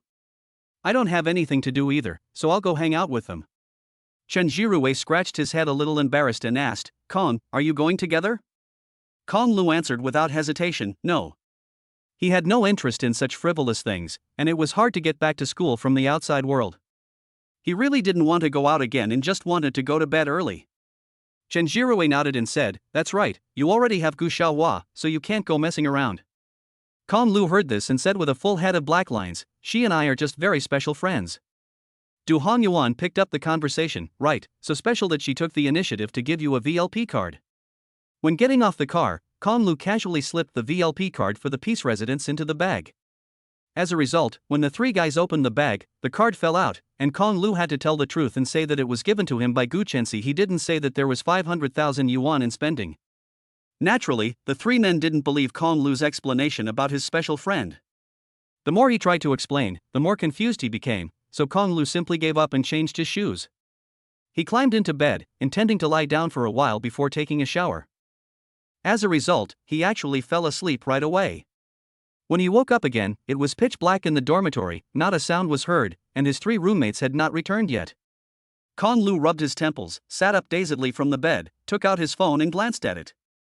There were a few scattered advertisements on the phone, and there was also a message from Shishi asking if he wanted to play games. Then he looked at the time again, it was already 11:30, and the curfew was at midnight. Kong Lu sent a message back to Gu Chenxi saying that he had just fallen asleep, and then sent a message to Wang Qi asking when they would be back. Gu Chenxi quickly replied to him, and the two of them chatted online again, but Wang Qi never replied to the message. Kong Lu also sent messages to Du Hongyuan and Chen Jirue, but still received no reply. Just when Kong Lu felt something was wrong, he suddenly received an incoming call from an unknown number. On the other end of the line was a girl's voice, "Excuse me, are you Kong Lu, Sr.?"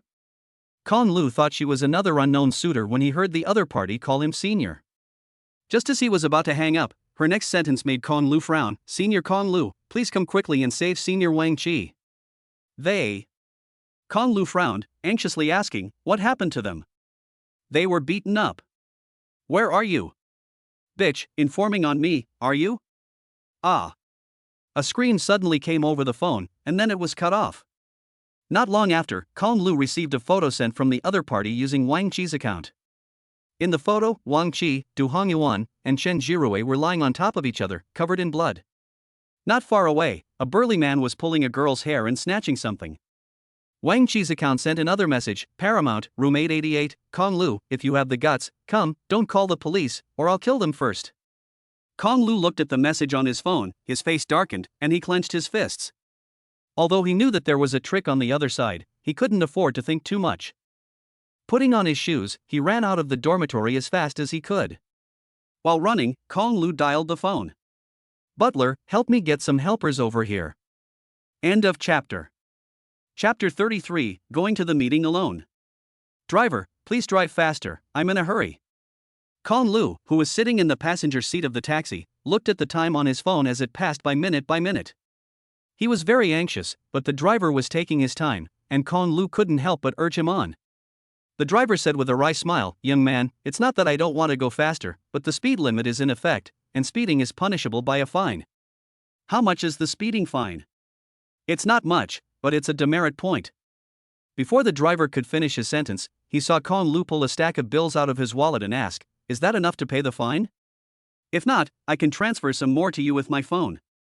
Kong Lu said, and took out his phone directly, scanning the payment code the driver had posted on the passenger seat. "Alas, young man, it's not a matter of money." The taxi driver was about to stop Kong Lu when a payment notification sounded on his phone. "WeChat payment, 10,000 yuan." Kong Lu looked at the taxi driver and asked in return, "Is that enough?" "If not." "It's enough." The taxi driver interrupted Kong Lu with a wave of his hand, his face suddenly serious. "You're the first kid to pay me to drive fast after being banned for so many years." "Sit tight." "Huh?" Kong Lu's eyes widened upon hearing this. As soon as the taxi driver finished speaking, he slammed on the accelerator, shifted gears with silky smooth clutch control, and put the car in fifth gear, speeding down the road. This time, the taxi driver felt like he had regained the feeling of being a young racing champion, drifting through the corners without slowing down. With the taxi driver's amazing driving skills, the half-hour journey took only 10 minutes. Kong Lu, who got out of the car, immediately held the car door and vomited, spitting out everything he had eaten with Gu Chenxi that night. The driver thoughtfully gave Kong Lu a tissue to wipe his mouth. "Thanks, I feel much better after vomiting." Kong Lu wiped his mouth, but his face was still pale. If he had known that the driver would drive so fast, he would not have paid for the torture. "I should be thanking you." The driver said with a refreshed look on his face, "Boy, I haven't driven so well in a long time." "Don't thank me."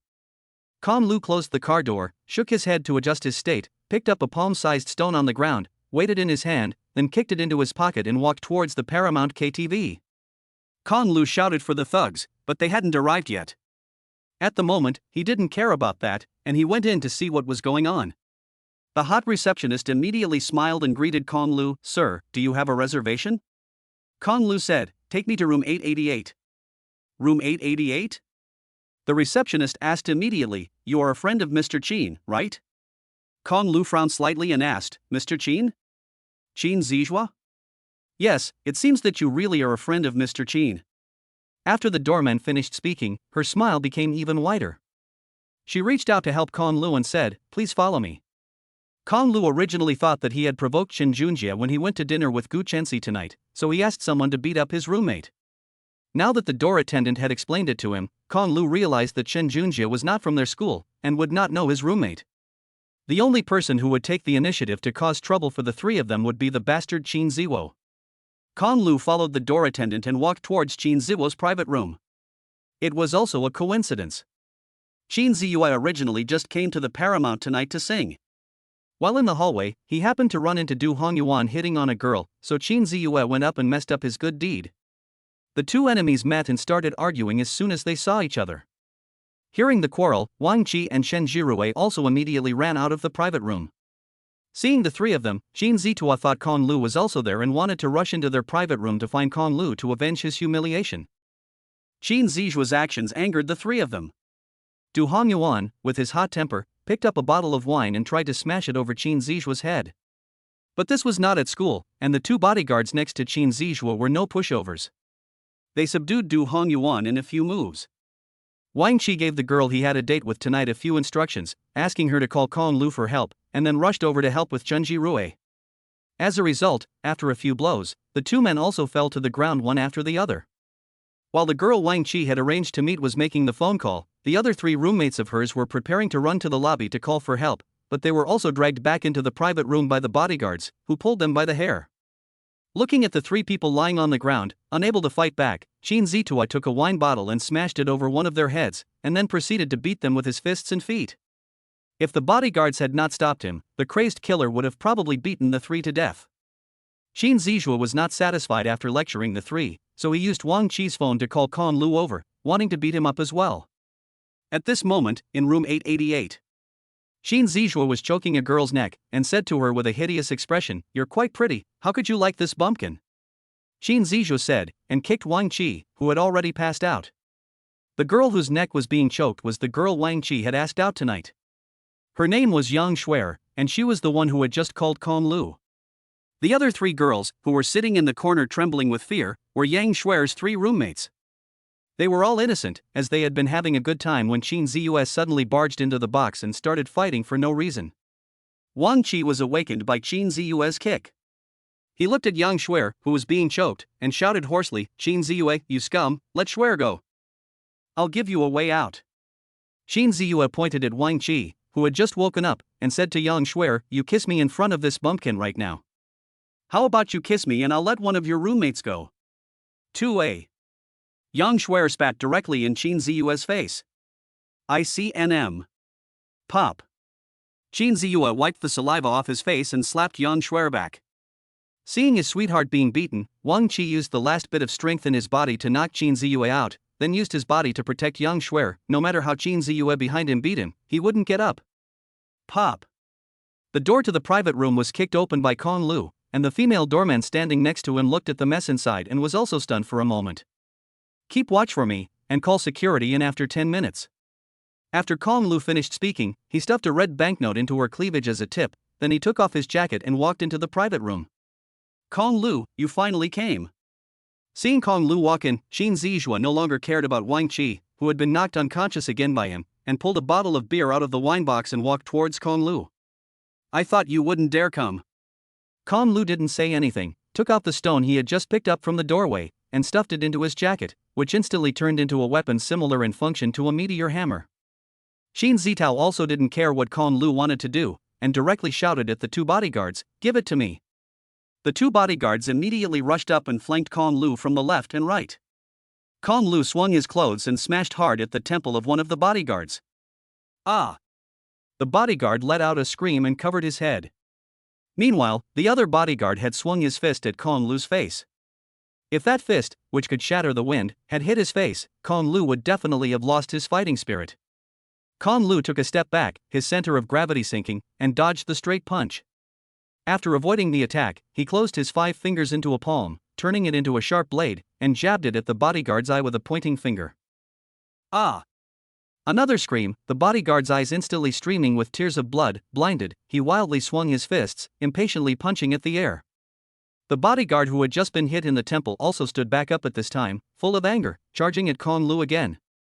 Kong Lu deftly avoided his angry attacks, slammed his clothes at him, and when the time was right, Kong Lu gave the bodyguard a sharp kick in the knee, and he instantly fell to his knees. Kong Lu then raised his clothes and smashed them in the bodyguard's face. Dong! His head collided with the stone with a muffled sound, and the bodyguard fell to the ground, completely unconscious. After finishing off one, Kong Lu turned around again, pinched the clothes in his hand, and walked towards the bodyguard whose eyes he had poked out. He gave the bodyguard's head a couple of hard slaps as well, neat and tidy, without any hesitation. In less than 2 minutes, both bodyguards were lying on the ground. Qin Ziwo looked at the two bodyguards on the ground, who were already unconscious, and he still hadn't come back to his senses. He had always thought that Du Hongyuan was the strongest fighter among the 4 in Kong Lu's dormitory, but he never expected that Kong Lu was actually so good at fighting that he easily eliminated the professional bodyguards he hired after just a short fight. Looking at Kong Lu, who was walking towards him, Qin Ziwo felt as if he were looking at a plague. His eyes were filled with terror, and the terrifying aura emanating from Kong Lu made his body uncontrollably back up, and he couldn't hold onto the beer in his hand, which fell directly to the ground and shattered into pieces with a pop. He stepped on the rubbish on the ground and tripped over, the broken glass on the ground cutting his hands directly. But he didn't care about the piercing pain in his hands, and he kept backing up crazily. He backed into the corner, and finally there was nowhere to go. Kong Lu, you fucking killed someone, you're finished. You're going to jail. Don't you touch me, if you dare to touch a single hair on my head, you're finished. I'm the only son of the Qin family of Zhonghai. Qin Ziwo, who was facing death, showed no sign of admitting his fault and even tried to threaten Kong Lu. Kong Lu didn't bother to argue with him and simply kicked him in the stomach. Poof! Qin Ziwo coughed up a mouthful of blood. He screamed like a trapped beast giving its last roar. Kong Lu, you crazy bastard! Do you even know who my father is? Ha ha! Kong Lu laughed at Qin Ziwo's words, as if he had heard the biggest joke in the world. He squatted on the ground and said in a cold tone in Qin Ziwo's ear, even if your father is the king of heaven, in Zhonghai, he has to listen to the Kong family. Kong family? You. End of chapter. Chapter 34, You Can Be Blessed Tragic Version. Qin Ziwo didn't even finish speaking before he fainted from shock. Kong Lu didn't give him a chance to faint, picked up the wine on the table, and splashed it directly in his face, and he woke up again. Trying to play dead? Kong Lu revealed a somewhat creepy smile and said calmly, I haven't beaten you yet. Let me go, please, I really know I was wrong, I'm sorry, I have eyes. Kong Lu successfully proved that the sound insulation of the private room at the Paramount was very good. The young lady at the door stood there for 10 minutes, but didn't hear any unusual sounds at all.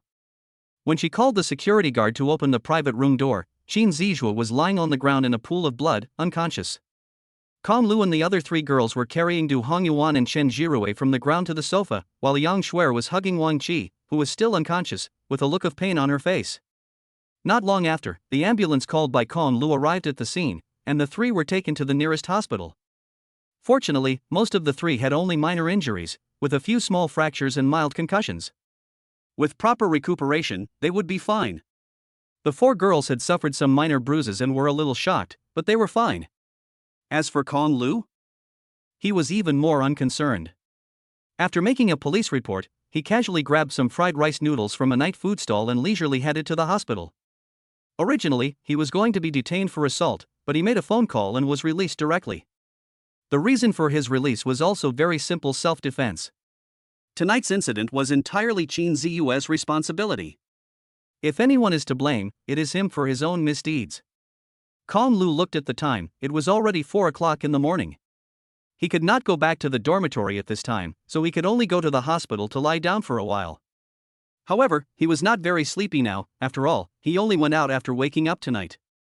There were still a few messages on his phone from Guchensi. Seeing that he hadn't replied, Guchensi finally said goodnight and stopped sending messages. Lu put down his phone and placed one hand outside the car window, letting the slightly chilly evening breeze pass through his fingers. When Lu arrived at the hospital, the three guys had already woken up. They were lying in their hospital beds, with the four girls taking care of them. Lu gave Yang Shuer a room card, telling her to take her roommates to bed, and he would just stay up for the next few hours. The girls had been worried all night and were indeed tired, so they followed Yang Shuer out of the hospital. The hotel Lu had booked was right next to the hospital, and it was a high-end suite with 3 bedrooms and a living room, so there was no problem sleeping 4 people. After the girls left, the 3 of them, who had previously looked carefree, immediately looked miserable and started to yell, "Hey, hey, hey." The 3 of them had just pretended to be strong in front of the girls. Wang Qi spoke first and asked, "Lao Lu, I heard Shuer and the others say that tonight you were the one who took Qin Ziyue and his 2 bodyguards down?"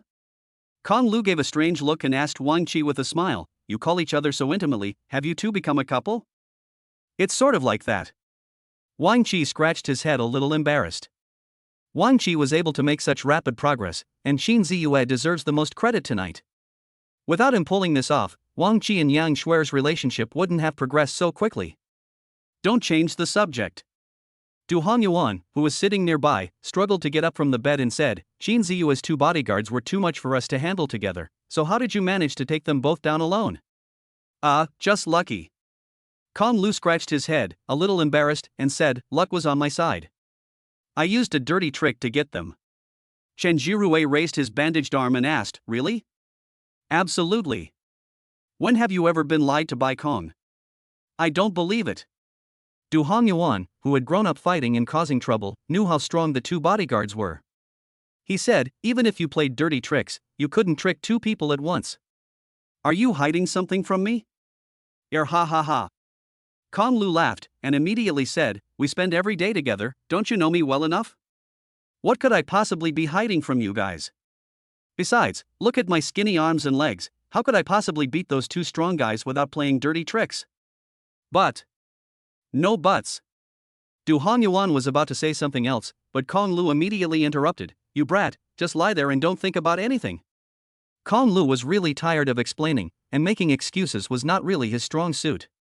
After being yelled at by Lu, Du Hongyuan did calm down. The news that Qin Ziyue had hired thugs to beat up his classmates quickly spread to the school. In order to protect its reputation, the school immediately issued a notice ordering the expulsion of Qin Ziyue and even sent someone to the hospital to offer support to the victims. The public outcry finally subsided, but the matter was far from over. After learning about the incident, Guchensi wanted her father to use his connections to get to the bottom of the Qin family's company, but her father told her something. After Qin Daha had compensated Lu and the other 7 people with a private settlement, the company went bankrupt within a few days due to a series of problems such as the withdrawal of investors and a broken capital chain.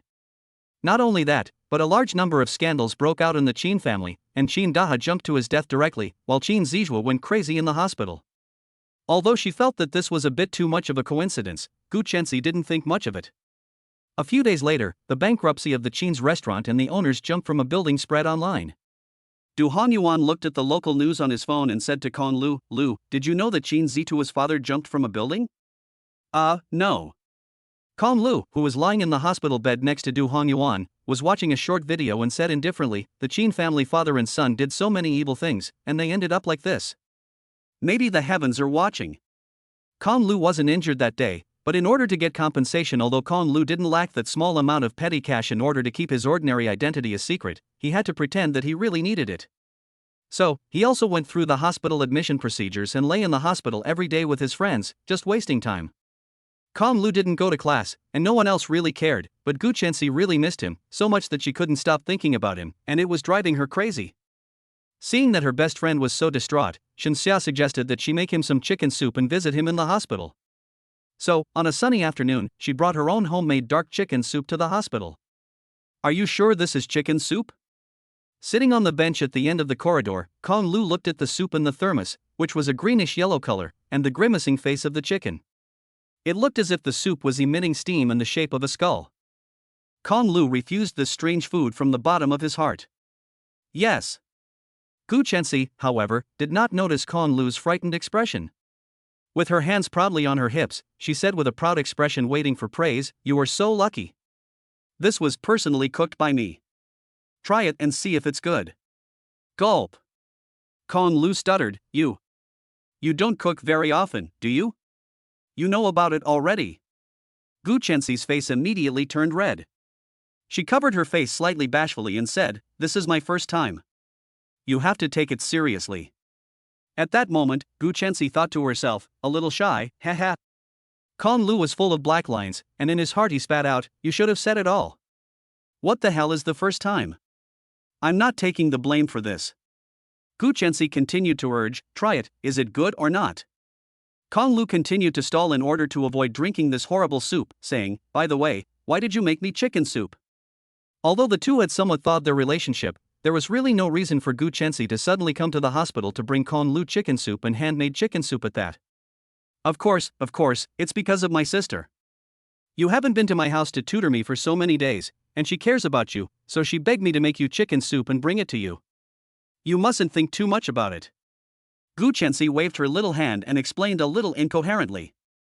The arrogant lines coupled with the slightly awkward body movements honestly made Kong Lu feel so cute that for no reason at all, he took a sip of the chicken soup in the bowl. End of chapter. Chapter 35, I'm really impressed with you. After drinking this mouthful of chicken soup, Kong Lu almost passed out. The strange taste spread through his mouth, and then quickly slid down his throat and into his stomach. Under the effect of stomach acid, the chicken soup felt like a bomb, churning wildly in his stomach. After drinking this mouthful of chicken soup, Kong Lu covered his stomach, fell to his knees, and passed out. What's going on? How did the patient get food poisoning? What did you feed him? He only drank a little of the chicken soup I made. There are mushrooms in this chicken soup. Chicken and mushrooms, isn't that good for you? But these are poisonous mushrooms. Ah. Kong Lu, who was lying in bed, opened his eyes dazedly and looked at the doctor and Gu Chensi, who were talking.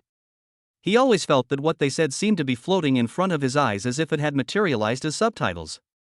He seemed to see his late great-grandmother waving at him, saying that she wanted to take him out to play, but he didn't want to go and she got angry. When he woke up again, he had been moved to a single room. The single room was much nicer than the four-bedroom. Gu Chensi was asleep, leaning on his shin. Kong Lu looked at the sleeping Gu Chensi and thought to himself, "No wonder I just dreamed that my leg had become crippled, it turned out to have been unconscious from being pressed by her." Gu Chensi's mouth was drooping downwards in her sleep, her breathing was a little rapid, and her curved eyelashes trembled with each beat. Her fair cheeks were pressed against her arm, squeezing out a plump shape like that of a crayon Shin-chan. Kong Lu looked at the plump cheeks and, for no reason, extended his finger and gently poked them. They were soft, like the feeling of poking the glutinous rice dumplings in the dinner plate with his finger when he was a child. The sticky touch made him feel like biting into the cute little face. Of course, he could only think about it, but he could not bite. He was not afraid of catching a cold, really. Kong Lu grabbed his jacket, which was on the bedside table, and draped it over her. Perhaps it was because he had just been poked in the cheek, Gu Chensi frowned and woke up from her dream. As soon as she opened her eyes, she saw Kong Lu draping the jacket over her. "You're awake." Looking at the awakened Gu Chensi, Kong Lu paused in his action of draping the jacket over her. Gu Chensi looked at Kong Lu, a flash of light in her eyes. She pounced straight into Kong Lu's arms, hugging him and shouting, "You've finally woken up." "Huh?" Kong Lu was taken aback by her sudden hug. He thought he hadn't woken up, but the soft touch of the two lumps on his chest proved that he wasn't dreaming. "You scared the hell out of me, you know." Gu Chensi used both hands to hold Kong Lu's face and ravaged it forcefully, anxiously saying, "Are you feeling unwell anywhere right now?" Kong Lu's mouth was puckered as Gu Chensi rubbed his face, and his pronunciation became a bit strange. "Boji Island, not feeling Geo." "That's good." Gu Chensi heard Kong Lu's reply and let out a long sigh of relief. Kong Lu asked, "Why did I pass out?" "You drank chicken soup mixed with 8 kinds of poisonous mushrooms, and it's a blessing that you didn't die." The nurse on duty pushed open the door to the ward and walked in, explaining, "You're in pretty good shape to have woken up so quickly." "What the hell? 8 kinds of poisonous mushrooms?"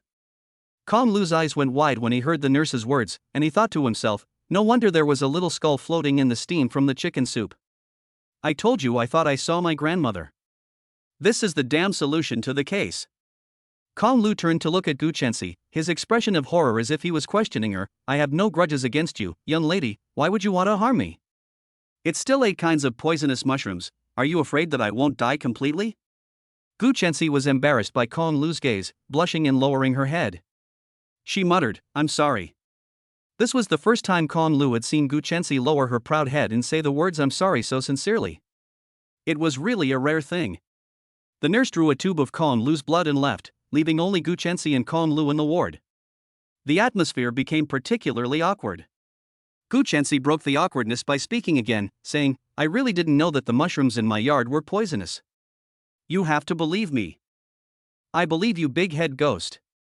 Looking at Gu Chensi's determined look, Kong Lu remembered the image of her proudly telling herself at noon, you are blessed. Kong Lu angrily reached out his hand, and Gu Chensi thought he was going to hit her. She immediately closed her eyes, didn't dodge, and obediently waited for him to punish her. It was only when facing Kong Lu that Gu Chensi was so obedient. Kong Lu, however, just poked her twice hard with his fingers on her forehead and said, Qin Zijua. Both bodyguards didn't hurt me at all, but you almost poisoned me to death. I'm really impressed with you. Oh, I know I was wrong. Gu Chensi hugged Kong Lu's hand and spoke in a soft tone, completely losing her aloofness. At the moment, she looked like a stuffed cat that had done something wrong and was being scolded by its owner, purring for forgiveness. Kong Lu, with his arms folded, asked, where did I go wrong? Everywhere.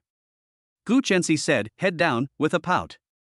She was at a loss for what to do, and kept tapping her fingers together. The nail on her index finger was half broken, and she didn't know where it had gone, probably into the chicken soup she had been making for Kong Lu that afternoon. Forget it. Seeing Gu Chensi's aggrieved expression, it really did make people feel sorry for her.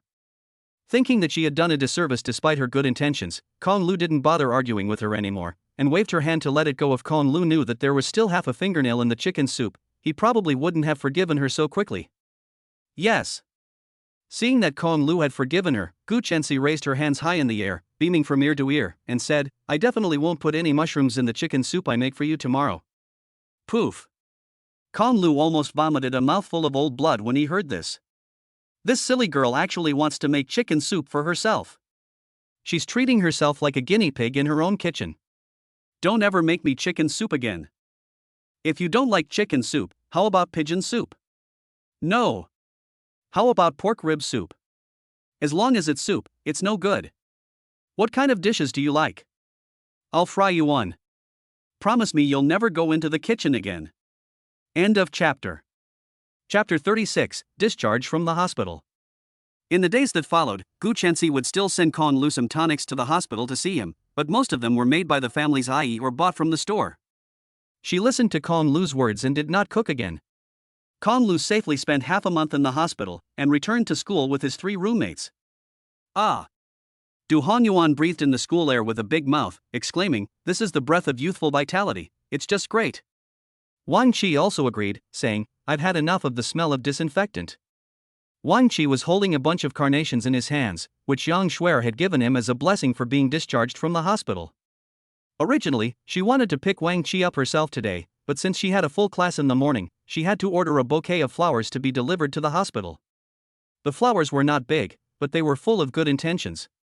Wang Qi hugged the bouquet of flowers like a treasure to say that this was the first time Wang Qi had received flowers from a girl since he was so young. Yes, yes. Chen Jirue nodded in agreement, and he turned to look at Kong Lu, who had an expression of indifference, neither happy nor sad, and asked somewhat puzzledly, why aren't you excited at all, Kong Gu? Huh? Why should I be excited? There's not even much of a smell of disinfectant in the single room. Kong Lu was placed in a single room by Gu Chensi due to food poisoning. The single room was similar to a small hotel, with softer mattresses than the regular rooms. Kong Lu felt like he was on vacation in there, and with Gu Chensi bringing him delicious food every day, Kong Lu had put on weight in the past 2 weeks. Unlike the 3 of them, who were really in the hospital for treatment, getting injections, applying medicine, changing bandages every day, and even having to watch what they ate, and no one sent them anything good to eat. It was only when Yang Shuer had no classes that she took the time to visit Wang Qi and bring them some food. Kong Lu took care of their 3 meals a day the rest of the time. Du Honyuan immediately gave him the finger when he heard this, get lost, you bastard who's fallen into the arms of a rich woman. Kong Lu gave him a dirty look and didn't bother to argue with him. But after a while, he came up to him again and asked, "Hey, does Gu Chensi have a younger sister? Are you crazy about wanting to be rich woman's sugar daddy?" Kong Lu widened his eyes and looked at Du Hongyuan and said, "His younger sister is only in junior high school." Du Hongyuan rubbed his chin and said, "It's fine, there's only a 6 or 7 year age difference, I can wait." Before Kong Lu could say anything, Wang Qi gave him the middle finger and said, "Rising sun. You don't even let little girls alone."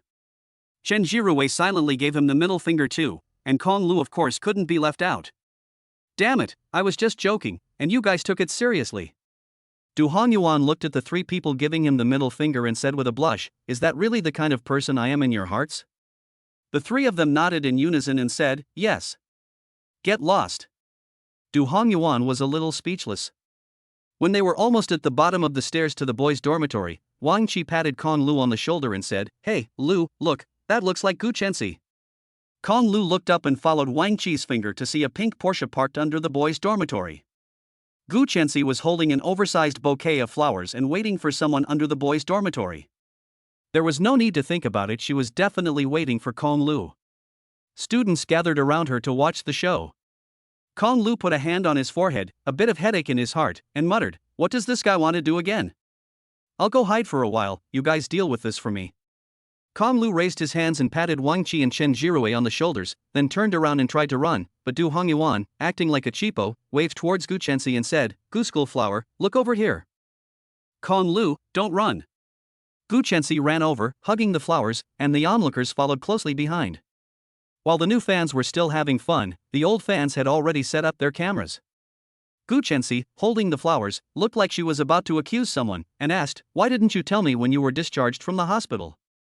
In front of outsiders, Gu Chensi still looked aloof, but only Kong Lu knew how naive she was in private. This.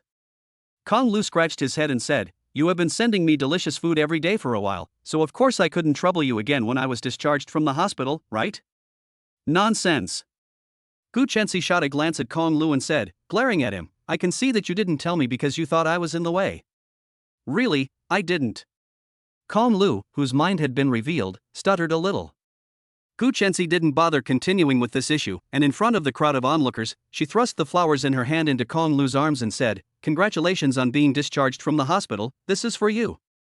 Gu Chensi's overbearing attitude left Kong Lu with no chance to refuse, and he had to nod and take the bouquet.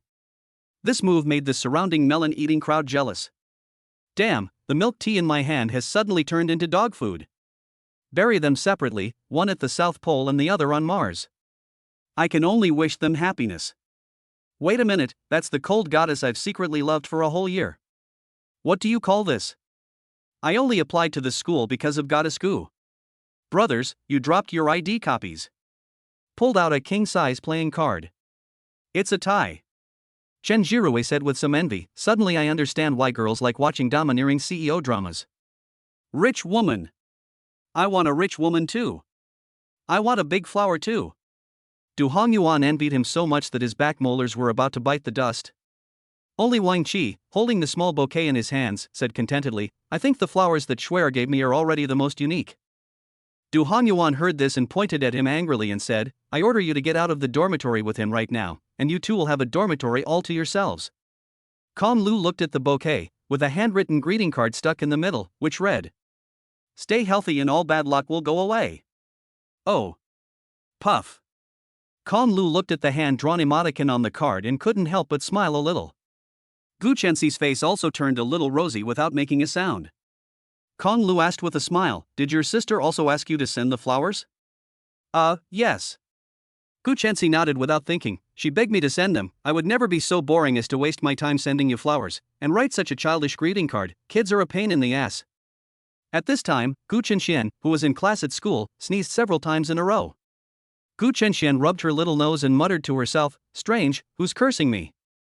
Kong Lu nodded and said, "Then thank Chenxian for me." Gu Chensi heard this and bit her lip, saying, "Why thank her?" She thought to herself, "I wrote you such a heartfelt greeting card and you don't even thank me? I'm really going to be angry." Kong Lu shrugged and asked in return, "Didn't she ask you to give it to me? I definitely have to thank her." Gu Chensi suddenly realized what Kong Lu was saying, and her face flushed with embarrassment. She hurriedly thought of an excuse and said, but I also delivered them, shouldn't you thank me first?" Oh. Kong Lu was enlightened when Gu Chensi said this, and said, "It seems that's true." Then thank you, beautiful Gu, for delivering the flowers. I'll give you a 5-star rating when the time comes. Get out of here. Gu Chensi was still feeling pleased with herself when she heard the first half of the sentence, but when she heard the whole sentence, she realized that Kong Lu was treating her like an errand boy. She suddenly felt a little bit of remorse, thinking, if I had known, I would have never said that it was my sister who sent it. This idiot really believed it. Here, delivery fee. Kong Lu took out a lollipop from his pocket and gave it to Gu Chensi. Gu Chensi looked at the lollipop and was slightly taken aback. Kong Lu asked with a smile, "What's wrong, don't you like it?" "Then I'll eat it myself." "You wouldn't dare take back something you gave to me." Gu Chensi snatched the lollipop, stuffed it into her bag, then huffed arrogantly, turned around and got into the car. The arrogant ghost's thoughts at the moment, a lollipop from the baby, yes. End of chapter. Chapter 37, The Patriarch of the Boys' Dormitory. Why are you smiling so happily? What happy event have you encountered? As she watched Gu Chensi, who was walking briskly back to the dormitory, Shenxia immediately sensed that there was something wrong with her. It's nothing. Gu Chensi shook her head and took out the lollipop that Kong Lu had just given her from her bag and placed it on the table. Shenxia walked over and looked at the lollipop, and asked somewhat puzzled, "This can't be a lollipop that Kong Lu gave you, can it?" Gu Chensi tilted her head and looked at Shenxia standing next to her, smiling and asking, "Why are you so smart? I think you're the silly one." Shenxia held up her finger and poked Gu Chensi's smooth forehead lightly, saying, "I mean, young lady, what is it about you that you like such a poor, stupid boy?" After Shenxia finished speaking, she suddenly felt that something was wrong. Clearly, she had been the one to actively match up Gu Chensi with Kong Lu last time. Gu Chensi pursed her lips and grabbed the lollipop, saying, "This is no ordinary lollipop." "What? Is this the lollipop from Wang Wei's poem?" Shenxia rolled her eyes and said, somewhat speechless, "I seriously doubt that you have been infected with some kind of super love brainworm by that silly boy Kong Lu." As Gu Chensi's best friend, Shenxia of course knew that Gu Chensi was a cold person on the outside, but a warm person on the inside. She only showed her enthusiasm in front of acquaintances. For example, Gu Chensi often invited people in the dormitory to eat, and also gave them skincare products and the like. She was cold when dealing with all strangers, especially boys. After spending more than a year together, she has never seen Gu Chensi show even the slightest bit of kindness to any man. The only person she could strike up a conversation with was Kong Lu, and when she tried to set the two of them up, she even told herself that she didn't like that man. Of course, Gu Chensi also told her that it was because of something that happened when she was a child that caused her to be a little socially anxious and especially afraid of men. But it was precisely because she knew that Gu Chensi was afraid of men that Shenxia was so shocked. Gu Chensi would take the initiative to make chicken soup for a man she didn't like, skip class to go to the hospital to see him, and even be happy like an idiot because of a lollipop that man gave her. Apart from the reason of being bewitched, Shenxia couldn't think of any other reason to explain Gu Chensi's attitude towards Kong Lu, which had changed so drastically. It can't be because he saved Gu Chensi's life when they were kids, can it? Shenxia shook her head, feeling a little ridiculous at her absurd thought. Gu Chensi held the lollipop and asked Shenxia, "Xiaoxia, do I look like I'm in love?" Shenxia shrugged, "Not only do you look like it, you are." "Ah." Gu Chensi immediately stuffed the lollipop back into her bag on hearing this, and resumed her expression of keeping people at bay, asking with a cold face, "So what now?" Shenxia nodded and said, "The familiar feeling is back." After getting Shenxia's affirmation, Gu Chensi once again revealed a smile and said contentedly, "That's good, but he mustn't see it, hee hee." Gu Chensi's thoughts, if Kong Lu finds out that I like him, he'll be under a lot of psychological pressure. I have to hide it well. Gu Chensi, come on. Clenching her fists. Ah. Shenxia listened to Gu Chensi's words, her pupils quaking as they stared at her, screaming in horror twice, before hugging her head, with an expression of a collapsing worldview, saying, "Crazy, crazy, everyone's crazy." Shenxia felt that the world was somehow not real anymore. She climbed into bed, preparing to sleep for a while, hoping that when she woke up, the world would return to normal. On the other side, in the boys' dormitory, the threshold of Kong Lu's room 215 was almost broken down by people. Today, when Gu Chensi sent flowers, many people in the men's dormitory saw the scene. A man who can make the legendary cold-hearted school beauty chase after him is simply a god. They were so envious of that scene that they wanted to take Kong Lu's place. Everyone was hoping that Kong Lu could teach them some skills to woo girls, and then they could win the girl they liked in one fell swoop. So, a large group of people came to Kong Lu to be his disciples, and some even came directly to be his godfather. The crowd said, "What's the harm in becoming a godson if it means learning real skills?" Another person heard this and sneered, "Become a godson? That's weak. I'll just become a grandson." Facing this group of crazy admirers, dormitory 215 had long since locked the door. Du Honyuan was playing a game and couldn't hear his footsteps because of the noise, so he got a little annoyed and said to Kong Lu, "Lu, this isn't a solution. They're too noisy. Do you think I don't mind?" Kong Lu, who was lying on his bed, sat up and rolled his eyes at him. "Why don't you get a mop with shit on it, transform into Lubu, and rush out and fight them?" "Tut, I can't do it." Du Honyuan immediately shook his head. "I think Lao Wang should be Lubu. This kid is big and strong, so he's suitable to be Lubu. Right, Lao Wang?" In response to Du Honyuan, apart from the noise outside the door, there was only Chen Jirue snoring in the dormitory. The kid was unmovable after falling asleep. "Lao Wang?" Seeing that Wang Qi didn't respond, Du Honyuan shouted again. "Lao Wang, you're ignoring me? What are you doing? You're not doing anything naughty, are you?"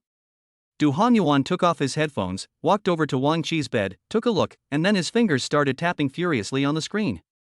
His mouth was raised up in a crazy grin, almost to the point of going up to the sky. Du Honyuan asked in a quiet voice, "What are you doing?" "Don't make a noise, I'm chatting with Schwer." Wang Qi said, rolled over, and continued tapping on the screen. "Ah, it's broken." Du Honyuan yelled in indignation, and his gaze fell once again on Kong Lu's body. Kong Lu had originally wanted to go to the library to read, but the entrance to the dormitory was surrounded by a sea of people, all of them looking for him. He simply couldn't get out, so he simply lay down. "Lu." Du Honyuan leaned over the edge of Kong Lu's bed, looking pitiful, and said, "You're already revered as the originator of the men's dormitory, so teach me a few tricks so that I can win the heart of a rich woman too. If I can't find a rich woman, I'd be happy to have a sweet relationship. Get out." Kong Lu closed his eyes and didn't even bother to look at him, saying, "Gu Chenxi and I really don't have anything, she doesn't even like me." "You're lying." Du Honyuan was a little unhappy. "If you don't like her, why did you come to the hospital to see her and even make her chicken soup?" Kong Lu opened his eyes, pointed at Du Honyuan, and said, "Don't mention the chicken soup again." If Gu Chenxi hadn't apologized that day with such a sincere attitude, Kong Lu would have suspected that she had deliberately poisoned the chicken soup to get back at him for scolding her twice. "Gu Chenxi likes me?" Kong Lu smiled and said to himself, "Don't be ridiculous, I don't believe it anyway." Du Honyuan immediately said, "She definitely likes you." "Why?" "Because when you gave her the lollipop, her eyes were the eyes of someone in love, there's no mistake." Kong Lu suddenly recalled the reaction of Gu Chenxi when he gave her a lollipop. That tender gaze was indeed wrong. But he still didn't want to believe that Gu Chenxi would like him. He asked, "Then give me a reason why she likes me? Does it take a reason to love someone? No? Yes?" End of chapter. Chapter 38, A Chance Encounter in the Cafeteria. Fortunately, the dormitory supervisor arrived in time and drove away the group of boys who were blocking the entrance to dormitory 215 and trying to become his disciples. With no one to disturb them, the other 3 people in the dormitory also fell asleep one after the other. This is what university is like. If you have goals and direction, every day is full. If you want to be a salted fish, then you can sleep late and play games in the dormitory every day, and then wait for 4 years to pass, go to society, and suffer the beating of society. Then you will find that the 4 years of university are as golden and splendid as time, and you have wasted it in bed or in a bed alone. Kong Lu woke up from a nap and looked at the darkening sky. The room was also pitch black, and only Du Hongyuan's computer screen was glowing. Kong Lu felt an inexplicable sense of emptiness well up in his heart. After sitting in bed for a few minutes, he gathered his strength to get up. He climbed out of bed, got dressed, and prepared to go to the canteen for a meal, and then go to the library for a while. Kong Lu inwardly thought, "No one can stop me from going to the library, not even beauty. If it were Gu Chenxi, I would have to think about it." "You're awake?" Du Hongyuan, who had been playing games all afternoon, rubbed his bloodshot eyes, glanced at Kong Lu, and asked, "Are you ready to go out?" Kong Lu nodded and said, "Let's go to the cafeteria for dinner." "Are you coming?" "Sure." Du Hongyuan answered, getting up and stretching. Pop. Kong Lu turned on the light in the dormitory. The room, which had been dark, suddenly lit up. Chen Jirue, who was half asleep, was awakened by the sudden brightening of the room. He sat up dazedly and asked, "Is it morning yet?" Du Hongyuan laughed and scolded, "Idiot, it's already 7 p.m. Ah. I slept all afternoon?" Chen Jirui looked out the window with sleepy eyes, and then also revealed the expression Kong Lugang had when he first woke up. Du Hongyuan yelled, "Let's go, get up and eat." Kong Lu looked at Wang Qi's empty bed and asked, "Where did Lao Wang go?" Du Hongyuan explained, "He woke up before you, got up and washed his hair, and then went out to meet Yang Shuer." If a guy washes his hair before going out, it shows the utmost respect for the girl he's meeting. The three of them tidied up and went to the cafeteria together. They noticed that something seemed wrong in the cafeteria tonight. The boys all ran to the second floor. Du Hongyuan thought there was some kind of event going on there, so he dragged the two of them up there as well. When the three of them got to the second floor, they exclaimed in unison, "Goodness!" The area on the far left of the second floor by the window, as well as the surrounding area, was completely full of people. Apart from that area, the central area and the area on the right by the window were sparsely populated. It seemed that everyone was attracted by something. Xinxia, sitting by the window, looked at the half-fried, crispy skinned chicken in the bowl and the oily pork belly in tomato sauce. She really couldn't eat it. She glanced at Gu Chenxi sitting opposite her and asked, "Why did you suddenly want to eat at the cafeteria today?" Gu Chenxi spat out the big piece of fat disguised as a potato, shuddered, felt a little guilty, and quickly took a sip of lemon tea. After finishing the lemon tea, she let out a long breath, feeling a little bit revived. She said expressionlessly, "I've always heard that the food at the canteen is terrible, and I'm curious to see how bad it is." Gu Chenxi thought to herself, "I really just want to taste how bad the food at the canteen is, and I definitely didn't come here to meet Kong Lu by chance." "You're not the type of person who likes to suffer." Xinxia knew that there were so many boys around looking at Gu Chenxi, and she was sure that Gu Chenxi would feel uncomfortable. She could only be here to eat at the cafeteria because she wanted to run into Kong Lu. Xinxia was like a worm in Gu Chenxi's stomach, knowing exactly what she was thinking. Xinxia looked around and said, "Kong Lu isn't here, so it looks like your plan for today is going to fall through." Cough cough. Gu Chenxi coughed lightly to hide her embarrassment, then whispered, "Xiaoxia, don't talk nonsense, I don't have a plan to run into him by chance." After saying this, Gu Chenxi immediately realized that something was wrong. Xinxia grinned and pointed at her, saying, "Look, you even admitted it yourself. Shut up and eat your food." Gu Chenxi finished speaking and then lowered her head and silently began eating the rice in her bowl. The food in the canteen was really bad. The rice had burnt bits on it that were hard enough to knock your teeth out, the braised pork and potatoes only had fat and fat assassins disguised as potatoes, and the cauliflower was so full of oil that it was hard to eat. It was hard to imagine how these boys could eat this stuff. The thought that Kong Lu also ate this to fill his stomach every day made her feel even more sorry for him. Gu Chenxi inwardly thought, "I feel sorry for my baby for 1 second." Gu Chenxi took 2 bites and then put down her chopsticks. "I can't eat anymore." "Xiaoxia, let's go." "Wait." Xinxia looked at the 3 people not far away who were walking towards them with their dinner trays, and they looked a bit familiar. She said, "That looks like Kong Lu." Gu Chenxi pursed her lips and said, "Are you deliberately trying to make fun of me?" Xinxia was a bit speechless. She pointed at the 3 people not far away and said, "Really, I'm not lying to you." "Humph, I won't believe you." Gu Chenxi didn't look, crossing her arms, a little look of "I'm so smart you can't fool me." The next second, Gu Chenxi heard Du Hongyuan's voice in her ear, "Hello, Miss Gu, Miss Xin, good evening." Kong Lu didn't want to join the fun, and was planning to find a seat and eat, but Du Hongyuan insisted on seeing what was attracting these men, and dragged the 2 of them over. It was a shock to see them, but they were 2 old acquaintances. Before Kong Lu could turn around and run away, Du Hongyuan shouted. Hearing someone call her name, Gu Chenxi turned her head and locked her gaze on Kong Lu, who was preparing to make a run for it. She shouted coldly, "Kong Lu!" "Ah!" Kong Lu, who had been stopped by the shout, glared at Du Hongyuan beside him. The look in his eyes made him want to kill the kid right now. Gu Chenxi sat up straight, tilted her head, and her snow-white swan neck was particularly eye-catching. She asked coldly, "Why are you running?" Kong Lu smiled and said, "I don't think there's a seat here anymore, so I'm going to find a new seat." Gu Chenxi heard this and didn't say anything. She moved her body towards the window, vacating a seat, and said to Kong Lu, "Sit." "This is so inappropriate. All the boys around here are staring at us, and he really doesn't want the threshold of the dormitory door to be broken again tonight, so he refused and said, 'The 3 of us will go eat somewhere else, so we won't disturb you too.'" Sit down. Kong Lu wanted to sneak away again, but Gu Chenxi gave a cold hiss, and her legs went limp, so she sat down next to her. Chen Jirue tugged on Du Hongyuan's clothes and said, "Brother Du, let's not sit over there." Chen Jirue is a rather introverted and shy person. He has not had much contact with girls growing up, and would feel uncomfortable if there were girls sitting next to him, let alone two beautiful girls. So he didn't want to stay. "If you want to go, go, I'm not going anyway." Du Hongyuan was not going to go.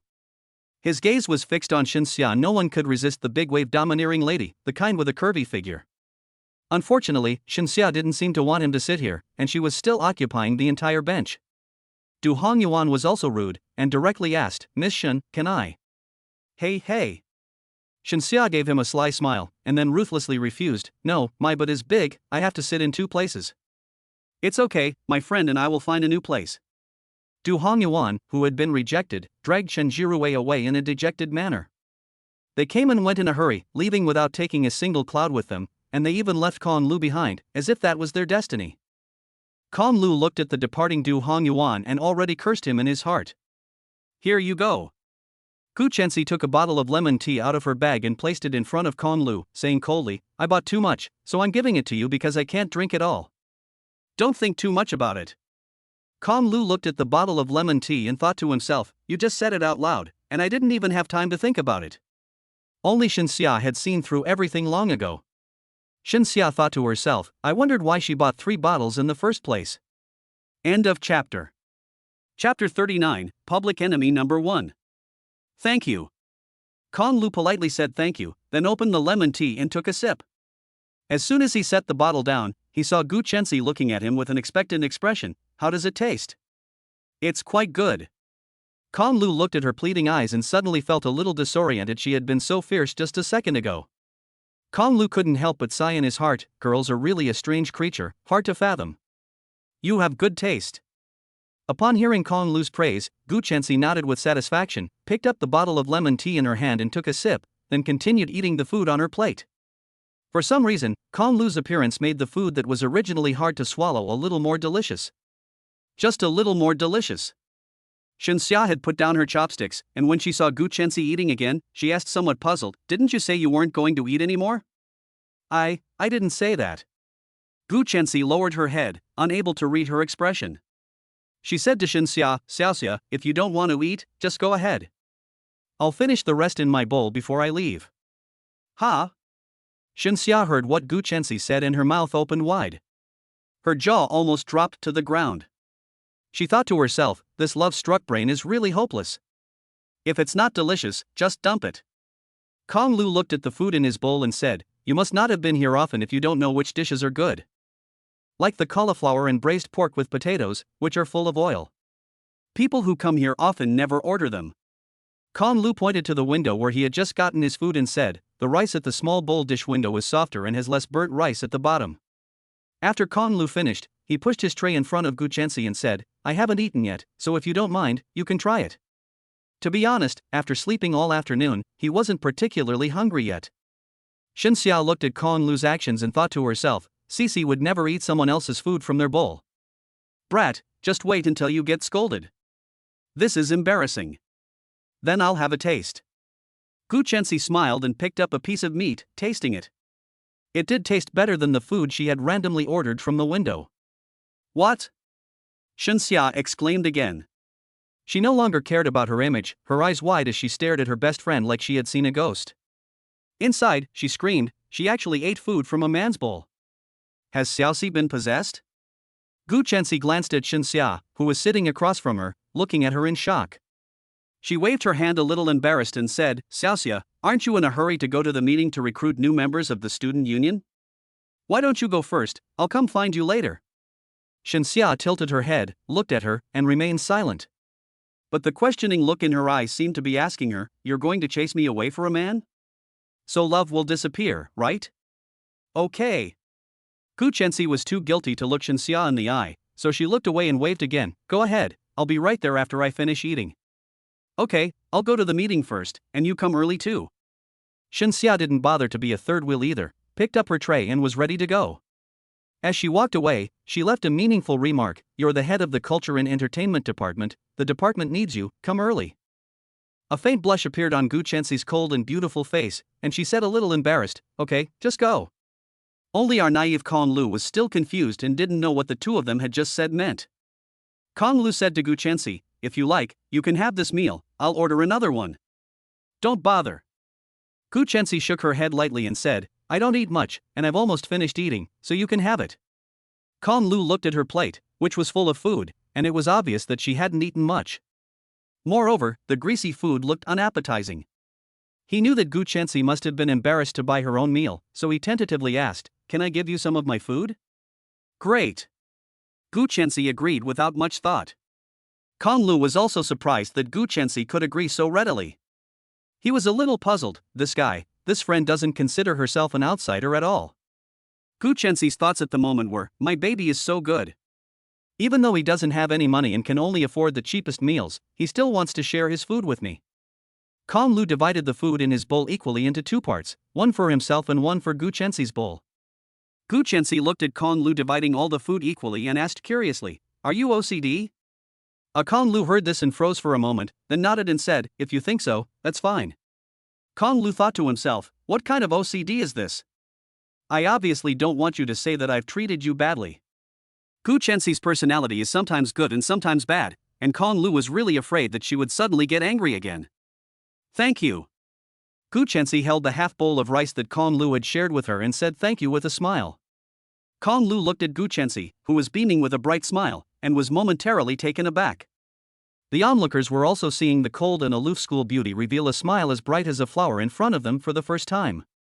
They were transfixed by the combination of aloofness and cuteness in her smile, and they all pulled out their phones to record this precious moment like a fleeting flower. It can be said that the deeper the love these boys have for Gu Chensi, the more intense their hatred for Kong Lu. "Ah, my goddess, she actually smiled at a man. I've never seen my goddess smile before. The school flower is so cute when she smiles. Kill Kong Lu and take the school flower. Sand, bean paste.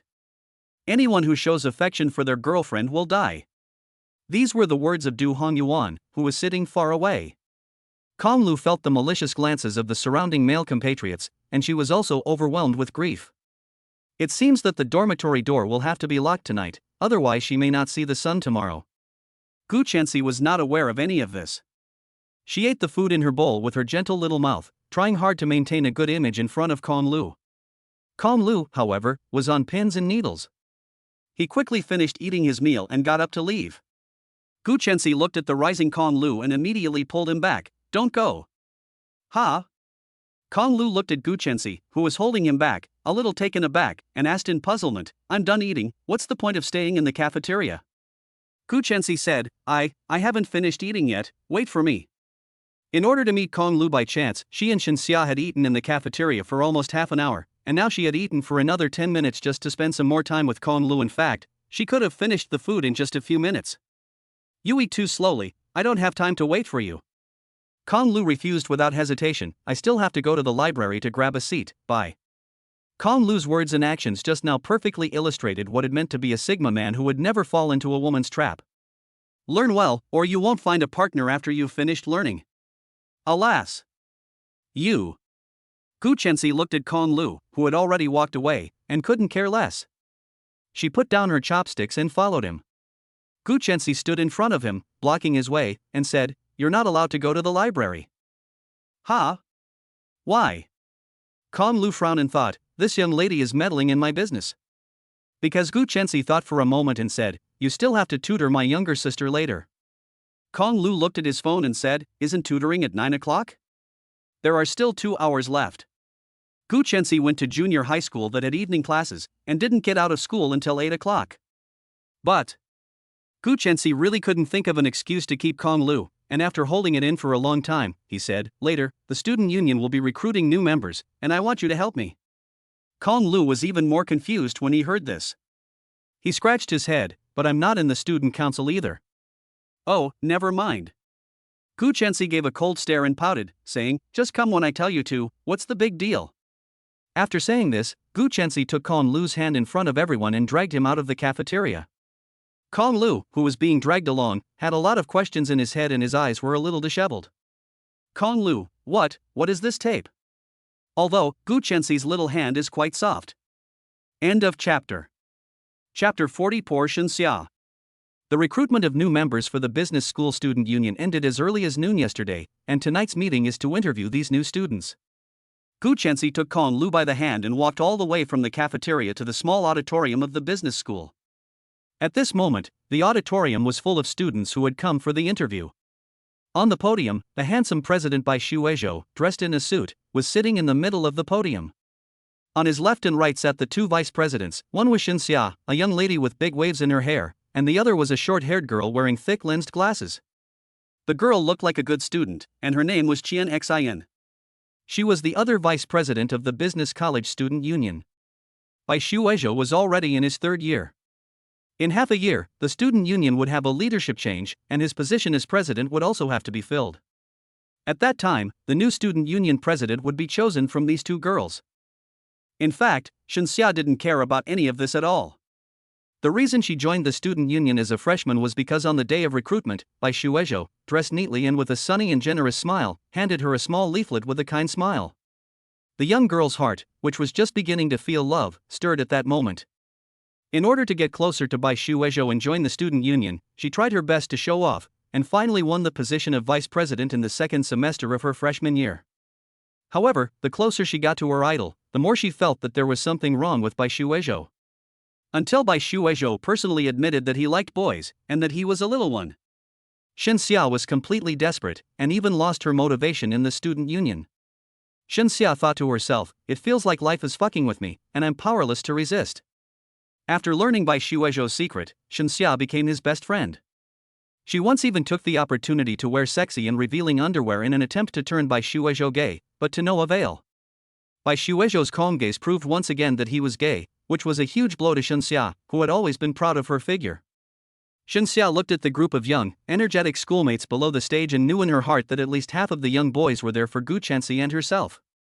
After all, the two of them had attracted quite a few young fans on the orientation night. The other half of the young girls were there for President Bai Shuizhou, just like she had been. There were very few who had simple motives. Unfortunately, they were going to be greatly disappointed. Bai Shuizhou was a copper, and Gu Chenxi had become a hopeless romantic, falling for Kong Lu, a guy who looked unremarkable. As for her, Shen Xia, so far, none of the younger students on the scene had caught her eye. Giggle, giggle, giggle. Bai Shuizhou knocked on the podium, then picked up the microphone and said in a gentle voice, "Our meeting is about to begin, so everyone please be quiet." Shen Xia tilted her head, looked at Bai Shuizhou, and listened to his gentle voice. She still couldn't help but feel a surge of emotion. Back then, she had set her sights on becoming the vice chairperson after listening to this voice. At the time, she just thought that Bai Shuizhou's voice was gentle and feminine. But she never imagined that he was actually a girl inside. Shen Xia thought about this and felt like crying again.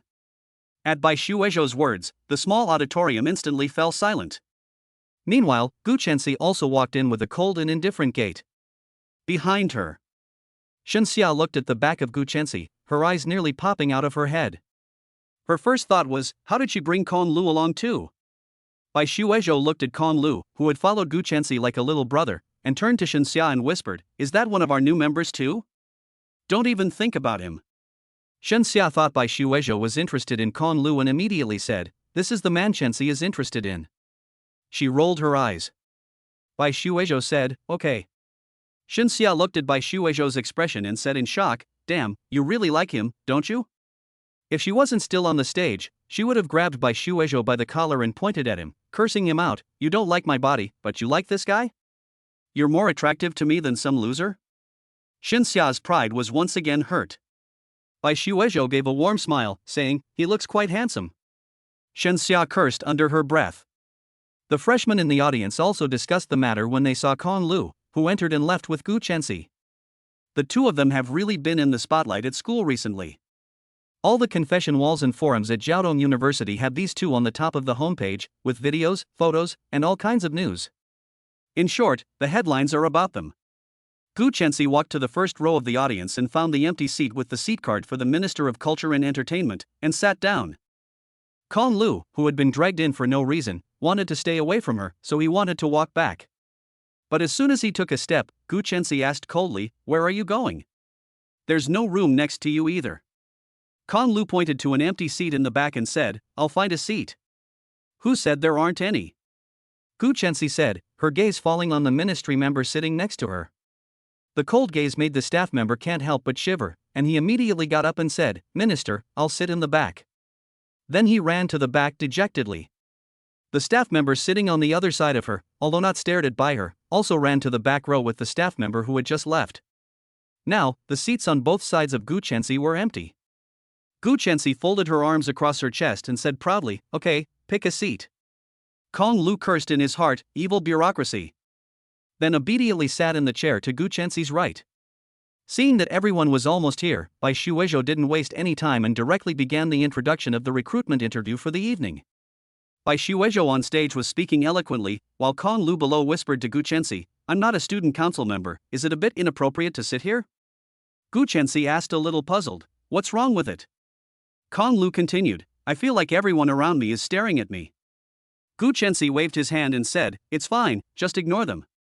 Kong Lu asked again, "What if they don't like the way I look?" "Who dares?" Gu Chensi said with a cold face and an unquestionable tone, "Anyone who doesn't like the way you look, I'll tell them to fuck off." Gu Chensi's words were overbearing and handsome. In an instant, Kong Lu understood why there are always girls who love to read about domineering CEOs. But what Kong Lu didn't know was that beneath Gu Chensi's cold exterior, his inner thoughts were, "Who dares to bully my baby, I'll beat them to death." Clenching his fists. In the back corner of the small auditorium, the two of them were whispering sweet nothings to each other, and a young girl was watching the whole scene. A sad look appeared on the girl's face.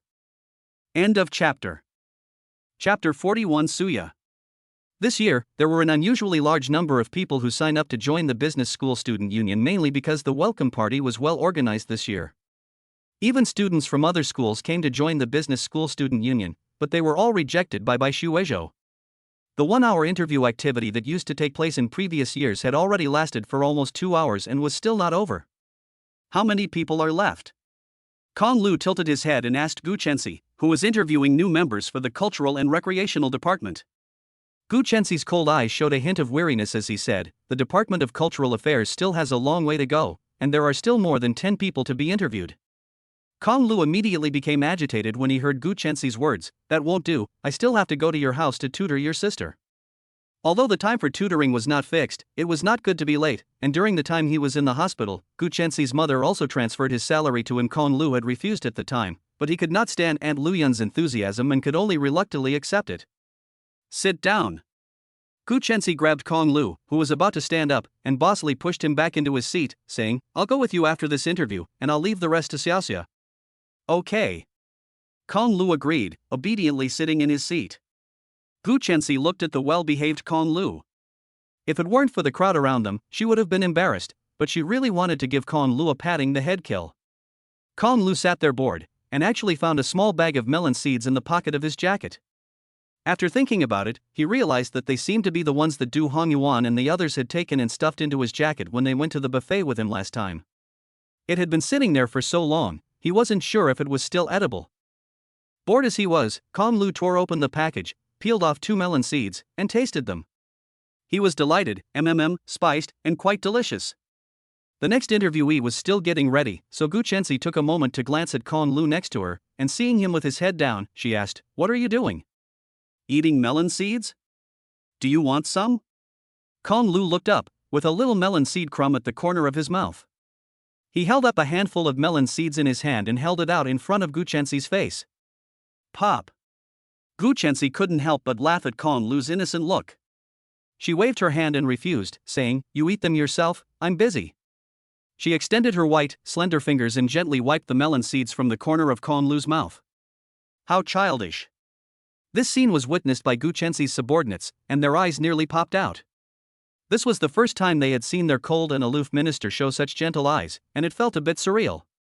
This scene was also seen by the young girl who came in for an interview. The young girl was dressed in simple clothes, with a ponytail, and her clean face was flawless. She looked plain and conservative, but there was still a mesmerizing charm about her, as if she were a natural beauty. This young girl in front of you is considered a well-known figure among the new students at the business school. She is so pretty that someone has been hanging her pictures on the confession wall since the first day of school. Later, during military training and various new student activities, people will look for her contact information on the campus wall. Recently, in addition to the headlines about Con Lu and Guchensi, this young girl in front of you is also a popular figure on campus, often ranking below the two.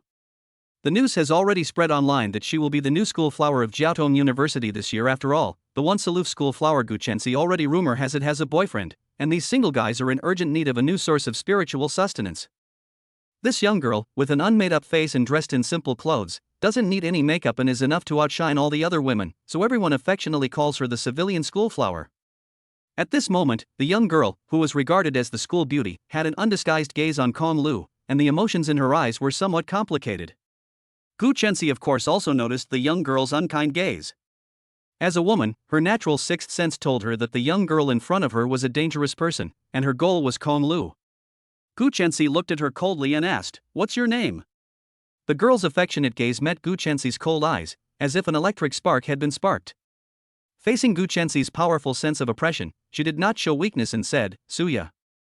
Hearing this name, Con Lu was stunned, and the action of peeling melons with his hands also seemed to press the pause button. He suddenly looked up and looked at the girl standing in front of him, stunned and a little in a daze. A long-forgotten memory in Con Lu's mind seemed to suddenly be unlocked at this moment. SSSHHHH. Before Con Lu could open the box of memories, he felt a piercing pain in his thigh. He gasped, looked down, and saw that it was Guchensi's hand that was pinching his thigh. Guchensi bit her lip, her eyes full of jealousy. She glared at Con Lu, as if to say, "Don't look at her." Guchensi finished scolding Con Lu without saying a word, then looked up at the young girl in front of her.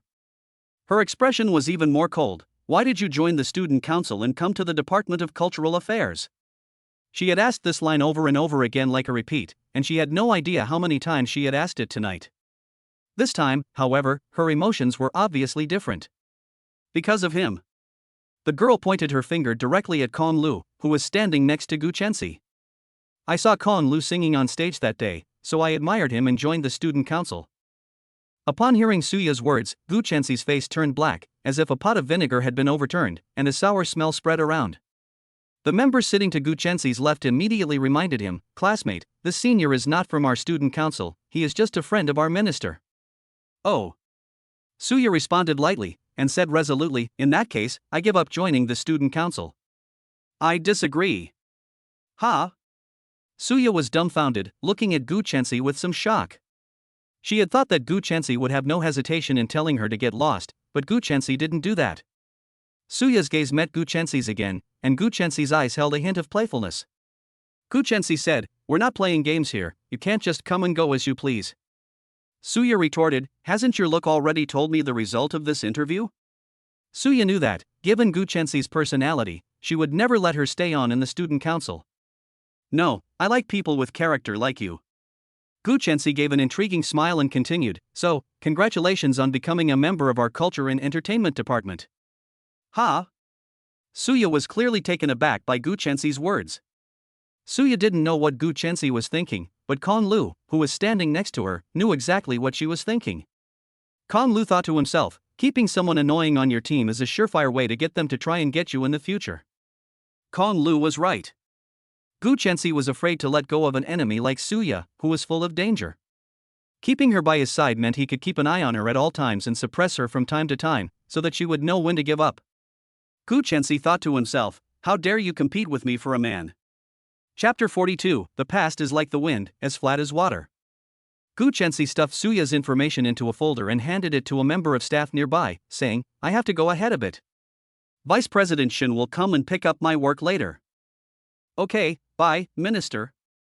After handing over the work in her hands, Guchensi took her handbag and pulled Con Lu as they were about to leave the small auditorium. Hey, don't pull me, wait a minute." Con Lu said, separating the melon seeds he had just peeled from the melon shells, wrapping them in a napkin, and stuffing them into his pocket before getting up and following her outside. "Senior Con Lu." As soon as the two of them had walked out of the door of the small auditorium, they heard someone shouting Con Lu's name. Guchensi and Con Lu both stopped in their tracks at the same time and turned their heads in unison to look. They saw Suya, who had just interviewed for the Culture and Entertainment Department, standing at the door, waiting for Kong Lu. Suya?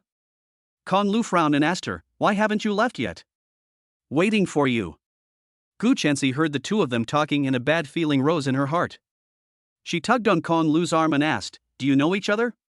Kong Lu was silent for a few seconds, shook his head, and nodded, "We sort of know each other." "She's not your..." "No." Gu Chensi hadn't even gotten the words ex-girlfriend out of her mouth when Kong Lu put a finger against her lips and said softly, "Can you let me have a chat with her alone?" "You..." See, Kong Lu interrupted herself and even proposed to be alone with her, and Gu Chensi's heart of jealousy was once again overturned. She bit her lip and said somewhat unhappily, "It's already 9 o'clock, your time now belongs to me." Kong Lu looked at Gu Chensi, his gaze sincere and a little unyielding. He said, "Just a few minutes. You go and get the car, I'll wait for you at the school gate." Gu Chensi's lips moved twice. She didn't want to agree to let Kong Lu be alone with this woman, but looking at Kong Lu's eyes, she didn't say anything in the end. After Gu Chensi left, Kong Lu looked at Suya, who was standing opposite him, and said, "Let's walk and chat." "Okay." Suya took small steps and ran over to Kong Lu, and the two walked out together. Suya said, "I thought you had long forgotten me after all these years." Kong Lu did not answer her, his gaze a little melancholy. After a long silence, he asked, "How have you been all these years?" The girl said without thinking, "Very well." Kong Lu asked again, "Your father, will he be out soon?" She thought for a moment and said, "In 2 years, I guess." "Why did you come to Jiada?" "At first, I wanted to apply to Jingcheng, but then I didn't want to leave, so I applied to Jiada as my first choice, and I was accepted." "I didn't know you were here before I came, really." The girl said these last two words very firmly. "Oh. The day of the freshman party, your song was great." On the night of the freshman party, Suya didn't want to go, but she couldn't convince her 3 roommates, so she went with them. If she hadn't gone, the two of them probably wouldn't have reunited here tonight. "Thank you." Kong Lu said thank you lightly, and his face showed no joy or sadness. "You're still angry with me, aren't you?" A sad and lonely expression appeared on Suya's pretty face. "No." Kong Lu shook his head and said, "If there is any fault, it is your father's. I have never hated you. I'm sorry." Suya's eyes were filled with tears, and she looked very touching. "Don't apologize to me. I said, I have never hated you." Kong Lu's emotions did not waver because of Suya's pitiful appearance. He said indifferently, "Let bygones be bygones. We'll all live our own lives. I don't want to see you at school again." Suya listened to Kong Lu's words as if her soul had been extracted from her body. She stopped in her tracks, stood still, and her gaze became absent-minded. Kong Lu didn't look at her, and walked silently on, but his thoughts returned 10 years ago. As the only son and first-in-line heir of the Kong group, he had been brought up with a golden spoon since birth. As a child, Kong Lu really didn't know what money was. He rode to and from school in a luxury car worth millions, carried a school bag worth hundreds of thousands of yuan, and even the buttons on his custom-made clothes were sewn with gold thread. In contrast to him, the little girl at his table did not even have a decent piece of clothing. She was always hungry, and even though she was at an age when she should be growing, she was starving and freezing every day. Her hair was even yellow from malnutrition. Kong Lu could see that his classmate could not afford to eat, so he asked her to help him with his homework for 100 yuan each time. In fact, Kong Lu's idea was very simple, he just wanted her to have money to eat. Unfortunately, the little girl's father was a gambler and her mother had run away because she couldn't stand the domestic violence. She had left the poor little girl behind with the bastard father. After learning that his daughter's classmate is a wealthy second generation, the father hatched a sinister plan. He used the excuse of throwing a birthday party for his daughter and asked her to invite her classmates to the house for the birthday party. The little girl naively thought that her father had reformed and wanted to throw her a birthday party. She didn't have many friends at school, and since she had been Kong Lu's classmate, she had received a lot of care from Kong Lu. Therefore, the only person she could invite was Kong Lu. Kong Lu went to the little girl's appointment, but what he didn't know was that this was not an ordinary birthday party at all. The little girl desperately tried to stop the gambler's father from kidnapping Kong Lu, but Kong Lu managed to escape. He didn't run far before he was caught by the gambler's accomplice. The group kidnapped Kong Lu, and this scene was also witnessed by another little girl who happened to pass by. The little girl turned around and tried to run, but unfortunately, how could she outrun a few young and strong men? In the end, Kong Lu and the other little girl were taken together to a remote town several dozen kilometers from Zhonghai. The kidnappers also began their extortion plan. During the process, they also learned that the little girl tied up by the roadside was also the daughter of a wealthy family, so they prepared to extort two payments at once. One day at noon, when the kidnapper's daughter came to deliver food, she gave Kong Lu a small sharpened iron spoon. That night, Kong Lu ran away, taking the kidnapped little girl with him. It was several days before he saw his family again. After this incident, Kong Lu changed schools and became more and more low-key in his personality. The kidnapped girl also had a major personality change, and that was Gu Chenxi. When she was a child, Kong Lu still didn't know that the idiot dragged along in her childhood was the Gu Chenxi who now hung around in front of her every day. And the gambler's daughter was Suya. Several of the kidnappers involved in the kidnapping died non-natural deaths, and only Suya's father, who had voluntarily surrendered himself early, was sentenced to 12 years in prison, which was considered a life-saving reprieve. Because of this incident, Suya was taken to her grandmother's house and raised by her grandmother. The past is like the wind, as calm as water. Kong Lu doesn't want to mention this painful memory again. Kong Lu walked slowly, but Gu Chenxi's car had already been waiting at the school gate for a long time. Thinking that Kong Lu might be making eyes at another woman, and that she was just waiting here like a fool, Gu Chenxi was full of anger. However, when she saw Kong Lu get into the car looking downcast, Gu Chenxi's anger suddenly disappeared. Perhaps this is what it means to like someone. He doesn't need to say a word, just a change in expression can affect your nerves. Gu Chenxi no longer cared about what kind of relationship Suya had with him. Looking at him in a sad mood, Gu Chenxi asked tenderly, "What's wrong?" "It's nothing," Kong Lu said, and handed her a lump of something wrapped in a napkin. "Here you go." "What is it?" Gu Chenxi took the lump of napkin and opened it to find that it was actually peeled melon seeds. Kong Lu shrugged and said, "You said you couldn't eat it during the interview, so I prepared to peel it for you, but I never got around to it." Gu Chenxi's eyes were a little moist, but her face was full of a smile. Kong Lu tilted his head and asked, "You're not going to cry, are you?" The original touching atmosphere was ruined by Kong Lu's words. Gu Chenxi covered her red and flushed face and said, "Get out of here, I'm not crying." At this moment, Gu Chenxi no longer wanted to pursue what happened between Kong Lu and Suya in the past. Even if the two were really a couple before, she didn't care. Because she is very convinced that Kong Lu is now hers, the kind that no one can take away. End of chapter. Chapter 43, A Good Sister Who Cares About Her Brother. "Brother Kong, why are you so late today? Why do you look so unhappy? Did my sister bully you again?" "Don't worry, I'll go tell my mom about it later." As soon as Kong Lu arrived at the Gu family, Gu Chenxian surrounded him, buzzing like a little bee. Kong Lu was distracted by the lively Gu Chenxian and forgot about his sad thoughts for a moment.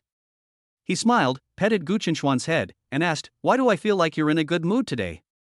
Gu Chenxian rubbed her head against Kong Lu's palm like a kitten and said with a smile, "Yes, Kong brother, let me tell you, my midterm grades came out today." Gu Chenxi had just parked the car and walked into the house when she saw Kong Lu using the head patting technique on her younger sister. She actually felt a little jealous. This was already the third time she had been jealous tonight, the first two times being jealous of Suya, and this time, she was jealous of her own younger sister. Anytime, any place, the super jealous king, starting to be jealous. Gu Chenxi clenched her handbag and thought angrily to herself, "I want a head pat too, I want one too." Gu Chenxi said coldly to the two of them, "What are you still standing in the living room for? Hurry up and go to class." I know, what are you yelling for, huh?" Gu Chenxian made a face, retorted, and then took Kong Lu and ran upstairs. Back in Gu Chenxian's room, she took out all the midterm exam papers and placed them in front of Kong Lu. With her arms folded, she said proudly, "I came in third in the class this time." "Wow." Kong Lu was also a little surprised. He remembered when he first brought Gu Chenxian, she was only in the middle of the class, but in the midterm exam she was already third in the class. Her progress could be described as rapid. Of course, if Gu Chenxian usually listens obediently in class and doesn't misbehave, Kong Lu feels that with Gu Chenxian's clever little head, she can get good grades without his tutoring. Kong Lu praised as he checked Gu Chenxian's test paper. "Well, all the questions I've taught you are full marks. Chenxian is really good." He.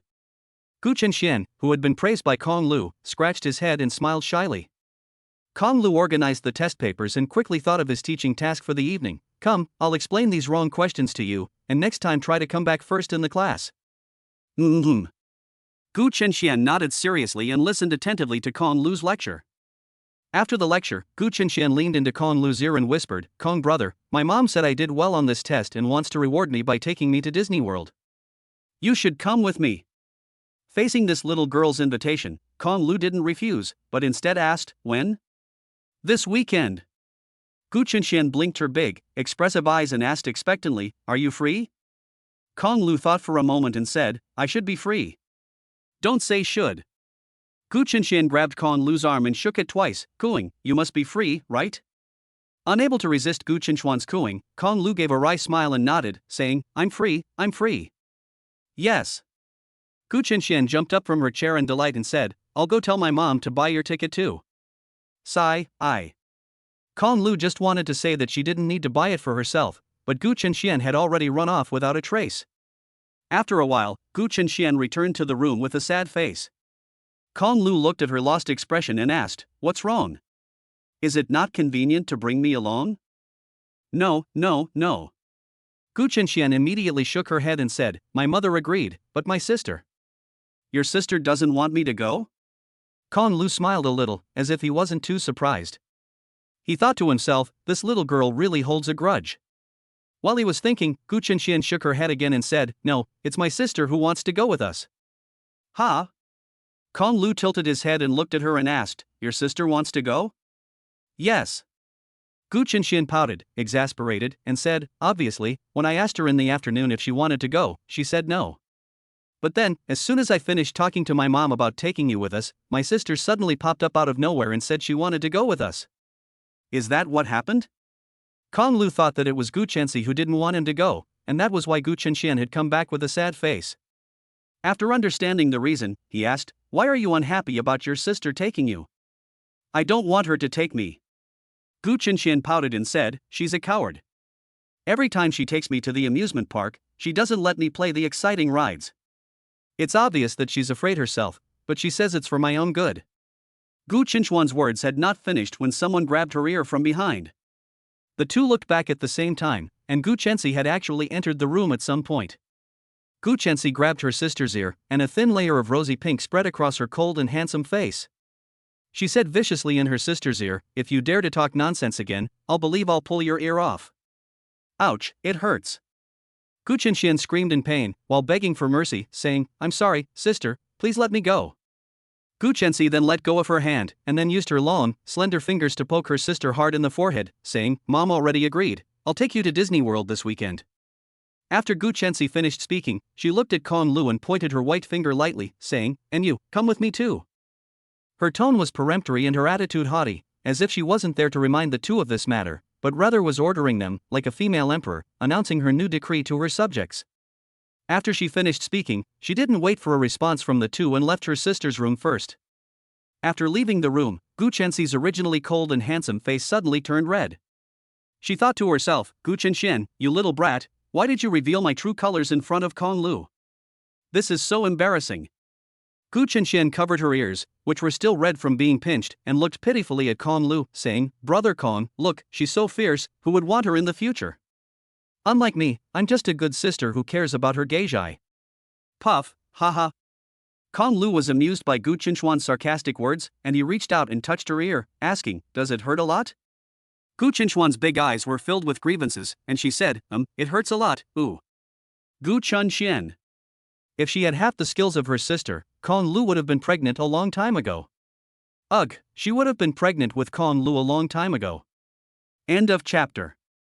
Chapter 44, The Female Wolf. Because Kong Lu came so late today, it was almost midnight after the tutoring session ended, and Gu Qinshan didn't bother to go home, deciding to stay at home tonight. Kong Lu, however, insisted on going back to school alone, but Gu Qinshan's parents were not at ease with Kong Lu going back to school alone, so they let Kong Lu stay in the guest room at home and go back to school with Gu Qinshan tomorrow. The dormitory had already locked the doors at this hour, and if he went back to school, he would definitely be recorded by the dormitory manager. Coupled with the hospitality of Gu Tianhan and Lu Yun, Kong Lu agreed to spend the night at the Gu family. Kong Lu sat in a guest room chair, took out his phone, and sent a message in the dormitory group, telling his 3 roommates that he would not go back tonight and asking them to help him deal with the people doing the room checks. When Kong Lu read the message, the dormitory group immediately exploded. "Wang Qi, you're not with Miss Gu, are you? Du Hong Yuan, no, you little brat, you really got someone. Chen Jirue, brother, take precautions. Kong Lu, what are you thinking? I'm just spending the night at someone's house. Wang Qi, at home? You guys met the parents? Chen Jirue, Kong brother is awesome. Du Hanyuan directly posted a short essay, it's fine to trick your buddies, just don't trick yourself. It really doesn't matter if you're tricked, just laugh it off. But I hope that after you finish typing this, you'll wipe the corner of your eye so that your tears don't fall on the screen of your phone. It's fine for you to lie to your friends a little, and it's fine for them to be fooled. It doesn't matter if they get fooled, they'll just laugh it off. But I hope that after you finish reading this, you'll wipe the corner of your eye, so that your tears don't fall on the screen of your phone. It's fine for you to lie to your friends a little, and it's fine for them to be fooled. It doesn't matter if they get fooled, they'll just laugh it off. But I hope that after you finish reading this, you'll wipe the corner of your eye, so that your tears don't fall on the screen of your phone. Kong Lu looked at the message sent by Du Hanyuan and was a bit speechless. He wondered where the kid had found the copywriter. At that moment, Gu Tianhan knocked on the door of the room, walked in, and gave Kong Lu a set of pajamas that he had not worn much, so that Kong Lu could change and wash. Thank you, uncle. Kong Lu said, stood up, and politely took the clothes that Gu Tianhan handed him. Kong Lu had grown up in a circle of wealthy people and had seen all kinds of rich people, but someone like Gu Tianhan was indeed rare, so he also respected this elder from the bottom of his heart. Similarly, he also respected Aunt Lu Yun. Because his parents were also like this, treating people sincerely and being approachable. Moreover, Gu Tianhan also particularly respected his daughter's decision. If Gu Chenxi didn't like Chen Junjie, he would not make his daughter compromise for the sake of his business. You're welcome. Gu Tianhan smiled and said to Kong Lu, the bathroom is at the end of the corridor, so you should go wash up and get some rest. Kong Lu nodded with a smile, okay, you should get some rest too, uncle. After Gu Tianhan left, Kong Lu held his clothes and went to the bathroom at the end of the corridor to take a quick shower. While drying his hair, Kong Lu looked at himself in the mirror and felt inexplicably a little handsome. The moment when a man is most confident in his appearance is just after a shower.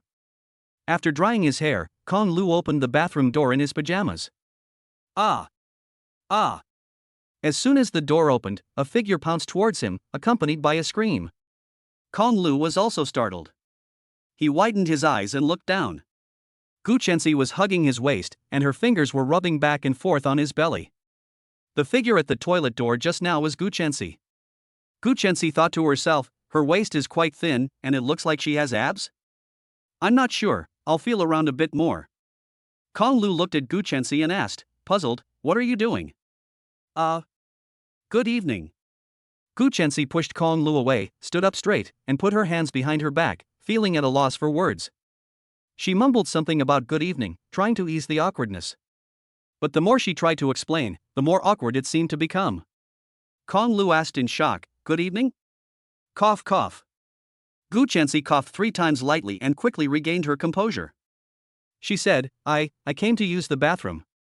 Are you done washing? I'm done. Kong Lu nodded and pointed to the bathroom, saying, go ahead. Okay. Gu Chenxi nodded and was about to walk towards the bathroom, but Kong Lu stopped her again. Wait a minute. What's wrong? Don't you need clothes for the shower? I'll go back to my room first. Gu Chenxi said, and sheepishly ran back to her room. Gu Chenxian, who had just come up from downstairs, looked at her sister, who had hurried back to her room, a little puzzled, and glanced again at Kong Lu, who was also confused. She asked, what's wrong with my sister? I don't know. Kong Lu scratched his head, she wanted to take a shower. Take a shower? Gu Chenxian frowned upon hearing this and said, my sister has a private bathroom in her room, so why would she need to shower outside? How would I know? Kong Lu shrugged, looking innocent, and carrying his clothes, he returned to his room. On the other side, Gu Chenxi, who had almost been discovered peeking at Kong Lu showering, buried her head in the duvet like an ostrich and lay on the bed, not making a sound for a long time. Gu Chenxi's head was red from being suffocated under the quilt.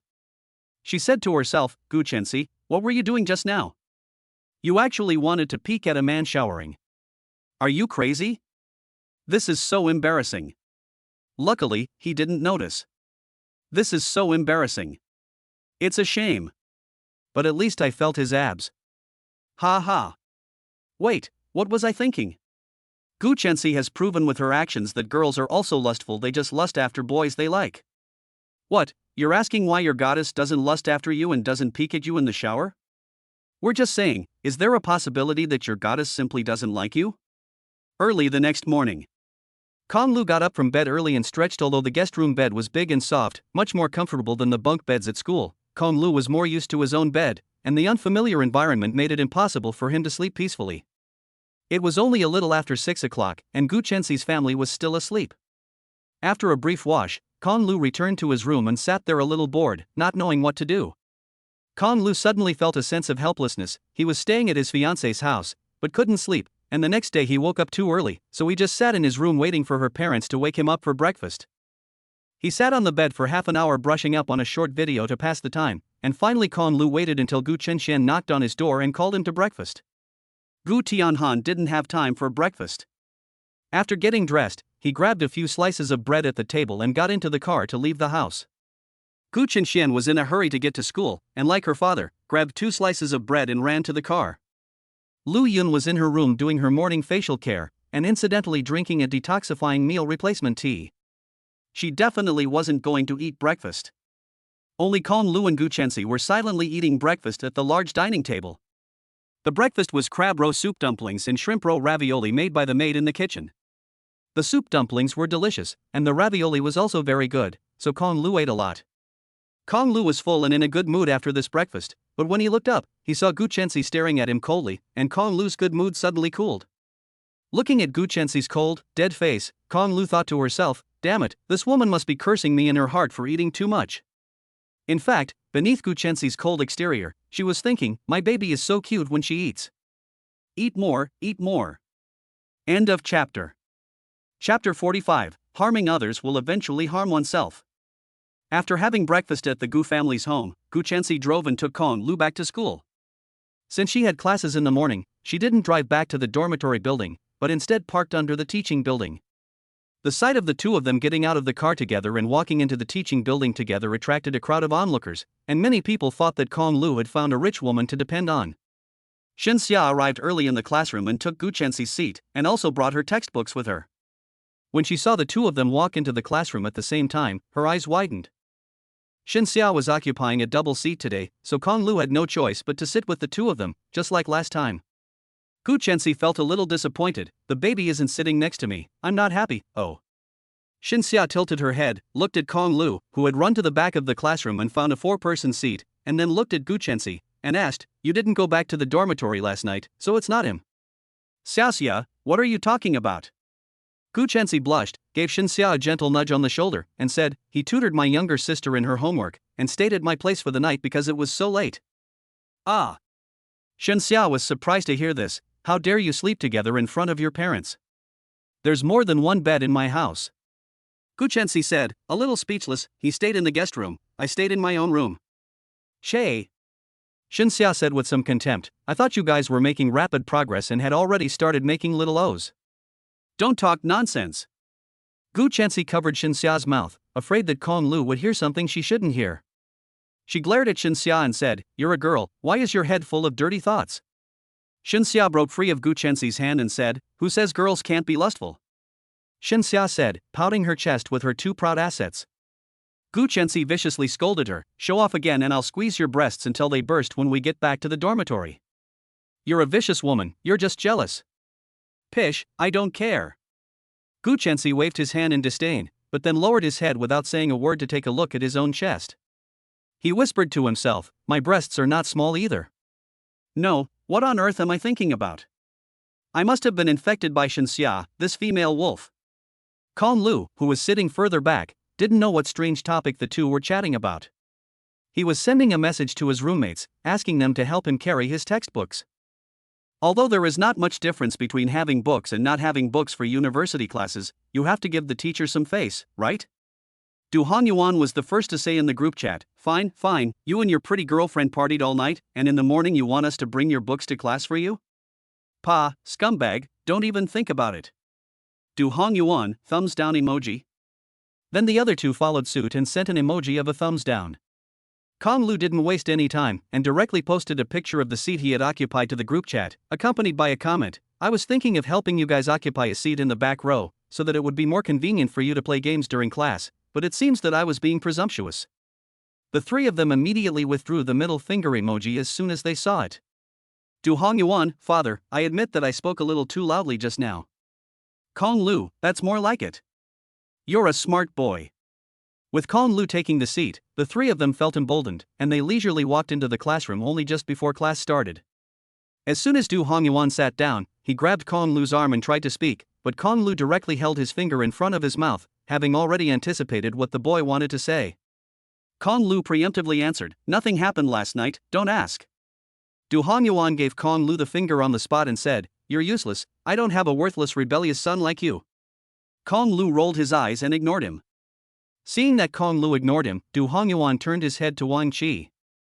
Wang Qi had a new hairstyle today, and it looked like he had a date after class. Since falling in love, he had changed completely and was no longer the unkempt muscle man he once was. Love makes people unrecognizable. Du Hongyuan patted Wang Qi on the shoulder and said earnestly, "Don't follow his example, and get Yang Shuer as soon as possible." "That won't do." Wang Qi scratched his head shyly and said, I've only just started talking to Shuer." Kong Lu couldn't stand it anymore when he saw him instilling some bad ideas into the innocent young boy again, so he dragged him over directly and said, "You, stop being a dog-headed military advisor and go talk to someone yourself." "Damn it." Du Hongyuan looked over not far away and saw Xunxia, who was having a heated conversation with Gu Chenxi, and said, "You think I don't want to?" Kong Lu also noticed his gaze. He narrowed his eyes and a mischievous smile curled the corner of his mouth as he said, "You're not interested in Xunxia, are you?" "Ah ha ha." Du Hongyuan, who was rarely seen to be bashful, scratched his head and said, "Who wouldn't like a big-waved young lady with a great figure?" Kong Lu patted him on the shoulder and said, "If you like her, go for it, don't wait until she's already been cheated on by another guy, hiding in her dorm room and secretly listening to the clock in the opposite direction." "You think I don't want to?" Du Hongyuan said with a sad face, "You saw for yourself last night in the cafeteria, she didn't give me a chance." After a year of living together, Kong Lu still didn't know this guy Du Hongyuan. He was a typical hothead, and no one could match him in the heat of the moment. If he really went into battle, he would be a mess. Kong Lu found the look on the guy's face a bit funny, and a bad idea suddenly came to mind. He continued to tease Du Hongyuan, saying, "If you won't give you a chance, then you create one. Use your skills to charm the girl." 7 days, no, 3 days. Du Hongyuan leaned over and asked, "How do I create opportunities?" Kong Lu said with a serious face, "When class ends, it'll be lunchtime. Invite her to the cafeteria for lunch after class. Who would refuse a free lunch, right? If she agrees, then the opportunity will come." What a great idea! Du Hongyuan suddenly felt enlightened when he heard Kong Lu's words. He immediately gave him a thumbs up. "I didn't realize you were quite smart." Air. Kong Lu looked at Du Hongyuan's dumb and silly appearance, and for the first time, he felt that the word smart was an insult. He rolled his eyes and said, "Thank you. The book is right, love really makes people change beyond recognition." Chen Jirue, who had just finished a game, looked at the two of them with a clear but slightly stupid gaze and asked, "What are you talking about?" Du Hongyuan pinched Chen Jirue's face and said, "Don't ask so many questions, kiddo, and go play." Du Hongyuan asked again, "What if she doesn't say yes?" Kong Lu continued to coax him, "If she doesn't say yes, just ask her which cafeteria she eats in and follow her there. Then, when you're there, offer to pay for her meal. She'll definitely be impressed." "Why do I feel like you're lying to me?" Du Hongyuan frowned, sensing something was wrong. "Isn't this like being a dog? How could it be?" Kong Lu shook his head and said, "Girls like Xunxia like dominant men. If you're a bit more assertive, she'll definitely fall head over heels for you." "Master Kong, I didn't realize you were so good at picking up girls." Du Hongyuan was filled with admiration for Kong Lu.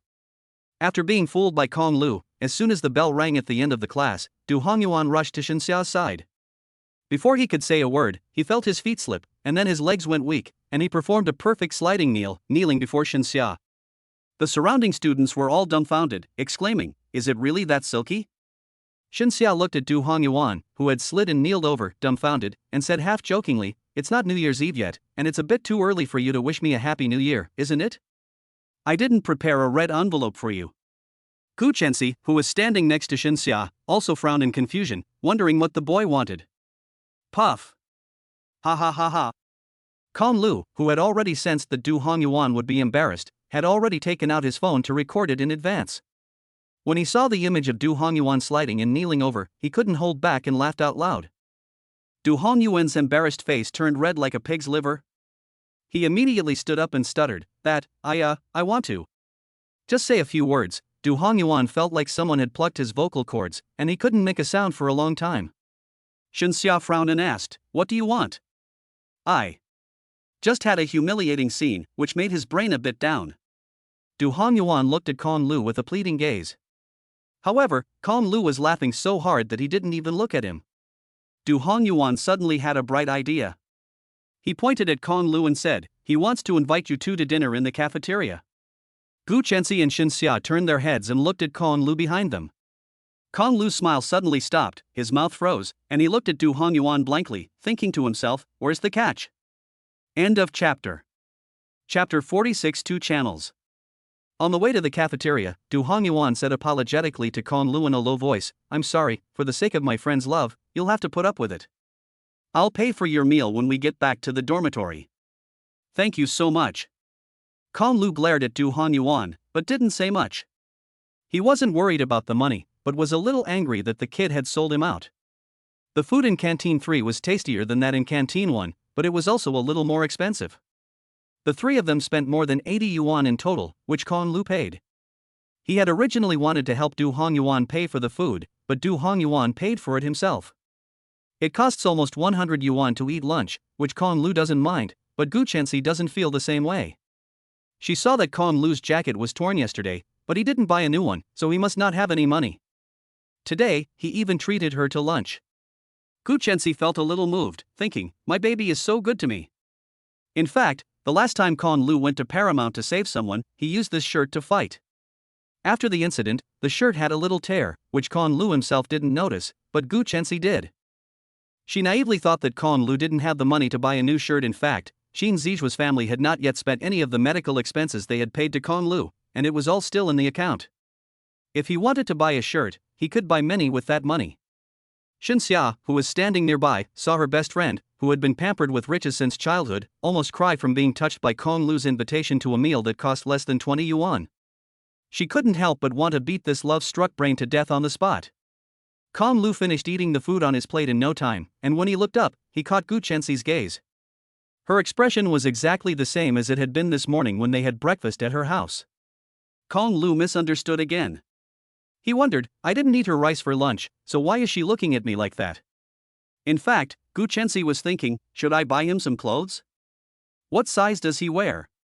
What if he doesn't like the clothes I buy? Oh, bother. He's looking at me secretly. Oh, I like him, but I'm afraid to say so. What a fool. The two were each thinking their own thoughts and were completely out of sync. Du Hongyuan, who was eating nearby, tried several times to ask Xinxia for WeChat while eating, but stopped himself. Kong Lu couldn't stand his wimpy appearance anymore and directly spoke for him, classmate Xinxia, to be honest, actually my roommate. Kong Lu's words were not finished when Du Hongyuan covered his mouth tightly, not letting him speak. Du Hongyuan smiled awkwardly and said, he's full. I'll take him back to the dormitory. Then, Du Hongyuan picked up Kong Lu and ran out of the third cafeteria, leaving Gu Chenxi and Xinxia looking at each other in confusion. Kong Lu looked at him and asked somewhat puzzled, no, you're just being a nuisance. I'm helping you, so what are you afraid of? Forget it, I'm afraid. Du Hongyuan waved his hands repeatedly and said, buddy, I'm just a clown. I can't even speak to the person I like. Someone like me doesn't deserve love. What a nut. Seeing that Du Hongyuan had belittled himself to nothing, Kong Lu also scolded him a bit, hating him for being so stubborn. In fact, this is the case for many people who have never been in love. They are the best at giving advice to others, but when they really meet someone they like, they can't say a word. No matter how outstanding you are, in front of the person you like, you will always feel inexplicably inferior. This is, on the contrary, the most real manifestation of liking someone. Du Hongyuan said dejectedly, how much is the lunch money? I'll transfer it to you. No need. Kong Lu waved his hand, just consider it a lesson learned. If Kong Lu had known that by encouraging Du Hongyuan to chase after Xinxia, he would be getting himself into trouble, he would not have said those things back then. So harming others will eventually harm oneself.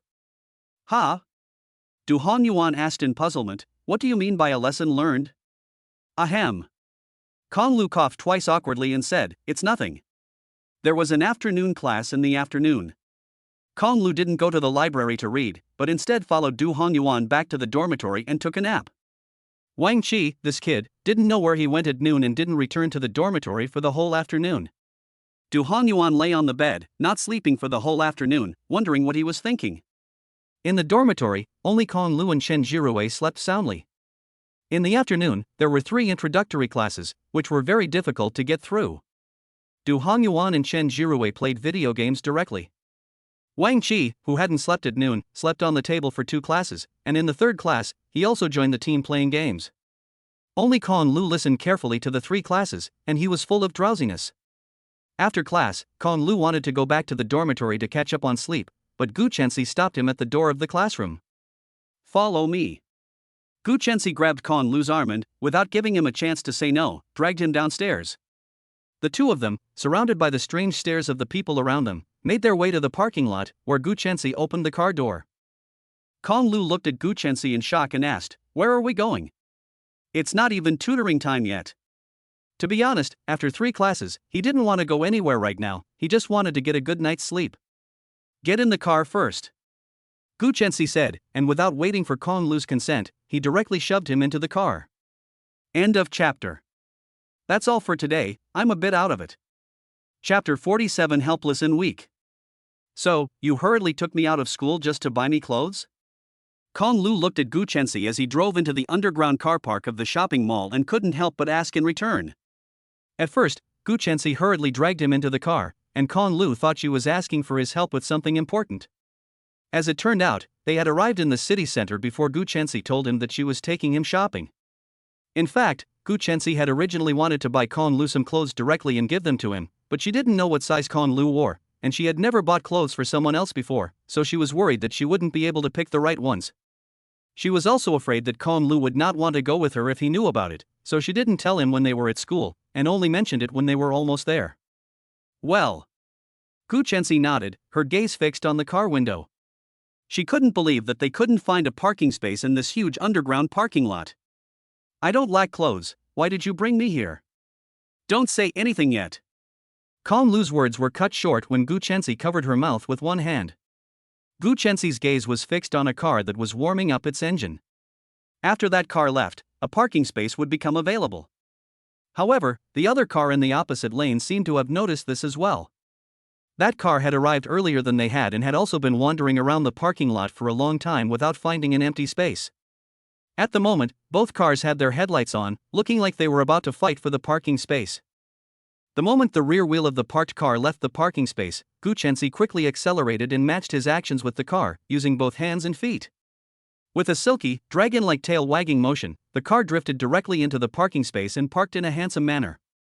Kong Lu, with his hands gripping the seatbelt, didn't even have time to respond. He blinked his eyes and asked, a little overwhelmed, "That's it?" Gu Chenxi immediately gave a little proud expression, thinking, "I must have looked awesome just now, boy, aren't you impressed?" It's hard to say if his heart was beating fast or not, but it was definitely fast from fear. This move not only left Kong Lu dumbfounded, but also the driver across the street who was trying to grab a parking space.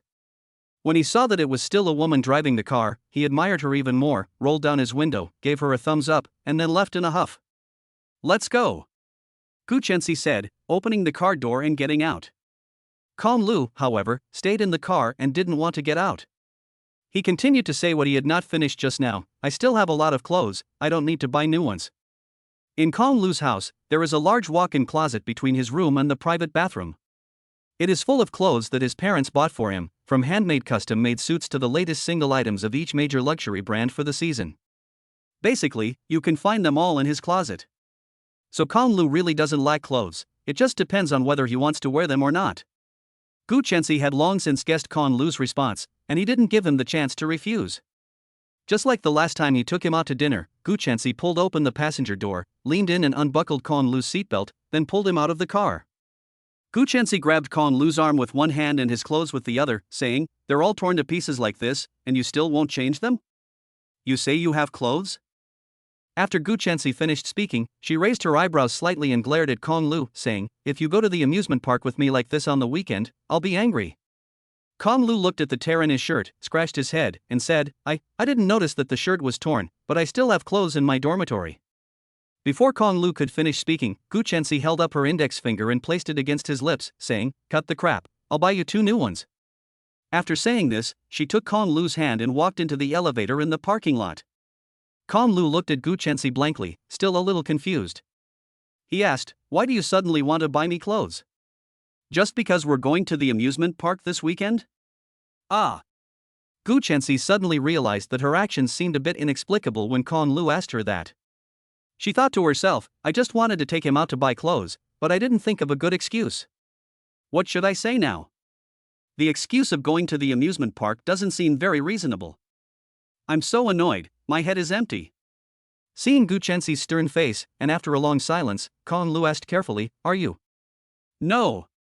Gu Chenxi, like a cat whose tail has been stepped on, sprang up with a pop, and the little beast screamed like this, no, it's impossible, I'm not.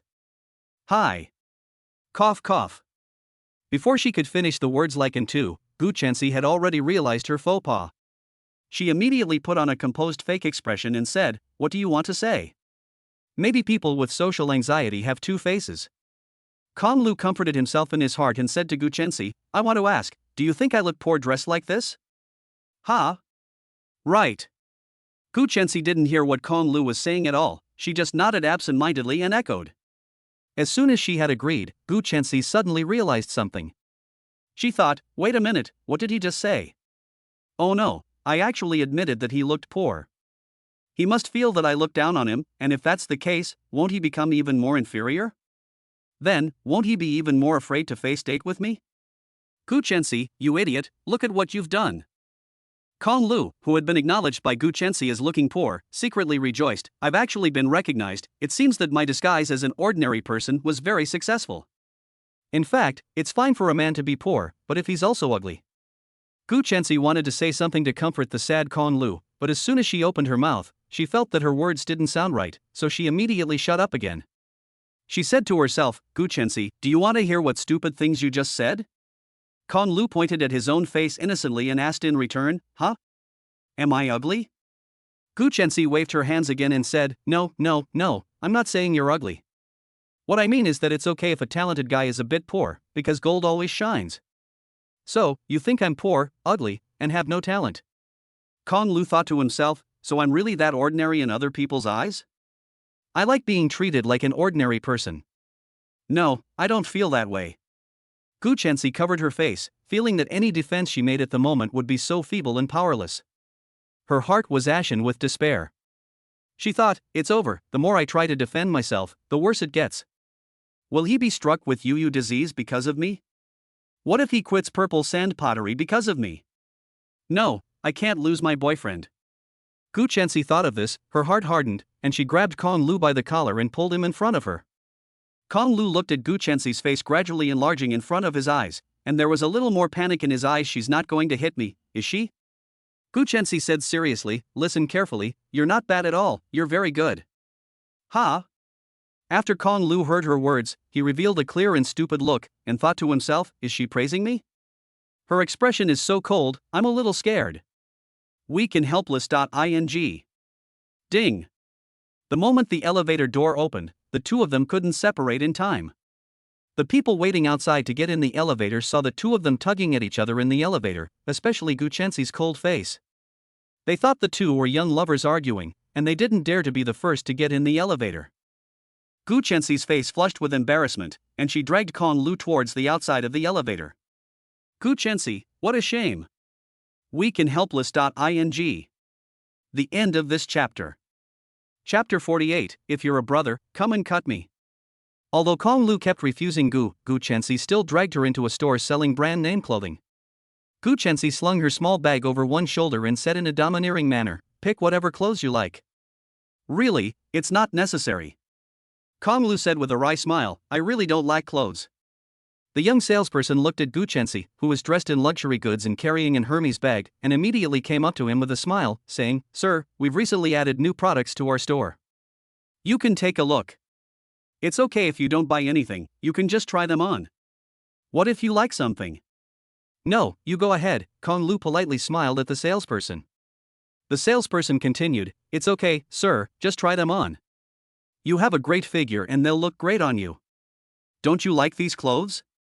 Gu Chensi saw that Kong Lu was so reluctant to buy clothes, so he said, "If you don't like the clothes here, there is a Burberry downstairs. Why don't you go and look at the trench coats?" Kong Lu was too busy rejecting the enthusiastic clothing recommendations of the salesperson to hear Gu Chensi's words. He subconsciously said, "No, I have all the new products at home." "What? You have Burberry's new products at home?" Gu Chensi was stunned when she heard this. She thought she had heard it wrong. No. Kong Lu also realized that she had said the wrong thing, and immediately corrected herself. I have a trench coat at home." Kong Lu thought to herself, "That was close, I almost slipped up." Gu Chensi thought Kong Lu was referring to a cheap trench coat, so she explained, "A Burberry trench coat is not the same as the one you bought. I'll take you to have a look." With that, Gu Chensi led Kong Lu away from the clothing store. The salesperson looked at the big order that had gone and was very unwilling. She also wanted to use a discount to retain the two people, but they walked into the elevator without looking back. Seeing that Gu Chensi was determined to buy clothes for himself, Kong Lu couldn't hold back either. He said, "I know, there is a place with pretty good clothes." "Huh?" Gu Chensi looked up at him and asked, "Where?" "You follow me." Kong Lu cancelled the elevator on the second floor and pressed the button for the first floor. He walked out of the mall with Gu Chensi and crossed a few streets to a lively vegetable market street. "What are we doing here?" Gu Chensi looked at Kong Lu and asked with a strange look in his eyes, "Isn't this the place to buy vegetables? They also sell clothes." Kong Lu smiled mysteriously and then looked for stalls selling clothes in the vegetable market street. However, it seemed that they had come at the wrong time, as there was everything to buy on this street, except clothes. Kong Lu usually bought the ordinary clothes he wore at school online, but ever since that night in his freshman year when he and Du Hongyuan bought 2 suits for 150 yuan at a small night market in Shanghai, it was as if he had opened the door to a new world. Later, in addition to buying cheap clothes online, he also looked for clothes in places like food markets and night market stalls. Kong Lu, family, it's not that we can't afford a Burberry trench coat that costs tens of thousands of dollars, it's just that a green military coat that costs $100 is more cost effective. Gu Chensi followed Kong Lu around for half a day, and her feet were tired. She asked, "What are you looking for anyway?" As soon as Gu Chensi finished speaking, Kong Lu pointed to a tricycle and said, "There it is." After searching hard, he really found a small vendor who had just pulled a cart full of clothes to sell. The stall owner saw the two of them walking towards him and immediately yelled, "Hey, handsome and beautiful, come take a look. Our clothes are all factory wholesale prices, and the quality is all up to international brand standards. Look at the fabric, you won't find this shop again after this village." The salesperson selling branded clothes may not need to be very eloquent, but the stall owner definitely does. Those who aren't eloquent would have starved long ago. The quality of this shirt. Gu Chensi looked at the piles of clothes stacked on the tricycle and was frankly unimpressed. Yes, someone who has been dressed in fine clothes since childhood doesn't even need to touch it with their hands, just look at the texture of the fabric with their eyes to know how poor the quality of the shirt is. But Kong Lu happily picked out several shirts and asked the stall owner the price. The stall owner looked at Gu Chensi's attire and knew that she was a wealthy person. Then he looked at Kong Lu, whose eyes were clear and stupid, and knew that she was a college student. So he started by saying something high-sounding, "Young man, I'm also a college student.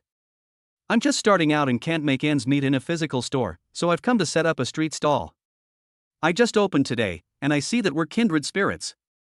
If you like them, you can take the 3 clothes for 280 yuan. Gu Chensi listened to the stall owner's words, his eyes wide, thinking, 280 for 3 clothes. If it were Gongyu a few years ago, he would have been as shocked as Gu Chensi at how cheap the clothes were. But now Gongyu frowned and shook his head, saying, too expensive.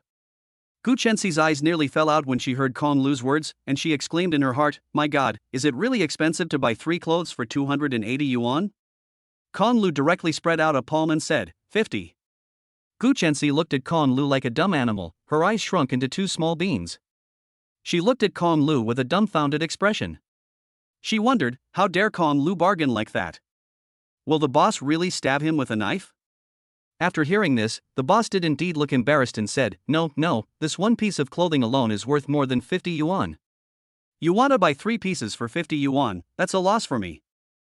Forget it, I don't want it. Kong Lu pulled Gu Chensi, who was still in a daze, and turned to leave, mentally counting down from 3 to 1. 3. Sold. Even before 2, the boss had already given in. Kong Lu turned around and looked at the boss, who looked sad and troubled, but in fact had a smile in his eyes. He immediately understood that his asking price was still too high. Kong Lu thought to himself, WC, I overpaid. Gu Chenxi, however, was completely dumbfounded. 50 yuan for 3 clothes? My values have collapsed. Kong Lu's next move completely won over Gu Chenxi. Kong Lu waved his hand and said, I just asked the owner. You said you were losing money, so I didn't want you to lose too much. I thought about it and decided not to buy them. When the owner saw that Kong Lu was leaving, he directly put the 3 clothes in a bag and said, It's okay, young man. I'll lose a little money, but I mainly want to make friends. Forget it, forget it. I don't have enough money for living expenses this month. If I buy clothes, I won't have money to buy a warm hat for my girlfriend. Kong Lu continued to wave his hand, saying, but his eyes fell on the barriered plush hat in his car. The stall owner was also a smart person, and immediately captured the details of Kong Lu's eyes. He grabbed the hat and said to Kong Lu, I also have a plush hat here, it's warm and has a sense of design. A hat like this would cost you a few hundred yuan in a physical store, but I'll sell it to you for 15 yuan, along with your 3 clothes, 465 yuan in total. Boss, you've made your point. Let's be friends. Kong Lu raised an eyebrow and smiled at the stall owner, saying, Give it to me for 50 yuan. I can't do that. I can't do that. Seeing that Kong Lu wanted to take his hat for free, the stall owner immediately waved his hand and said, I'll lose a few hundred yuan on this order, I really can't afford it. Forget it, then. Kong Lu turned around again. 3, 2. Sold. This time, the stall owner hesitated for a second, but then gritted his teeth and shouted sell. Kong Lu thought to himself, WC, is this profitable? With 3 clothes and a hat, Kong Lu didn't feel like bargaining anymore, so he paid the price by scanning the QR code and walked happily away with Gu Chenxi. The owner looked at the amount of money received on his phone and also became happy. He sent a message to his wife, I just set up my stall and made 35 yuan in profit, I'll buy you spare ribs for dinner tonight. Gu Chenxi felt like she was dreaming. Her perception of life since childhood made her find it hard to believe that 50 yuan could buy 3 clothes and a thick winter hat. Gu Chenxi was still in a daze, but Kong Lu had already slipped the hat into her hands and said, Try it on, see if you like it.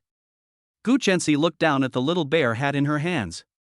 The 2 round barriers were squishy, and she tried to put it on her head. Gu Chenxi's cold little face matched this cute hat, creating an indescribable contrast of cuteness. Even Kong Lu, a big straight guy, had to exclaim, WC. My wife not yet, is really damn cute. The effect is as follows. The end of this chapter. Chapter 49, Rich Lady, Hungry, Dinner. On the way back to the mall, Gu Chenxi always couldn't help but take out her phone and use the reflection on the black screen to secretly look at herself wearing the bear hat. There seemed to be some kind of magic in this bear hat. On Gu Chenxi's cold little face, a rare smile bloomed, a warm smile that made the cold wind around her seem warm. To be honest, this should be the cheapest gift Gu Chenxi has ever received since she was born. Her wardrobe is full of countless hats, all from various international brands, and even the worst ones are niche handmade products, but there is not a single one like this cute plush hat that doesn't match her. Perhaps this hat is just one of the many produced on an assembly line, and the wholesale price may not even cover the gas money for her Porsche. It's just something that costs $9.90 to ship. But, this is from Kong Lu, how could she not be happy?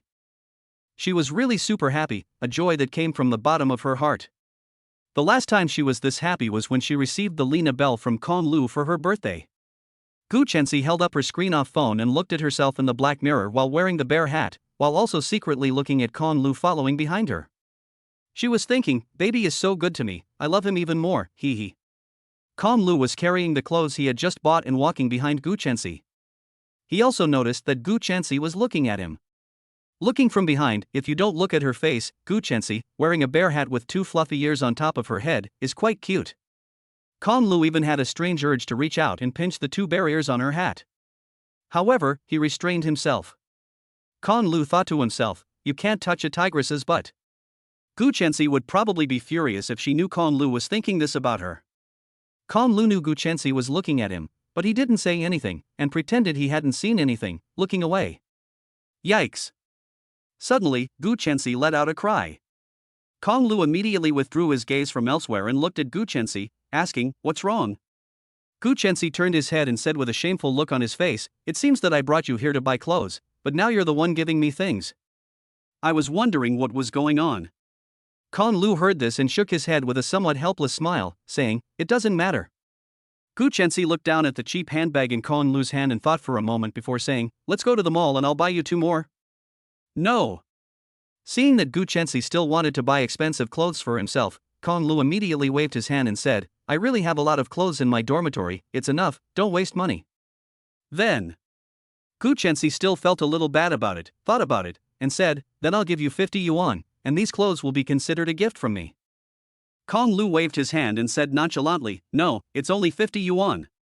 Looking at Kong Lu's indifferent attitude, Gu Chensi thought to himself, "Big idiot, you obviously don't have any money, but you're still acting like it's no big deal. You spent more than 100 yuan today, and you're definitely going to have to borrow money from your roommate at the end of the month to get by." Gu Chensi thought Kong Lu was just pretending, so she said, "That's not going to work. You spent 80 yuan on Xiaoxia and me for lunch today, and I have to pay for your clothes." After she finished speaking, Gu Chensi asked Kong Lu to turn on the payment code. Kong Lu really didn't want Gu Chensi's money, but if she didn't agree, she was afraid that Gu Chensi would drag her into a luxury goods store. After weighing the pros and cons, Kong Lu turned on the payment code. Gu Chensi directly sent 200 yuan to Kong Lu. She originally wanted to transfer 2,000 yuan, but when she thought that if she inexplicably transferred so much to Kong Lu, he would become suspicious, she finally rounded down the amount. Kong Lu looked at the transfer amount on his phone and froze for a moment. "Wasn't it 50 yuan? Why did you transfer so much to me?" His hand trembled a little, and the rest was considered a tip. Gu Chensi waved her hand and said, "Keep the rest for dinner. The transfer from the rich lady's younger sister is so unadorned and low-key." Listening to Gu Chensi's words, Kong Lu's mouth twitched, as if he had understood a little. He wondered why this little girl had acted like she was having a seizure this afternoon and insisted on bringing him to buy clothes. It turned out that she wanted to repay the favor of the person who had treated her to lunch. Kong Lu glanced at Gu Chensi next to him with the corner of his eye and thought to himself, "She's actually quite nice, sometimes quite stupid, and why does she always put on that sour face like everyone owes her money? She looks so much better when she smiles." Compared to Kong Lu's careful peeking, Gu Chensi is much more straightforward. She tilts her head from time to look at Kong Lu, and when she notices that Kong Lu is also looking at her, she secretly rejoices in her heart. "The baby is secretly looking at me, so I am indeed still super attractive." She is so smug that she crosses her arms. The two idiots leisurely walked down the street like they were taking a stroll, and together they returned to the shopping mall where they parked. It had been more than 2 hours since the two had first arrived, and it was already dark. Many city workers had already finished work, and the university students had all finished class. The mall was now full of people. Kong Lu wasn't interested in buying clothes, and Gu Chensi wasn't interested in shopping either. They decided to find somewhere to eat and then go back to school. As they passed by the vending machine selling scratch tickets, the group of wild university students gathered around the machine caught Gu Chensi's attention.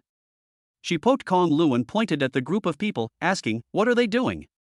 Kong Lu glanced at them and said indifferently, "Scratching lottery tickets." "Scratching lottery tickets?" Gu Chensi blinked her eyes and asked curiously, "Is it fun to scratch lottery tickets?" Kong Lu glanced at her, his beautiful eyes full of curiosity. He asked in return, "You've never played?" Gu Chensi shook her head and said one word, "No."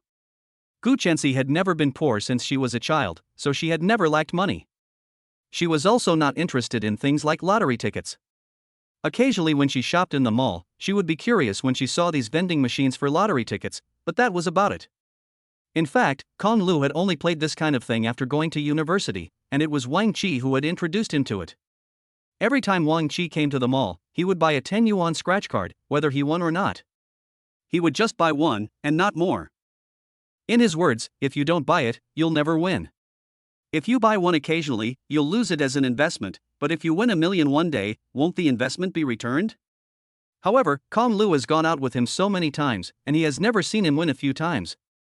The most he has won is 30 yuan. Kong Lu roughly estimates that this kid has spent at least 200 to 300 yuan on scratch tickets. Seeing Gu Chensi's curious expression, Kong Lu asked directly, "Do you want to try?" "Yes." End of chapter. Chapter 50, I didn't win the lottery. There were quite a few people in line to claim prizes at the lottery machine. Although it was difficult to become rich from scratch and win tickets, the odds of winning a small prize were quite high, and you could just redeem 10 or 20 yuan directly at the machine. Gu Chenxi wanted to play, and Kong Lu also went to the front of the lottery machine and joined the line. These lottery machines are really a trap for college students. 8 out of 10 people in the line are college students claiming prizes, and the other 2 are waiting to buy lottery tickets. By the time Kong Lu got to the machine, there were no more $10 tickets left, only $20, $30 and $50 tickets. Kong Lu bought 2 $50 tickets, his thinking very simple: there were more coatings on the 51 tickets, enough for Gu Chenxi to play with for a while. However, Kong Lu seemed to have forgotten that 100 yuan could buy 5 20 yuan tickets, and 5 tickets were more scratch resistant than 2. Holding 2 50 yuan lottery tickets, Kong Lu pushed his way through the crowd. Gu Chenxi was standing tall and straight not far away, with her hands behind her back, obediently waiting for him. Because she was still wearing the bear hat on her head, Gu Chenxi didn't seem so aloof, and she even looked harmless. In just a few minutes, there were already quite a few bold boys around, running over to ask for her WeChat. But naturally, they were scared off by Gu Chenxi's cold stare. Here you go. Kong Lu slipped both lottery tickets into Gu Chenxi's hands, then felt around in his pocket for the dorm key and handed it to her, saying, "Use this to scratch, it won't dirty your hands." Okay, hee hee. Gu Chenxi smiled and took the lottery ticket and key that Kong Lu handed her. This scene was seen by the boys who wanted WeChat, and they were directly dumbfounded. They were all thinking, so you have a boyfriend, no wonder this girl looks good when she smiles. What makes this guy so good? What makes him have such a good-looking girlfriend? Kong Lu, strange, why is there a cold light behind me? Is there a wicked person trying to harm me? Kong Lu always feels like someone is watching her when she goes out with Gu Chenxi. Dong dong. Gu Chenxi is sitting on a small chair in the mall, intently scratching the lottery tickets. Her 2 little feet in black leather shoes beat the ground in a very regular rhythm, making a dong dong sound. She is humming a song softly. I'm not afraid even if I have the courage. It seems like she's really having a good time. Since it's the first time she's played, she scratches each small coating a little bit. After scratching one, she looked at it twice, realized she didn't win anything, and then proceeded to scratch the next one. She took her time with the 2 tickets, scratching for a long time. Kong Lu was thinking that if Wang Qi were here, he would have scratched the security area open with just 1 scratch of his bank card. Kong Lu has calculated that it only takes him 5 seconds to scratch a ticket, but after scratching it, he has to look at it for 10 minutes. He just can't believe that he hasn't won anything. Gu Chenxi is scratching the tickets, and Kong Lu is standing quietly watching her scratch the tickets, watching her cute little unintentional actions, and Kong Lu also has a strange feeling of scratching the tickets. When Kong Lu first learned that Gu Chenxi was his online girlfriend, he was very shocked, and even couldn't believe it. Because he felt that Gu Chenxi's personality was completely the opposite of Xi, he really had a hard time imagining a clingy little girl in the cold and aloof Gu Chenxi. Before this, Xi's image in Kong Lu's heart had always been that of a little girl, speaking in a soft Wu dialect, super clingy, and super strong in doing dishes and studying for exams. Therefore, he was even willing to believe that Gu Chenxian was his online girlfriend. At least her personality matched his, and it was hard to believe that Gu Chenxian would be his online girlfriend. After such a long time of contact, Kong Lu was surprised to discover that Gu Chenxian seemed to be different from what he had imagined. She also had a cute side. Sometimes she would be very dumbfounded, and she would blush with anxiety, and she would also express her gratitude, although the way she expressed her gratitude was very strange. Kong Lu felt that she was like a scratch-off lottery ticket, always bringing him a different surprise when he scratched off the next layer. For example, just now, she was clearly a cold person who could scare off suitors with a glance, but the next second she was like an immature little girl, humming a tune and wiggling her little feet. After scratching off both tickets, she didn't win any prizes. The smile on Gu Chenxi's face instantly disappeared. She bit her lip and said, "Why didn't I win anything?" Kong Lu shrugged and consoled her, "Maybe, you're just not lucky today. Try again next time." No way. When Kong Lu said she wasn't lucky, Gu Chenxi's strange competitive streak immediately came up. She said, "This time I'll buy them. We'll each get 2, and see whose luck is better." Before he could finish his sentence, Gu Chenxi ran off to buy the tickets. Perhaps it was a privilege exclusive to beautiful women, but the boys in line all gave up their places when they saw Gu Chenxi coming to buy the lottery tickets. She soon returned with 4 50 yuan lottery tickets in her hand. Gu Chenxi placed the 4 lottery tickets on the bench and said, "You pick 2. Kong Lu saw that she was so determined in her eyes, insisting on comparing luck with him, and smiled helplessly with pursed lips, taking 2 lottery tickets in her hand. Gu Chenxi pointed to another chair in the distance and said, "Go scratch over there, and don't peek at mine." I'm sure I'll have better luck than you, huh? Okay. Kong Lu did as she asked, walked over to the chair on the other side, and felt for a coin in his pocket. He quickly scratched off a lottery ticket. No luck. Next was the second one. 500. Kong Lu looked at the bold black 500 on the lottery ticket, and after a moment of shock, he carefully confirmed it 2 or 3 times. He really had won 500 yuan. Although he didn't care about the amount of money, even if it was 1,000,000, it was just a bunch of numbers. Kong Lu was still very happy to win the jackpot in the first scratch-off lottery. He wondered, if Lao Wang knew, he would probably die of anger in his dormitory, right? He looked up at Gu Chenxi, who was still scratching the ticket slowly, just as she had done before, and hadn't finished scratching the first ticket yet. The only difference was that the song she was humming had changed to Good Luck Is Coming. Kong Lu could tell from her disappointed expression that she hadn't won anything on the first ticket. After scratching the second ticket, Gu Chenxi was beaming from ear to ear. She held the ticket up happily and said to Kong Lu, "I won 50 yuan. I'm so lucky." In fact, the minimum return on a 50 yuan ticket is 50 yuan, but she doesn't care if she wins more or less, because she just wants to have fun buying the lottery tickets. She held up the winning ticket like it was a treasure and walked up to Kong Lu, asking, "What about you? How much did you win?" Kong Lu looked at Gu Chenxi's happy face and couldn't bear to disappoint her, so he crumpled the winning ticket and the one that didn't win in his pocket. Then, with an embarrassed look, he took the rotten lottery ticket out of his pocket and said with a bitter smile, "I didn't win. It seems that your luck is really better than mine." Kong Lu said, touching his nose, which was a subconscious action when he lied. Sometimes nervousness can do that too. Heh, of course. Gu Chenxi saw that Kong Lu had not won against her, and her proud little nose was almost tilted to the sky. She crossed her arms and comforted Kong Lu, saying, "It's okay, I won the lottery, I'll treat you to dinner." Seeing Gu Chenxi so happy, Kong Lu smiled for no reason. Okay? End of chapter. Chapter 51, Me, an Old Driver, Get In. The two of them found a restaurant with a good reputation in the mall for dinner. The restaurants in big malls are full of pre-made food. The taste is not bad, but it's not great either. It's a little better than the big pot food in the school cafeteria, but it's just so-so. Kong Lu didn't mind it and could accept it, but Gu Chenxi didn't like it very much and she ate very little. Gu Chenxi took a sip of the bland chicken soup and said lightly, "If I had known, I would have gone to a private kitchen." Aha! Kong Lu heard this and laughed a little, saying, "You have to make a reservation in advance for private kitchens." Last time it almost blew my cover, so Kong Lu didn't want to take Gu Chenxi there again. Gu Chenxi heard this and her little ears twitched. She thought to herself, if I make a reservation today, won't that give me another reason to go out to dinner with him tomorrow? Gu Chenxi immediately said, "How about we make a reservation today and go tomorrow?" Ha! Kong Lu was thinking the previous second that he would never go out to his own restaurant with Gu Chenxi again, and the next second he heard her say that they should make a reservation, so he immediately waved his hands and said, No, I have something to do tomorrow and won't have time." "Then, how about the day after tomorrow?" Gu Chenxi asked, still a little disheartened. "Not the day after tomorrow either." "How about the day after that?" "We'll be busy with classes the day after that. You just don't want to go out to dinner with me." Gu Chenxi glared at Kong Lu, her small eyes full of resentment.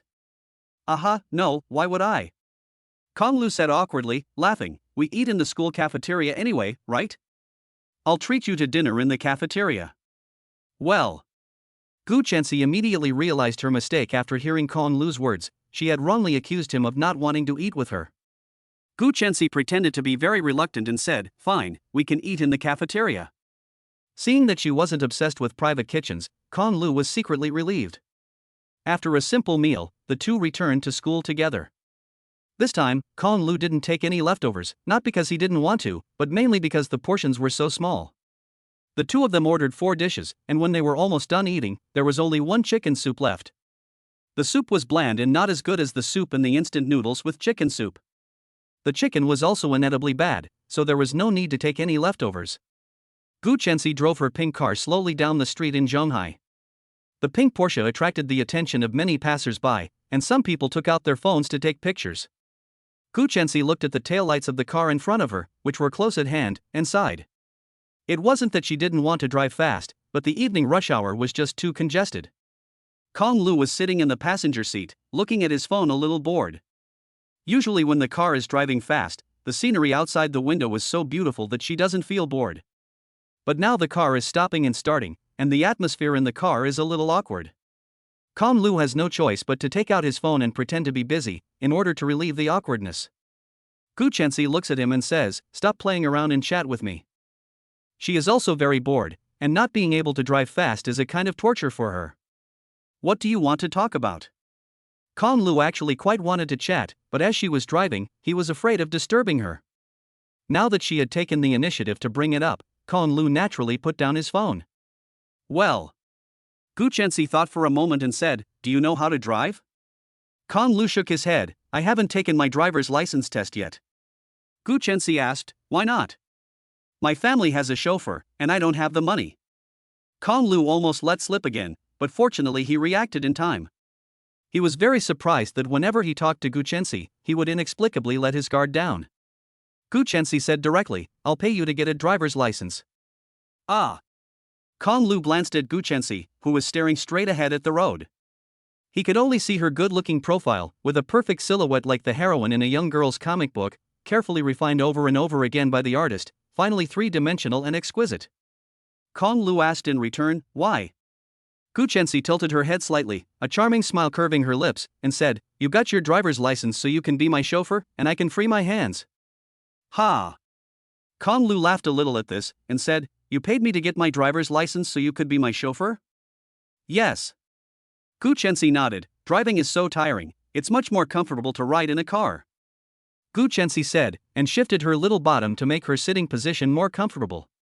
Sports cars sacrifice comfort for performance, so they are definitely not as comfortable as some commercial vehicles, but they are really fun to drive. Gu Chenxi likes the feeling of the car speeding out with the gas floor, and this car is also more suitable for a girl like her to drive than those ostentatiously styled sports cars. Kong Lu thought about it and asked, "Don't you usually seem happy when you drive?" Gu Chenxi shook her head and said, "That's only when I'm driving fast that I feel happy. I hate driving in the city." When it came to driving fast, Kong Lu thought of the taxi driver who had used his taxi as a race car before, and how terrifying it had been. Kong Lu asked, "Why do you like driving fast so much?" "Because, when you're racing, the feeling of speeding along is so great." Gu Chenxi said, looking at Kong Lu again as her thoughts returned to that night. She followed Kong Lu, running and running, always moving forward, with the wind in her ears, her own heavy breathing, and the sound of her young heart beating. She wanted to hurry even faster, so that she could keep up with his pace, not slow him down. Later, she often ran alone at night, and she even learned self-defense fighting techniques. She vowed that if it happened again, she would never be that burden again. After learning to drive, the feeling of accelerating and sprinting fascinated her, and she got into the habit of driving fast. Okay. Kong Lu has never driven a car and cannot understand what Gu Chenxi means by speeding, so he can only nod respectfully. Speaking of getting a driver's license, Kong Lu has indeed been thinking about it recently, and he plans to sign up sometime. By the way, Kong Lu seemed to have thought of something and asked, "Does Xinxia have a favorite person?" "What? Xiaoxia?" Gu Chenxi was also a little surprised to hear Xinxia's name from Kong Lu's mouth. She thought about it and said, "I used to, but I guess not anymore." "Why? You don't like her, do you?"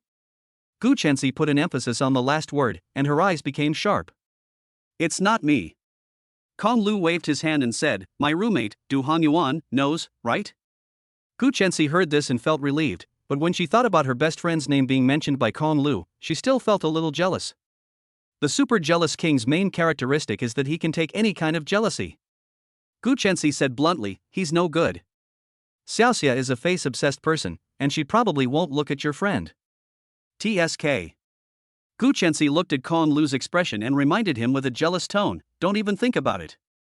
Although you are a little bit more handsome than your friend, Xiaoxia definitely won't look at you either." Kong Lu listened to Gu Chenxi's words and a big question mark appeared on his face. He thought to himself, "I didn't say I liked her, did I?" Gu Chenxi thought to himself, "Strange, what was I just talking about? So embarrassing, Chapter 52, Me, the Mouse. Kong Lu returned to the dormitory at almost 8 o'clock. In the dormitory, Chen Jirue was playing games, Du Hongyuan was lying on the bed as a corpse, not sleeping either, wondering what he was thinking about. Wang Qi had not returned yet, presumably taking another stroll with his girlfriend at school. These two should be in the heat of love by now, spending all day cooing over each other. Kong Lu has never been in love before, but he always feels that their relationship is progressing too quickly, which is not a good thing. However, when you think about it, in this era of indiscriminate love, it has been almost a month. Wang Qi has been in the hospital for half a month and they are only just getting to know each other, which is already a long time. Kong Gu. Chen Jirue had just finished playing a game and saw Kong Lu coming back. He took off his headphones and gave a simple smile. Kong Lu walked over, patted Chen Jirue's broad shoulders, and said, "If you keep playing games every day like this, your weight will keep going up." Had ha. Chen Jirue laughed and said nonchalantly, "It's fine, no girls like me anyway, so I might as well be a little chubby." You. Seeing him say that, Kong Lu didn't bother to argue and smiled helplessly. Chen Jirue looked at the bag he was carrying and asked, "Did you go shopping for clothes?" "Well, when I was shopping, I picked out 2 items from a stall." Kong Lu said, took the clothes out of the bag, tried them on, and turned to Du Hongyuan and asked, "What do you think?" Chen Jirue gave him a thumbs up and praised, "Kong Go has such a good appearance, he looks good in anything." Ha ha ha. Kong Lu was amused by his words and said, "You're just flattering me." "No way." Chen Jirue said seriously, "I mean it from the bottom of my heart. When a girl says you're handsome, it doesn't necessarily mean she really thinks so. It could just be a polite compliment. But when a guy says you're handsome, it could mean you really are handsome, because guys generally don't admit that someone else is better looking than they are." Chen Jirue changed the subject and said, "But Kong, I still have something to say, and I'm not sure if I should." "If you still don't know whether to say it or not, what is there not to say?" Kong Lu laughed and scolded, "Don't be coy, spit it out if you have something to say." Chen Jirue said, "You go in and out with goose school flour every day now, you should buy a couple of decent clothes, you always wear this kind of street stall stuff." After Chen Jirue said this, he didn't continue, and his meaning was very clear. Kong Lu nodded involuntarily after hearing his words, feeling that he did have a point. He thought that his image in Gu Chenxi's mind should be particularly loser-like, and if it continued like that, she would probably not change her opinion of him. If there was no change, she would continue to dislike him, and then the confession would probably be doomed. Kong Lu looked at himself in the mirror, wearing a cheap suit that hung loosely on his body. It seemed like it was time for a change. Kong Lu thought to himself, no wonder Gu Chenxi insisted on taking me shopping for designer clothes today. If I really wore these to the amusement park with her, she would definitely get angry with me given her temper. Chen Jirue saw that Kong Lu was not speaking, and continued, "Konggu, if you don't have enough money, just let me know and I'll lend it to you." Apart from Kong Lu, who is an invisible rich man, Chen Jirue should be the richest person in the dormitory. Half of the money his family gives him goes straight into his mouth, otherwise he wouldn't be so fat, and the other half goes into games. "No, I have some." Kong Lu smiled and declined Chen Jirue's kindness. He planned to buy some clothes with hooks and shamrocks on the shopping platform later, so that when he went out to play with Gu Chenxi, he would look presentable. As for the clothes at home, they were too flashy, and Kong Lu didn't even consider them. He put the 3 newly purchased clothes in the dirty clothes basket, and planned to take them all to the laundry room to wash after his shower. At this time, Du Hongyuan, who was lying dead, also climbed out of bed. Looking at his vacant and lifeless eyes, Kong Lu couldn't help but complain, "Has your soul been sucked out?" Chen Jirue said beside him, "He's got love sickness." "What?" Kong Lu nudged Du Hongyuan's shoulder with his arm and said, "You really fell in love with Xinxia?" Du Hongyuan sighed and said, "I envy you, you can still chat with the goddess, but I'm like the rat in the sewer, I can only nestle in the dark corner, secretly spying on her, I don't even dare to talk to her." "You're fucking obsessed." Kong Lu rolled his eyes at Du Hongyuan, but seeing his current appearance, Kong Lu didn't want to discourage him, so he didn't tell Du Hongyuan what Gu Chenxi had told him tonight. Du Hongyuan continued to say with worry, "I originally dedicated my heart to the bright moon, but why? Did you come and play games? I'll take you for a ride? Log in." Du Hongyuan had not finished reading his poem before he immediately changed his expression, pulled out his phone, and looked eager to try it out. Seeing Du Hongyuan switch emotions in a second, Kong Lu was directly confused. It was a little deep, but not much. As soon as the game started, Du Hongyuan immediately forgot his sadness and played with great gusto. On the other side, in the girls' dormitory, Xinxia was surprised to see Gu Chenxi after her shower, wearing a very high-end dark green pajama with tassels, but with a very mismatched cute fluffy bear hat on her head. "Cici, what are you doing?" Xinxia asked incredulously, pinching the cute barriers on Gu Chenxi's head. "What's wrong?" Gu Chenxi nervously asked everyone in the dormitory, "Doesn't it look good on me?" The other two roommates said in unison, "It's cute." Gu Chenxi beamed with pride at her roommate's praise, thinking to herself, "Hee hee, I'm the cutest." Precisely because it's cute, it doesn't make sense. Xinxia placed her hands on Gu Chenxi's shoulders and asked with a serious expression, "You didn't buy this hat yourself, did you?" "Well." Gu Chenxi nodded, and suddenly said coyly, "Kong Lu gave it to me." "You're actually willing to give up your cool style for Kong Lu?" Xinxia covered her mouth with one hand, and continued to rest her other hand on Gu Chenxi's shoulder, looking incredulous. She said, "Cici, you've changed. You've actually made changes for a man. You've let me down too much." "I haven't changed. I've always been like this." Gu Chenxi was a little dumbfounded by Xinxia's words. In fact, Gu Chenxi was right. She had always been like this. Coldness was just her protective coloration, and social anxiety was the real her. When she went out alone, she would make a sour face because she was too embarrassed, and she wouldn't refuse the boys who asked for her contact information. That's why she looked at the other person coldly. Cold? That's all for other people. Kong Lu is not cold. If Kong Lu likes the cute type, it's not like she can't try it. Thinking about this, Gu Chenxi's face suddenly turned red. She said stubbornly, "I just suddenly wanted to try this style. I didn't change for anyone." Xinxia looked at Gu Chenxi with a suspicious face. "Really? Really? No way." Gu Chenxi blushed. She lied. She just wanted Kong Lu to like her more, that's why she did it. "Gu Chenxi, as long as you like it, baby, hee hee." Kong Lu didn't know that while he was making changes for Gu Chenxi was also quietly changing for him. End of chapter. Chapter 53, Soy Milk is Sweet. Because the night before, he played video games with Du Hongyuan until late, today at 8 o'clock in the morning, Kong Lu walked into the classroom with dark circles under his eyes and a listless spirit. He was as listless as Du Hongyuan, who had not brushed his teeth or washed his face, and had just pulled up his pants and run to the classroom, looking even more disheveled than Kong Lu. The four of them crowded in the back row of the classroom. As soon as Du Hongyuan sat down, he slumped over the table and fell asleep. Wang Qi was giggling stupidly with his phone, looking like he was chatting with Yang Shuer. Of the four people in the dormitory, only Kong Lu and Chen Jirue were paying attention in class, but Chen Jirue gave up after a while and pulled out his phone to start reading a novel. This kid has recently been reading a novel called Crazy. The cold and aloof school beauty is a clingy person. He is so engrossed in it that he can't stop day or night. Every day, his mouth corners reach the back of his ears. He is obviously single, but he doesn't know what he's giggling about. Kong Lu is not surprised by the fact that he is not listening to the lecture but reading a novel, and he doesn't bother scolding him.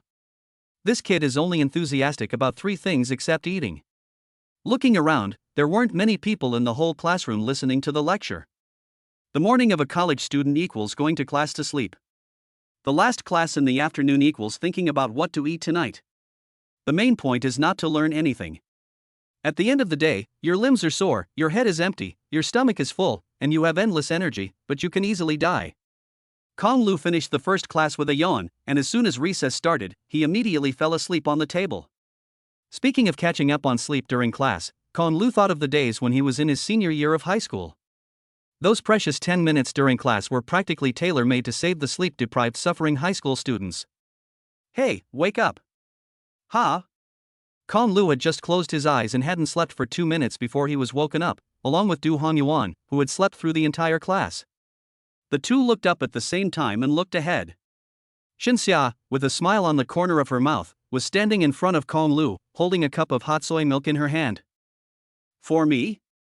Kong Lu asked, pointing at his own face, a little surprised. "Well, just so you know, I'm just here to deliver something." Xinxia pointed at Gu Chenxi, sitting in the front left, and said, "She bought it for you secretly, but she insisted that she had bought too much." Xinxia directly exposed her best friend's true intentions in front of Kong Lu. With an anti-smile on the corner of her mouth, she winked at Kong Lu, then placed the soy milk on the table and turned back to her seat with a flourish. "Ha!"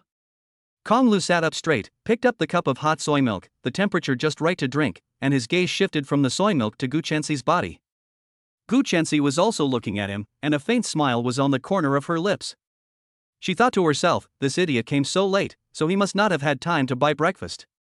Luckily, I accidentally bought an extra cup. Accidentally. I wonder what he did last night, he has such dark circles under his eyes. Kong Lu thought to himself, is she being a little too nice to me? Kong Lu finally realized that something seemed a little off about their relationship. While thinking, he inserted the straw in his hand and took a sip of soy milk in the cup. The soy milk was just ordinary soy milk from the breakfast window of the canteen, nothing special, and even a bit bland because no sugar was added. However, it was sent by Guchensi, so it was especially sweet. Strange, what was I thinking? Kong Lu was amused by his own thoughts, and he pursed his lips and took another sip of the soy milk. It really was sweet. Du Honyuan sat next to Kong Lu, trembling with anger. Looking at the smile on his lips, which was harder to suppress than AK, not to mention the Gatling, Du Honyuan wanted to strangle the bastard. He woke up feeling cold and hungry. When he looked up and saw Shun Xia, his heart warmed. However, the other person was there to help Guchensi deliver something, and didn't even look at him.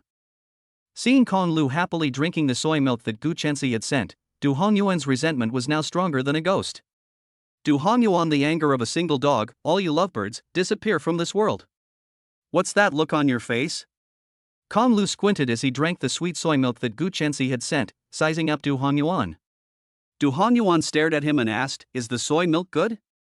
It's okay, it's sweet. Kong Lu raised the corner of his mouth in a mocking smile, looked at Du Honyuan, and said provocatively, are you envious? Ha? Envious? Are you kidding? Du Honyuan became impatient and said loudly, I'm not envious, so don't talk nonsense. Kong Lu continued to provoke him, saying, if you are envious, go and talk to someone. Talk to a freshman clingy little sister who follows you around shouting senior every day, and gives you food and drinks. Wouldn't that be a sweet little life? If you don't believe me, just look at Lao Wang. The reason Kong Lu said these words to provoke Du Honyuan was to make the silly boy give up the idea of chasing Shun Xia and let him set his sights on the vast freshman market. After all, the younger girls are also looking forward to a sweet relationship, and they are all more gullible than Shun Xia. As he said this, he also pointed to Wang Qi beside him. On? Wang Qi, who was giggling, looked up at Kong Lu when he heard him call him, looked at Kong Lu blankly, and asked dumbly, what did you call me for? Du Honyuan gave him a blank look and said, none of your business, go play. Wang Qi scratched his head like a silly bear. This silly boy never had much sense, but since falling in love, he has become even more of a silly idiot, with his intelligence plummeting. It's true that love makes people stupid. But it's not his fault, after all, this is his first love, so what's wrong with being serious about it? Chen, let's get rid of these two, shall we? Du Honyuan, who was being flanked by Wang Qi and Kong Lu, looked at Chen Jirui, who was next to Kong Lu, in some desperation, trying to find some comfort from another single dog. As a result, Chen Jirui's teammate's microphone suddenly rang, and it was a sweet girl's voice, little brother is awesome, let's team up next? Chen Jirui, who had never had much contact with girls, blushed immediately when he heard this sweet voice over the screen. He typed quickly with the speed of someone who had been single for 18 years, and sent a message. Du Honyuan, who saw this, completely broke down, fine, of the 4 people in the dormitory, I'm the only one without a girl to chat with, right? Desperate, Du Honyuan decided to go downstairs to buy a pack of cigarettes. He didn't take the elevator or the stairs, but went through the window. Our classroom is on the 1st floor, we won't die. Kong Lu, who was standing nearby, seemed to have read Du Honyuan's thoughts and said with a sinister smile, my suggestion is to go back to the dormitory and jump from there. Although our dormitory is on the 2nd floor, it is quite high. If you fall onto the concrete floor downstairs, you will be killed or disabled. You brat, your heart is condemnable.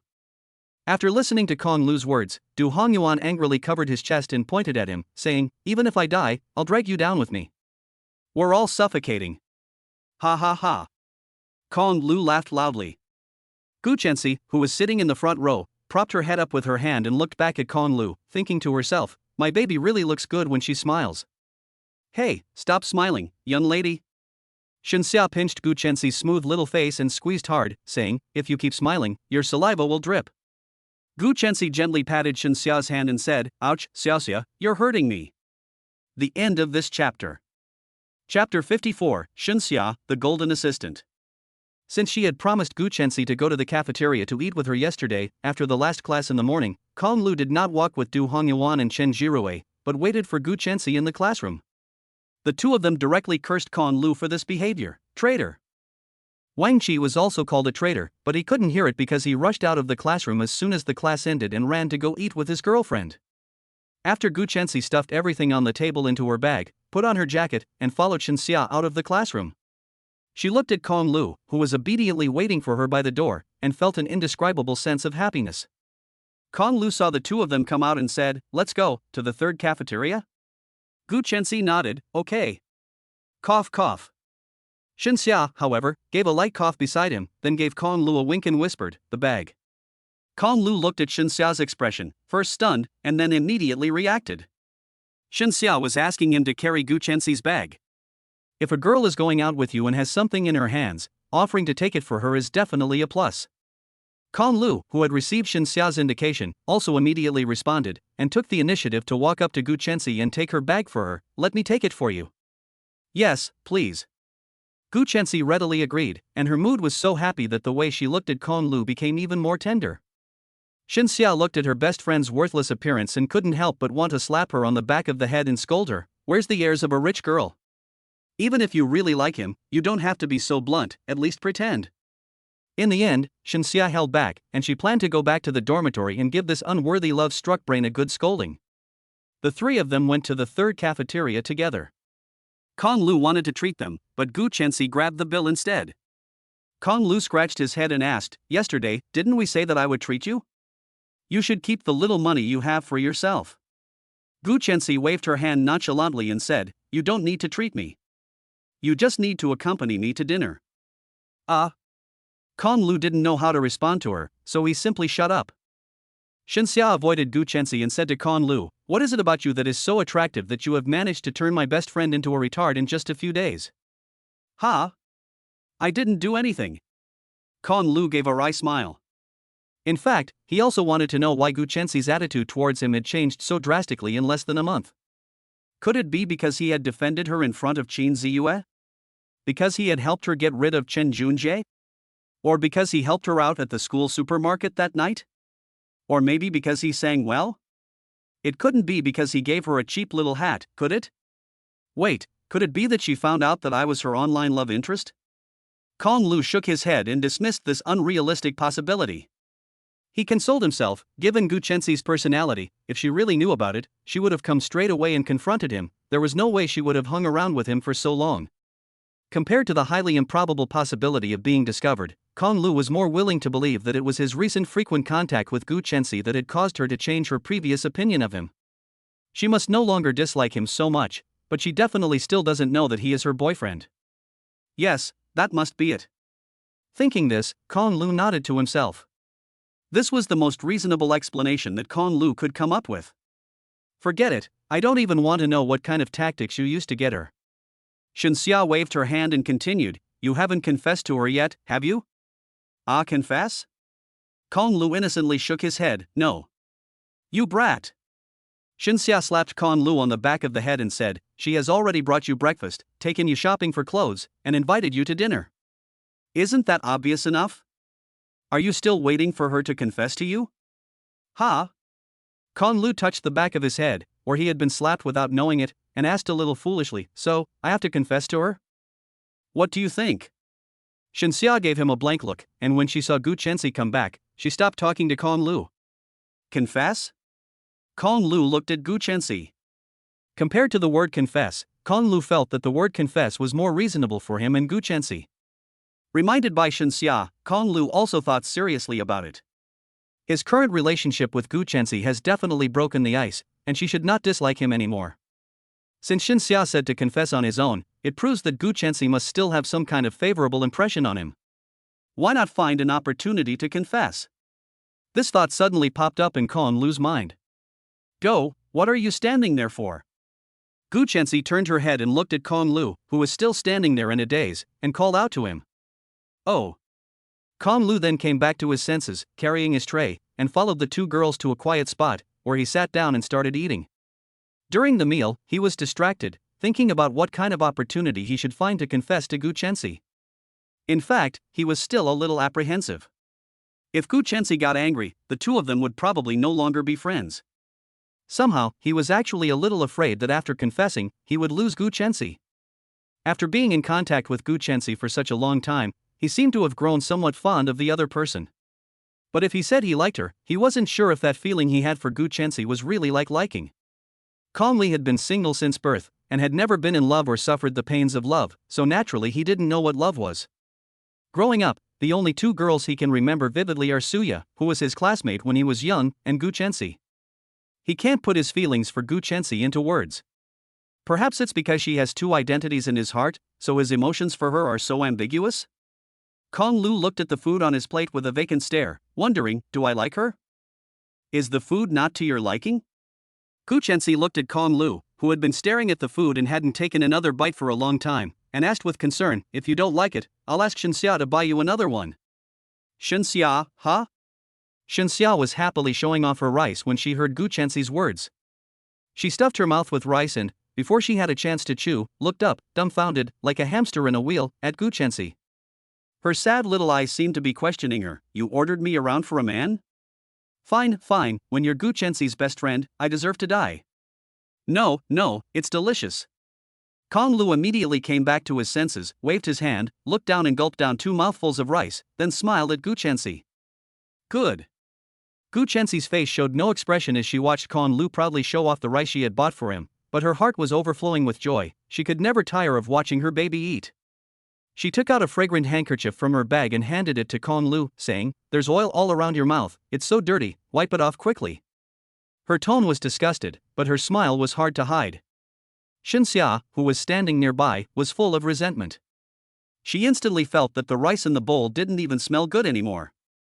Shenxia, MD, burying them alive is not right, it's not allowed. Burying them alive is too easy on them. One should burn them to ashes and put them in fireworks, and let them go off as fireworks. The other should be chopped up and thrown into the sea, or they will sink like a stone and feed the fish. End of chapter. Chapter 55, The Commoner School Beauty. After lunch, Kong Lu parted ways with Gu Chensi in front of the third cafeteria and returned to the boys' dormitory alone. At the entrance to the dormitory, Kong Lu bumped into Du Hongyuan and Chen Jirue, who were returning from the first cafeteria. The two were looking at their phones, chatting with smiles on their faces, and didn't notice Kong Lu walking in front of them. Watching the two of them staring at their phones, Kong Lu had a mischievous idea. He hid around the corner of the dormitory building, waiting for the two of them to come over. When the two of them walked around the corner, Kong Lu suddenly jumped out and yelled, shout. WC. Ah. Ha ha ha. Watching the two of them who were scared and screaming, Kong Lu laughed loudly, covering his stomach. Chen Jirue patted his chest and said, Kong, you're so bad. You scared the hell out of me. Du Hongyuan clenched his fist and was about to swear, but when he saw it was Kong, he let go of his fist. If it had been anyone else, he would have probably gotten a beating. You want to die. Du Hongyuan covered his heart, which was still pounding from the scare, and said to Kong, you scared the hell out of me, and now you're an orphan. How can you talk to your father like that? Kong Lu smiled and put his arm around Du Hongyuan's neck, asking, besides, if you two weren't so engrossed in your conversation, I wouldn't have had the chance to scare you. Du Hongyuan looked at Kong Lu and rolled his eyes, saying, get lost. The three of them walked together to the second floor, and Kong Lu asked, what were you two just talking about? Chen Jirue chimed in, we were talking about the new freshman beauty queen. New freshman beauty queen? Yes, Kong, don't you know? Recently, the campus forum of Jiaotong University is selecting the freshman school flower. Ugh, these people are really idle. Kong Lu doesn't pay much attention to the school's campus walls and forums, let alone the school flower or school grass. Even if it weren't for the fact that Gu Chensi is in the same class as him and he wronged her when they were freshmen, Kong Lu might not even know of Gu Chensi's existence. He thinks such frivolous selections are childish. Moreover, some people who are selected as the school flower or school grass may not even know about it themselves. For example, Kong Lu, when he was a freshman, someone posted a photo of him in class in the voting column for school grass. If his roommate hadn't told him about it, he wouldn't even have known about it. Sigh. Du Hanyuan sighed and said, we sewer rats like us can only do these kinds of boring things online to find a little happiness. If there's a girl willing to have a sweet relationship with us, who would want to pin their emotions on those so-called gods and goddesses? Rat boy, me? You're crazy. Facing Du Hongyuan's sudden rat boy literature, Kong Lu gave him a straight white eye. He noticed that since yesterday, when the kid didn't dare to take the initiative to ask Shenxia for her contact information, the whole person has become a bit depressed. He is very worried about the kid's current mental state. Chen Jirui looked at Du Hanyuan, who suddenly became emo, and like Kong Lu, rolled his eyes. He ignored Du Hanyuan and pulled Kong Lu, saying, "But, Kong Gu, you really can't say that there are quite a lot of pretty sisters among this year's freshmen." Chen Jirui held up his phone and pointed to one of the photos with the highest number of votes, saying, "This girl has thousands of votes ahead of the second place, by a wide margin." Okay, a wide margin, right? Kong Lu smiled with pursed lips, his gaze falling on Chen Jirui's phone. The girl in the photo was wearing a gold arch with logo overalls. When he saw the girl's face, he suddenly couldn't smile. Suya? Hey, Kong, how do you know this girl's name? Chen Jirui said with some surprise. Suya has not yet been elected as the school beauty queen, but she is already known as the goddess of the common people. Someone has already started calling her the school beauty queen of the common people. When it comes to beautiful women, Du Hanyuan next to him is no longer emo, and he interjects, "I heard that her family is not doing well, and she wasn't going to go to university originally. It was only because the business school gave her a tuition waiver that she came. She goes to work part-time at the Golden Arch every weekend." Hearing Du Hanyuan's words, Kong Lu remembered the girl who was her desk mate in elementary school. In her memory, she was skinny and small, with a dirty face and messy hair. Whenever Kong Lu took out the exquisite lunchbox she brought from home and feasted on it, the girl always looked at her with a pitiful look like a stray cat.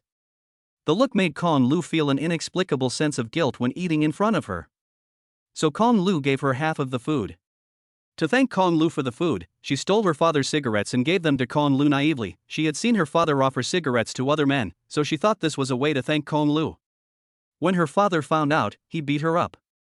Kong Lu felt sorry for her and let her work for her, helping her with her homework. Perhaps that was the first time the little girl knew that working can make money. Kong Lu looked at the photo of the girl. Even now, she is still so thin. This photo was also secretly taken by someone else. The secret photos are all so beautiful, and I don't know what the person looks like. Chen Jirui's eyes were also a little yearning when he said this. After Gu Shanghua was chased away by your brother Kong, she finally has a new spiritual sustenance. Du Hanyuan bumped Chen Jirui's shoulder and said with raised eyebrows, "I know which Golden Arch she works at. Do you want to go see her this weekend? Is that true?" Chen Jirui looked at Du Hanyuan in disbelief. Du Hanyuan nodded, "Of course it's true. When have you ever been lied to by your brother, Du?" Chen Jirui turned his head and looked at Kong Lu and asked, "So, is brother Kong going?" At Chen Jirui's call, Kong Lu came back to his senses. He smiled a little unnaturally and said, "No, I'm going to the amusement park with Gu Chenxi's sister this weekend." Here he deliberately said it was Gu Chenxi's sister, so as to save the two guys from thinking too much. "You brat!" Du Hanyuan looked at Kong Lu with contempt and said, "I knew it, your purpose of becoming a tutor was impure, you slept with both sisters. Get lost." Kong Lu gave Du Hanyuan the finger and said, "You even joke with little girls, you go to hell." Had ha.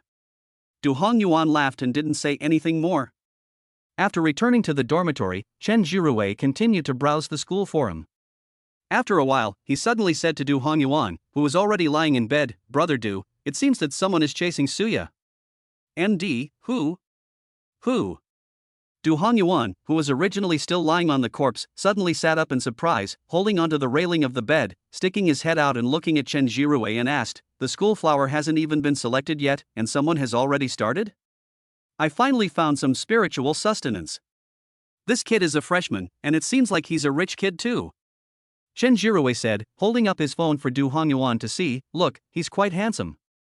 In the photo, a boy in overalls and a vertical parting was leaning on the front of a Mercedes-Benz G-Class with his hands, wearing black sunglasses and striking a very handsome pose. After looking at it, Du Hanyuan gave his verdict, "He is indeed quite handsome, but not as handsome as you." Kiki.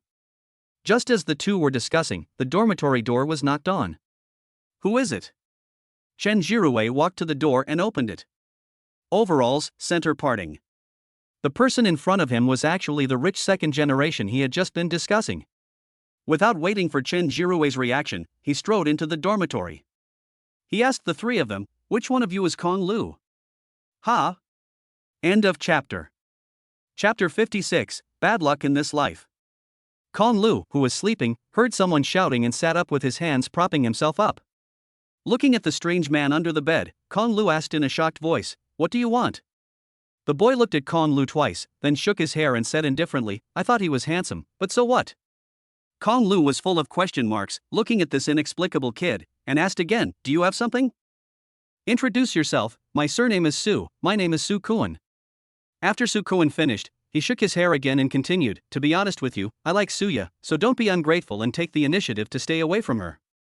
You like the fact that she has a relationship with me, but I don't know her. Kong Lu listened to Su Kuan's words, and after a moment of annoyance, he cursed and went back to sleep. He continued to curse in his sleep, what a nerve, bothering me while I'm sleeping for no reason. Keep it up. Su Kuan put his hands in his pockets, acting like he knew everything, and said, I've seen people like you before. How much do you want? Name your price. No, man, do you have something on your mind? This time, Kong Lu didn't say anything, and Du Hongyuan, who was sitting across from him, spoke first, if you like Suya, just go find her. What are you doing talking to my roommate? His girlfriend is not Suya. Humph, Su Kuan snorted, pointed a finger at Kong Lu, and said to Du Hongyuan, you guys still don't know, this kid is playing with two girls at the same time. Ah. Kong Lu, who had just laid down, sat up again when he heard Su Kuan's words. He was dumbfounded and thought to himself, what? I'm just juggling two women? Could it be that I'm having an online relationship with Gu Chenzi and in reality I'm also getting along well with Gu Chenzi, and this is also considered juggling two women? Du Hongyuan and Chen Jirue also looked at Kong Lu in shock and asked, what's going on? Su Kuan said coldly, everyone at Jiaotong University knows about you and Miss Gu. You obviously have such a pretty girlfriend, so why did you have to steal my Suya, you dead scum? I'm going to expose you. Ah. I stole your Suya? Kong Lu couldn't sleep at all after hearing Su Kuan's words. He jumped straight out of bed and asked, explain yourself clearly, what's going on? Seeing Kong Lu standing in front of him, a head taller than himself, Su Kuan's momentum suddenly weakened, and his voice became smaller. He said, Suya told me that the person she likes is called Kong Lu, and she specifically emphasized that it was the one who sang at the Shang Yuan welcome party, so I won't get it wrong, it's you. After hearing Su Kuan's explanation, Kong Lu's face turned black. He said, I don't know her, and I don't know that she likes me. Get out of my way. You. Su Kuan just wanted to yell, but he felt the powerful murderous aura from Kong Lu, and he immediately backed down, then promise me you won't fight with me for Suya. I already said I don't know her. Kong Lu bit his back molars and said, tell her not to say things like me again. If it affects my normal life, she will bear the consequences. Looking at Kong Lu's suddenly bursting arrogance, Su Kuan couldn't help but exclaim in his heart, there are actually men in this world who are more arrogant than me? Damn it. Okay, big brother, I'll go tell her right away. Su Kuan nodded like a little chicken pecking at rice, and ran out in a dispirited manner. Chen Jirue was still standing in the doorway, looking dazed. He remembered that Su Kuan had been very arrogant when he arrived, so why had he suddenly changed like a person? Kong Lu gave a crooked smile, this is the legendary urban dragon king's domineering aura. Cough cough, just kidding. Kong Lu. As soon as Su Kuan left, Du Hongyuan immediately said with clenched teeth, no, what makes you think you can do that? How can you even meet the face of the ordinary people's school beauty, and she likes you just because you sang a song? Du Hongyuan now regretted helping this kid. He thought to himself, if I had known, I would have gone up there and sung with Shinxia too. Chen Jirue also said with envy, yes, now the two school beauties both like Konga. Konga, you are simply the configuration of the campus literary male protagonist. If there is a godly system, you will be invincible. Can you two be more realistic? Kong Lu said a little speechless, that girl called Suya obviously only used me as a shield to deal with the harassment of this rich second generation, and you really believe her nonsense that she suddenly likes me, a stranger? Chen Jirue is the best at bluffing. After listening to him, he immediately nodded and said, it seems to make a little sense. Du Hongyuan spoke up, but. No buts. Kong Lu interrupted the spell directly and said, shut up and go back to sleep. The situation with Suya was too complicated, and Kong Lu didn't want to explain it, so he came up with this excuse although it was a bit lame. Because of what Su Kuan had told him, Kong Lu was no longer sleepy, and he was even a little angry. He decided to take a shower to calm down. When he came out of the bathroom, Wang Qi, who had gone out to dinner with his girlfriend, had already returned. He was looking at Kong Lu with a strange expression. What's that look on your face? Kong Lu had just finished showering and was wearing only a pair of underpants. He felt a chill run down his spine when Wang Chi looked at him with that strange expression. "You've got a girlfriend. Get out of here." Wang Chi spread his hands out and said, "What's this?" Kong Lu glanced at the lottery ticket in Wang Chi's hand and said, "A torn lottery ticket, what's wrong with it?" Just now, when Kong Lu went to take a shower, his clothes were hanging on the escalator, and the scratch card in his pocket, which had won 500 yuan, accidentally fell to the ground and was just picked up by Wang Chi, who was returning to the dormitory. As a senior scratch card fan, Wang Chi immediately picked up the scratch card, unfolded it and glanced at it. Just one glance, and he was shocked he had actually won 500 yuan. "You little brat, you went behind my back and played the lottery." Wang Chi pointed at the lottery ticket, looking heartbroken, and said, "You even won 500. I've never won even a free refill in my life. How come you're so lucky?" Kong Lu was a little dumbfounded by what he said, and for a moment, he didn't know what to say in response. Wang Chi continued, "And this precious lottery ticket, you actually crumpled it up? Do you want it?"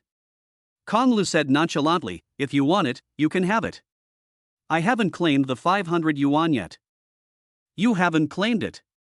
Wang Chi stared at Kong Lu with his pupils dilated. "What did you tear off the security zone for if you didn't claim it?" Then there was only half of the security zone left, and it would be impossible to claim the prize again. Kong Lu gave a wry smile. "Do you believe me when I say I didn't mean to?" "I don't believe you at all."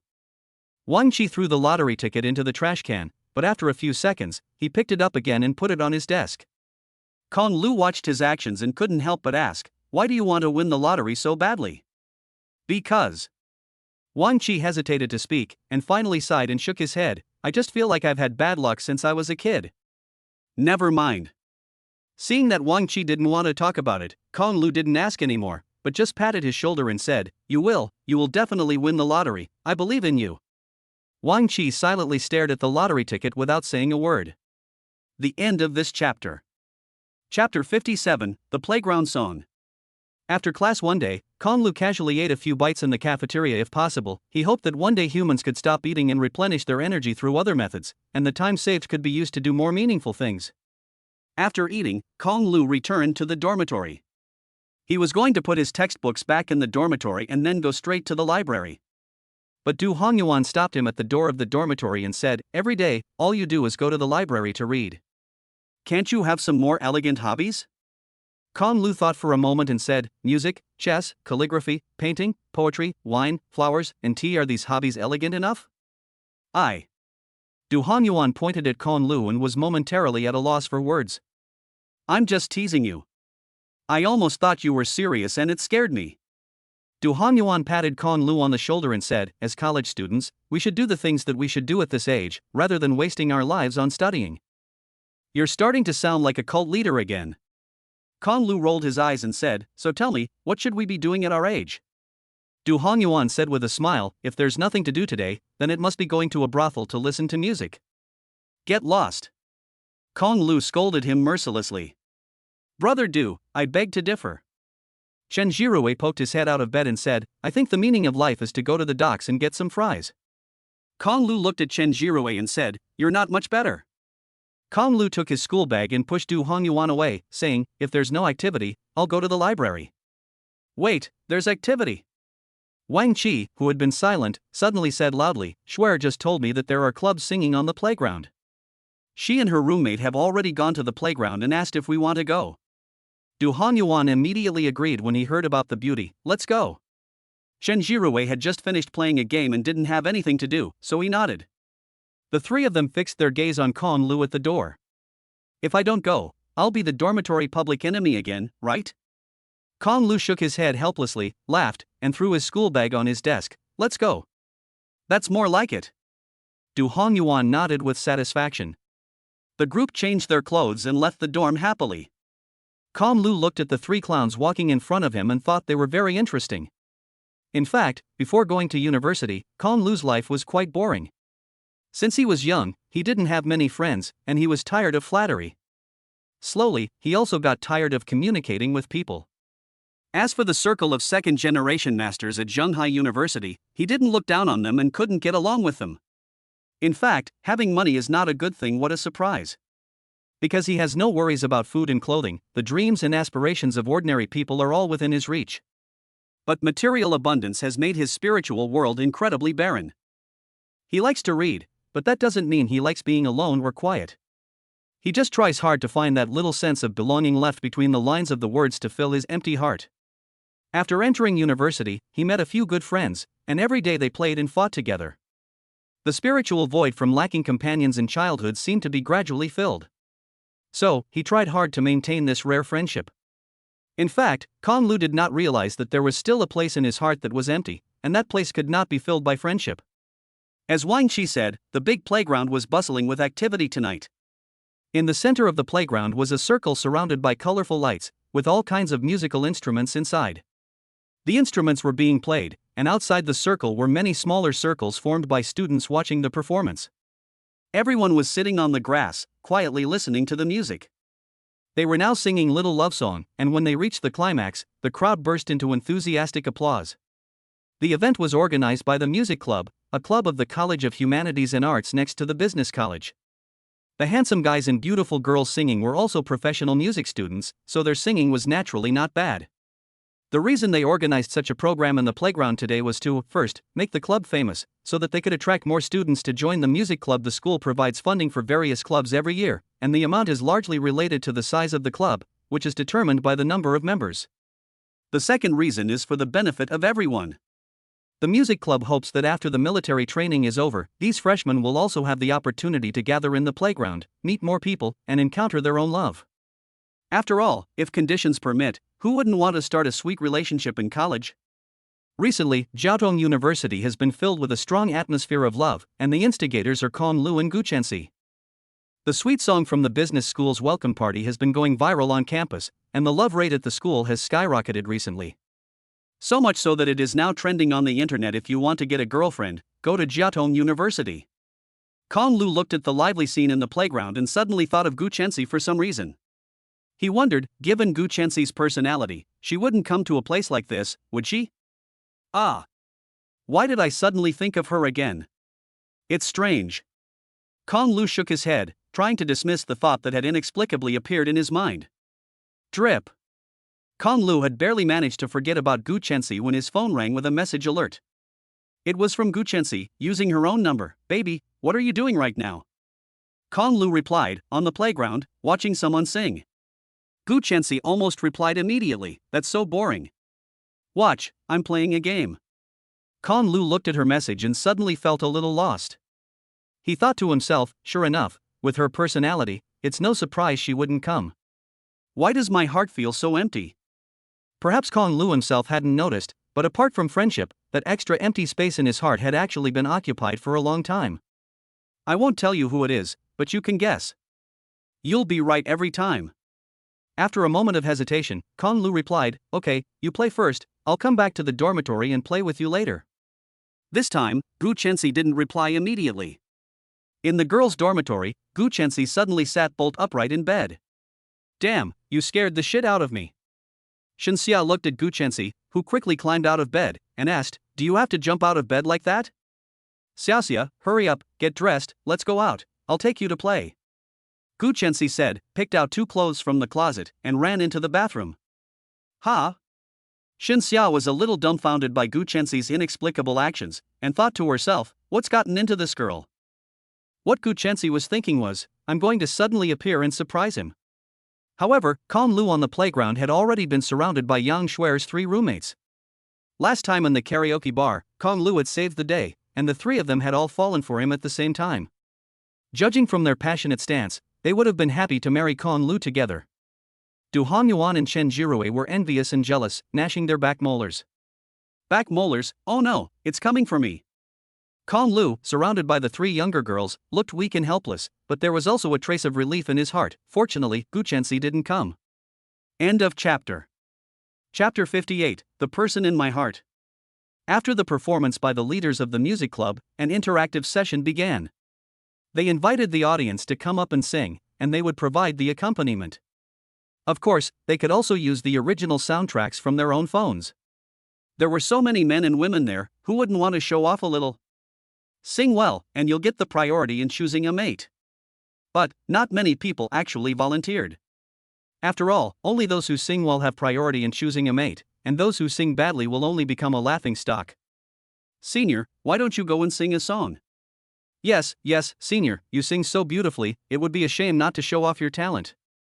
I didn't get enough of your singing at the last freshman party, Senior, please go and sing. The three girls surrounded Kong Lu, calling out Senior over and over again, trying to get him to perform. If it had been Du Hongyuan, he would have probably lost himself in the senior calls and gone up there to make a fool of himself. But Kong Lu wasn't buying it. My throat is on fire today, my voice hurts, next time.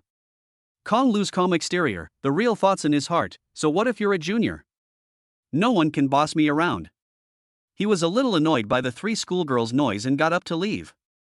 But as soon as he stood up, he saw two people walking towards him from a distance. The next second, Kong Lu's pupils dilated. Gu Chenxi. Didn't she say she wasn't coming? Why did she suddenly come running over? Kong Lu's heart gave a sharp thump, and he sat down at light speed, quietly observing Gu Chenxi, afraid of being discovered. He even pulled Chen Jirue, who was nearby, as cover. Chen Jirue?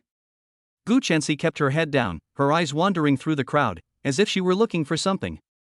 Kong Lu suddenly remembered that she had just decisively rejected him on the phone, but now she had come to the playground to find him.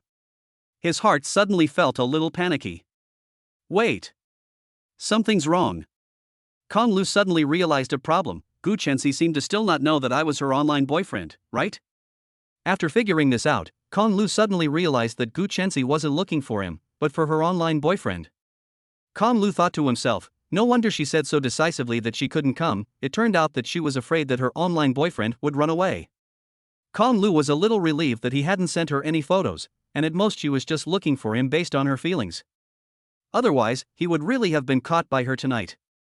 On the other side, Gu Chenxi was anxiously looking for Kong Lu's figure in the crowd.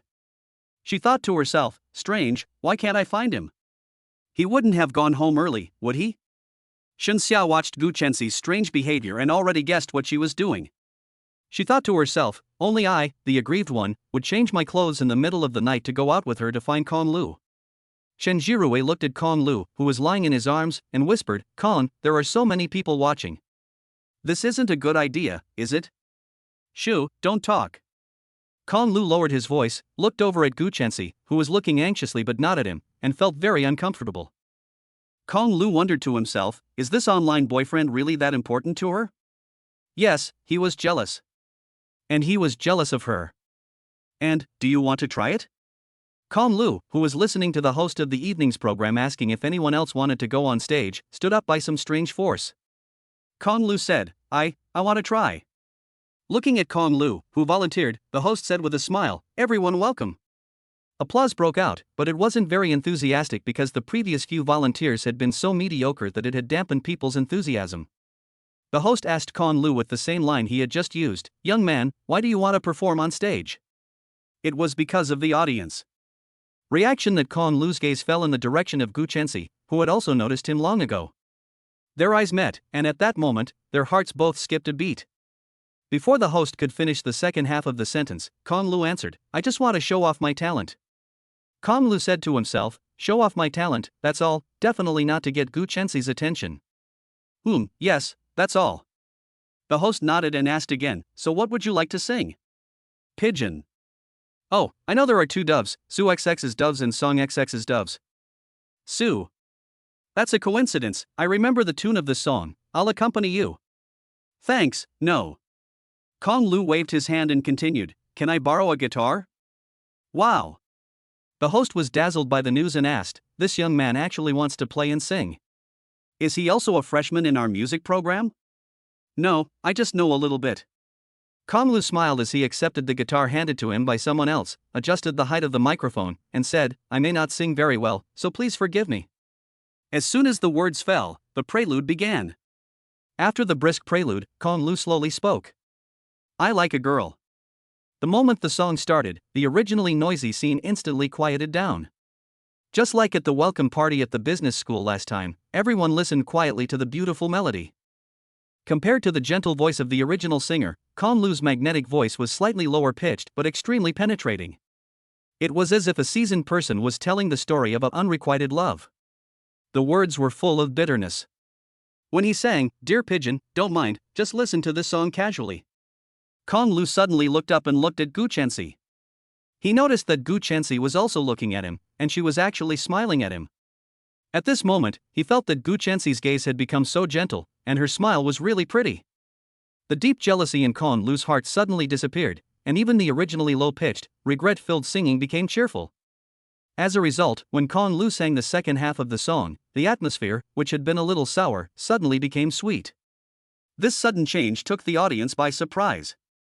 It was like a story of unrequited love, full of regret, which at the end the author suddenly turned into a sweet love story with two people running towards each other. It was sudden and sweet. My lovely pigeon, don't mind me too much.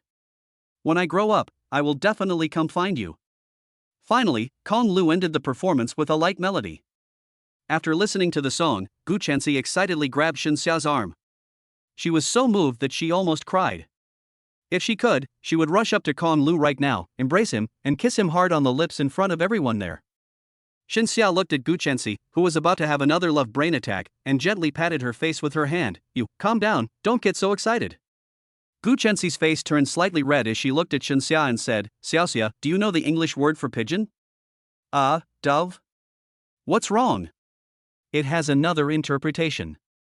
Gu Chensi's gaze fell on Kong Lu, who was slowly walking off the stage amidst applause.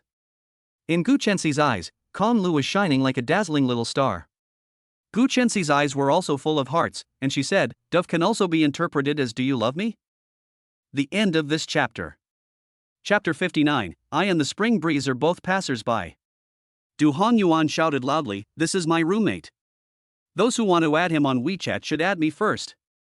After he said this, quite a few girls held up their phones and scanned Du Honyuan's WeChat ID, and of course, the bolder ones went directly to ask Kong Lu for it. Chen Jirue directly transformed into Kong Lu's little fanboy, shouting loudly and waving his hands, cheering for him. Wang Qi was a little envious of Kong Lu's talent and the fact that he was so dazzling no matter what. Yang Shuer saw the admiration in Wang Qi's eyes and took his hand, saying gently, there's no need to envy others, you're already very good. Shuer, thank you. Wang Qi looked at Yang Shuer and was very moved. Wang Qi always felt that he was very unlucky, but until he met Yang Shuer, he suddenly felt that his luck might not be that bad, at least the heavens had allowed him to meet a girl who only had eyes for him. After finishing his song, Kong Lu wanted to find Gu Chensi. He really wanted to tell her right away, don't look anymore, I'm your online boyfriend. Then, in her shocked, angry, or surprised gaze, he would do his best to take her in his arms and hug her. But just after taking a few steps, he was stopped by the president of the music club and a few girls who wanted his WeChat ID. The people in the music club enthusiastically wanted to invite Kong Lu to join the music club, but Kong Lu refused. As for the girls who wanted to WeChat, he waved his hand without hesitation and said, I have a girlfriend. After he finished dealing with everything, and then tried to find Gu Chensi, she was no longer in the crowd. Kong Lu looked around, the applause and cheers, these praises for him, were so harsh and noisy at the moment. Somehow, there was still a sense of emptiness in his heart. It seemed that there was nothing worth remembering, and he didn't want to stay on the playground any longer. So, amidst the endless cheers and in full view of the crowd, he left the playground alone and lonely. Senior Kong Lu. Outside the playground, there stood a pretty young girl. The girl was still dressed in her usual simple style, with a white undershirt and a thin gray-blue jacket. Her black trousers were also a bit thin, and there were some stains on her light-colored sneakers. She had just finished her part-time job and was on her way back to school, and happened to pass by the school playground. The girl's face looked more and more tired, and even her ponytail was a bit loose. The moment Kong Lu turned his head to look at her, the tiredness in her eyes suddenly disappeared. Kong Lu looked at Suya and asked coldly with a somewhat unpleasant expression on his face, why did you tell your suitor that you like me? I'm sorry, I just wanted to get rid of him. Suya, a little flustered, crossed her arms behind her back and said carefully, Afterwards, I also reflected on myself. I'm sorry, I'll. Forget it, just let it go. Kong Lu didn't have the heart to argue with her now, and he waved his hand and said, I don't want to hear this, let's go. Wait a minute. Seeing that Kong Lu was leaving, Suya subconsciously reached out and tugged on Kong Lu's clothes, and the next second, as if she had been electrocuted, she quickly withdrew her hand. Kong Lu asked with patience, what else do you want? This is for you. Suya took out a handful of neatly folded, but still crumpled, bills from her pocket and said, there's 50 or so yuan in change here, and I have a few hundred in my phone. I'll transfer it all to you. Kong Lu frowned as he watched Suya hand over the bills, and asked, "What do you want to give me this for?" Suya looked at him and said, "Word for word, you helped me when I was little. Now, I can earn money, so I'm returning it to you." Kong Lu was at a loss for words. After a few seconds of silence, he pushed Suya's hands holding the money back and said, "That's the money you deserve for working for me. You never owed me anything. Smell." Suya sniffed lightly. In this November night, the cold wind made the trees along the road bend down, not to mention the thinly dressed young girl. The young girl's small nose was slightly reddened from the cold. She looked at Kong Lu, her eyes brimming with tears. Her pitiful appearance really made people feel sad. Who would be heartless enough to reject such a pitiful girl? Even Kong Lu was a little afraid to look her in the eye. Sighing, Kong Lu sighed, and his tone was not as harsh as it had been at the beginning. "Buy 2 thicker clothes to wear, live your own life well, and don't see each other." After Kong Lu finished speaking, he didn't dare to turn around and walk towards the boys' dormitory. The young girl just stood there, watching the young man's back as it disappeared little by little from view. Just like when she was a child, she was always at the school gate, silently watching the boy. At that time, he was so unattainable, like a star in the sky. He got into a luxury car and disappeared from her sight, as well as from her entire life. She had thought that she and the boy would never have any intersection, but the boy was like a blinding ray of sunshine, allowing her, who was deep in the cold, dark quagmire, to feel a trace of warmth. Later, that dazzling ray of sunshine really turned into a thorn, piercing her heart and never to be removed. Forever and ever. Suya walked back to the dormitory, stumbling along the way. When she was walking up the stairs, she missed a step and almost fell to the ground, when suddenly someone grabbed her from behind. "Thank you," Suya said gratefully, and when she looked back, a smile immediately appeared on her face. "Schwer, you just got back too?" "Well, I was just listening to the seniors singing in the playground." Yang Schwer looked at Suya, who was smiling a little forcefully, and asked in puzzlement, "Why are you so distracted? Did you run into your white moonlight again?" Suya and Yang Schwer are both freshmen. Although they are not in the same dormitory, they are in the same class. At the beginning of the semester, Suya helped Yang Schwer move things, so the two of them are also very close. "Ah, no." Suya waved her hands repeatedly and said, I'm just a little tired after work." You don't have to work so hard." Yang Schwer poked Suya's forehead lightly and said, "You're so pretty, you study so hard, and you work part-time to help pay for school, you're killing us." "Ha ha." Suya smiled faintly and said, "I asked the manager, the store still needs someone, do you want to go?" "Go."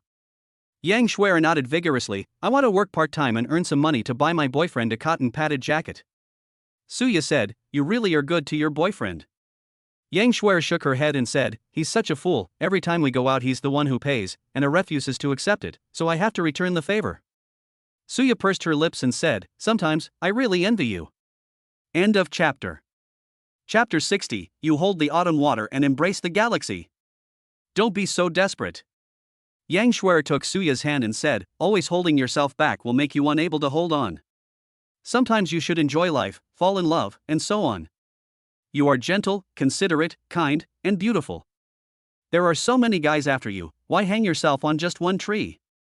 Your white moonlight doesn't like you, he's just blind and doesn't understand your good qualities." "No, it's not." Suya quickly waved her hands to deny it. "It's like this, and you're still defending him?" Yang Schwer stared at Suya with some frustration, saying, "You just have a small field of vision and haven't met a good man. Let me tell you, in my boyfriend's dormitory, there is a senior who is handsome, gentle, and just as hardworking and motivated as you.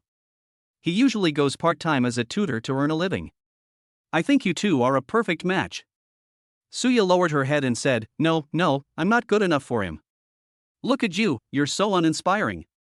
Yang Schwer pinched Suya's face and said, "Tonight I really should drag you to see the senior sing, so you can meet the Prince of Love Songs." "The Little Prince of Love Songs? That nickname is so lame, who came up with it?" Kong Lu looked at the three people who had just returned to the dormitory and said, "This is so demeaning." Du Hanyuan shrugged his shoulders and said innocently, "There were so many people there, how would I know who shouted it first?" Tonight, he added at least 30 girls' WeChat, and at the moment, the corner of his mouth was almost behind his ears, smiling so brightly.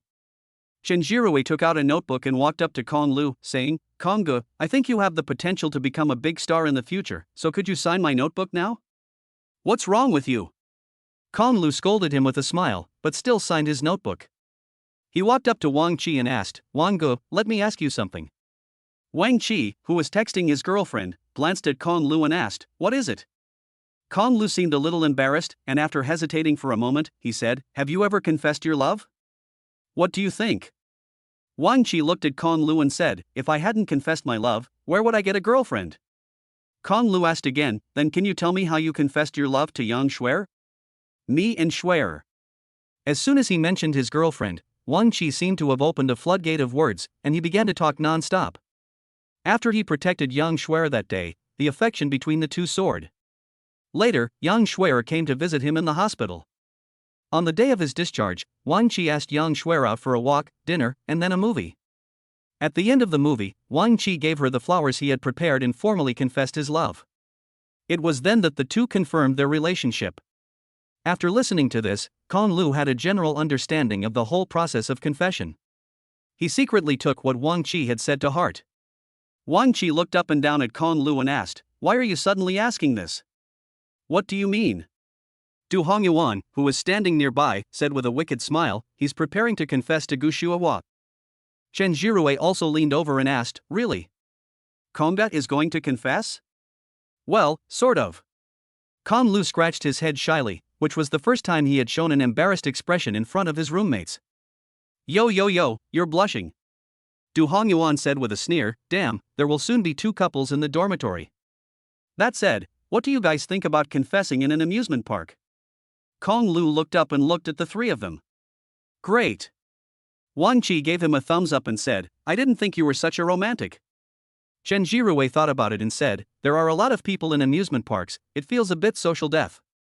Du Hongyuan slapped his round head and said, what are you afraid of? It takes a crowd to create an atmosphere. Think about it, how romantic would it be for so many people to witness your love? Chen Jirue rubbed his head and nodded, it seems like it. Kong Lu thought about it and didn't think it was a good idea. Gu Chenxian had told him that her sister was socially anxious, and if he confessed to her in front of so many people, it would be too inconsiderate of her personal feelings. And he didn't know how Gu Chenxi felt about him now. If he told her about his online boyfriend and she got angry on the spot, with so many people watching, it would be a disaster. Kong Lu felt that he still needed to think about it a bit more. You can't be too hasty when it comes to confessions. However, confessing at the amusement park was indeed a good choice. Confess at the amusement park. Yes, aren't you going to Disneyland with him this weekend? Xinxia said with conviction, if you really want to confess to him, just do it at Disneyland. It's better than running over there tonight with nothing but an I love you to say. Seems like a good idea. Gu Chenxi nodded thoughtfully. Tonight, Gu Chenxi almost rushed over to confess her love to Kong Lu. Her heart told her that she could no longer pretend to know nothing in front of Kong Lu. Even if the two of them were not suitable for each other, or Kong Lu rejected her, she had to tell him, to say those words I love you. But before she could rush over, she was carried back to the dormitory by Xinxia. Facing Gu Chenxi, whose brain had been eaten by a zombie, Xinxia did not want her to lose her mind and do something embarrassing in front of so many people on the playground, lest she blame herself for not stopping her when she regained her senses. So, Gu Chenxi and Kong Lu missed the opportunity to confess their love to each other. She forfeited the title of Xinxia's gold medal assistant. After returning to the dormitory, Gu Chenxi calmed down for a while and felt that her thoughts today were too rash. After thanking Xinxia, she discussed with her how a girl should confess her love. Although Xinxia is also a single dog, she has decades of experience reading romance novels, so this dog-headed military strategist began to advise Gu Chenxi. Xinxia continued to say with conviction, you are so beautiful, as long as you speak up, the guy will definitely fall for you. If at this time, you suddenly give him a bouquet of flowers, he will fall head over heels in love with you. Gu Chenxi asked blankly, but don't boys usually give flowers to girls? Do boys like flowers too? Xinxia was stumped by this question. To be honest, she is not a guy and has never had a boyfriend, so how would she know if a guy would be happy to receive flowers? Anyway, in romance novels, confessions are always accompanied by flowers, so it should be the same in real life. Thinking about this, she patted her chest and assured her, he will definitely like it, this trick works for both men and women, so don't worry. Yes. Gu Chenxi hugged Xinxia and said gratefully, Xiaoxia, you're so nice. If this works out, you'll be rewarded. Xinxia said with a dark face, first, take your hand off my chest. Don't hide, I'll squeeze it again. End of chapter.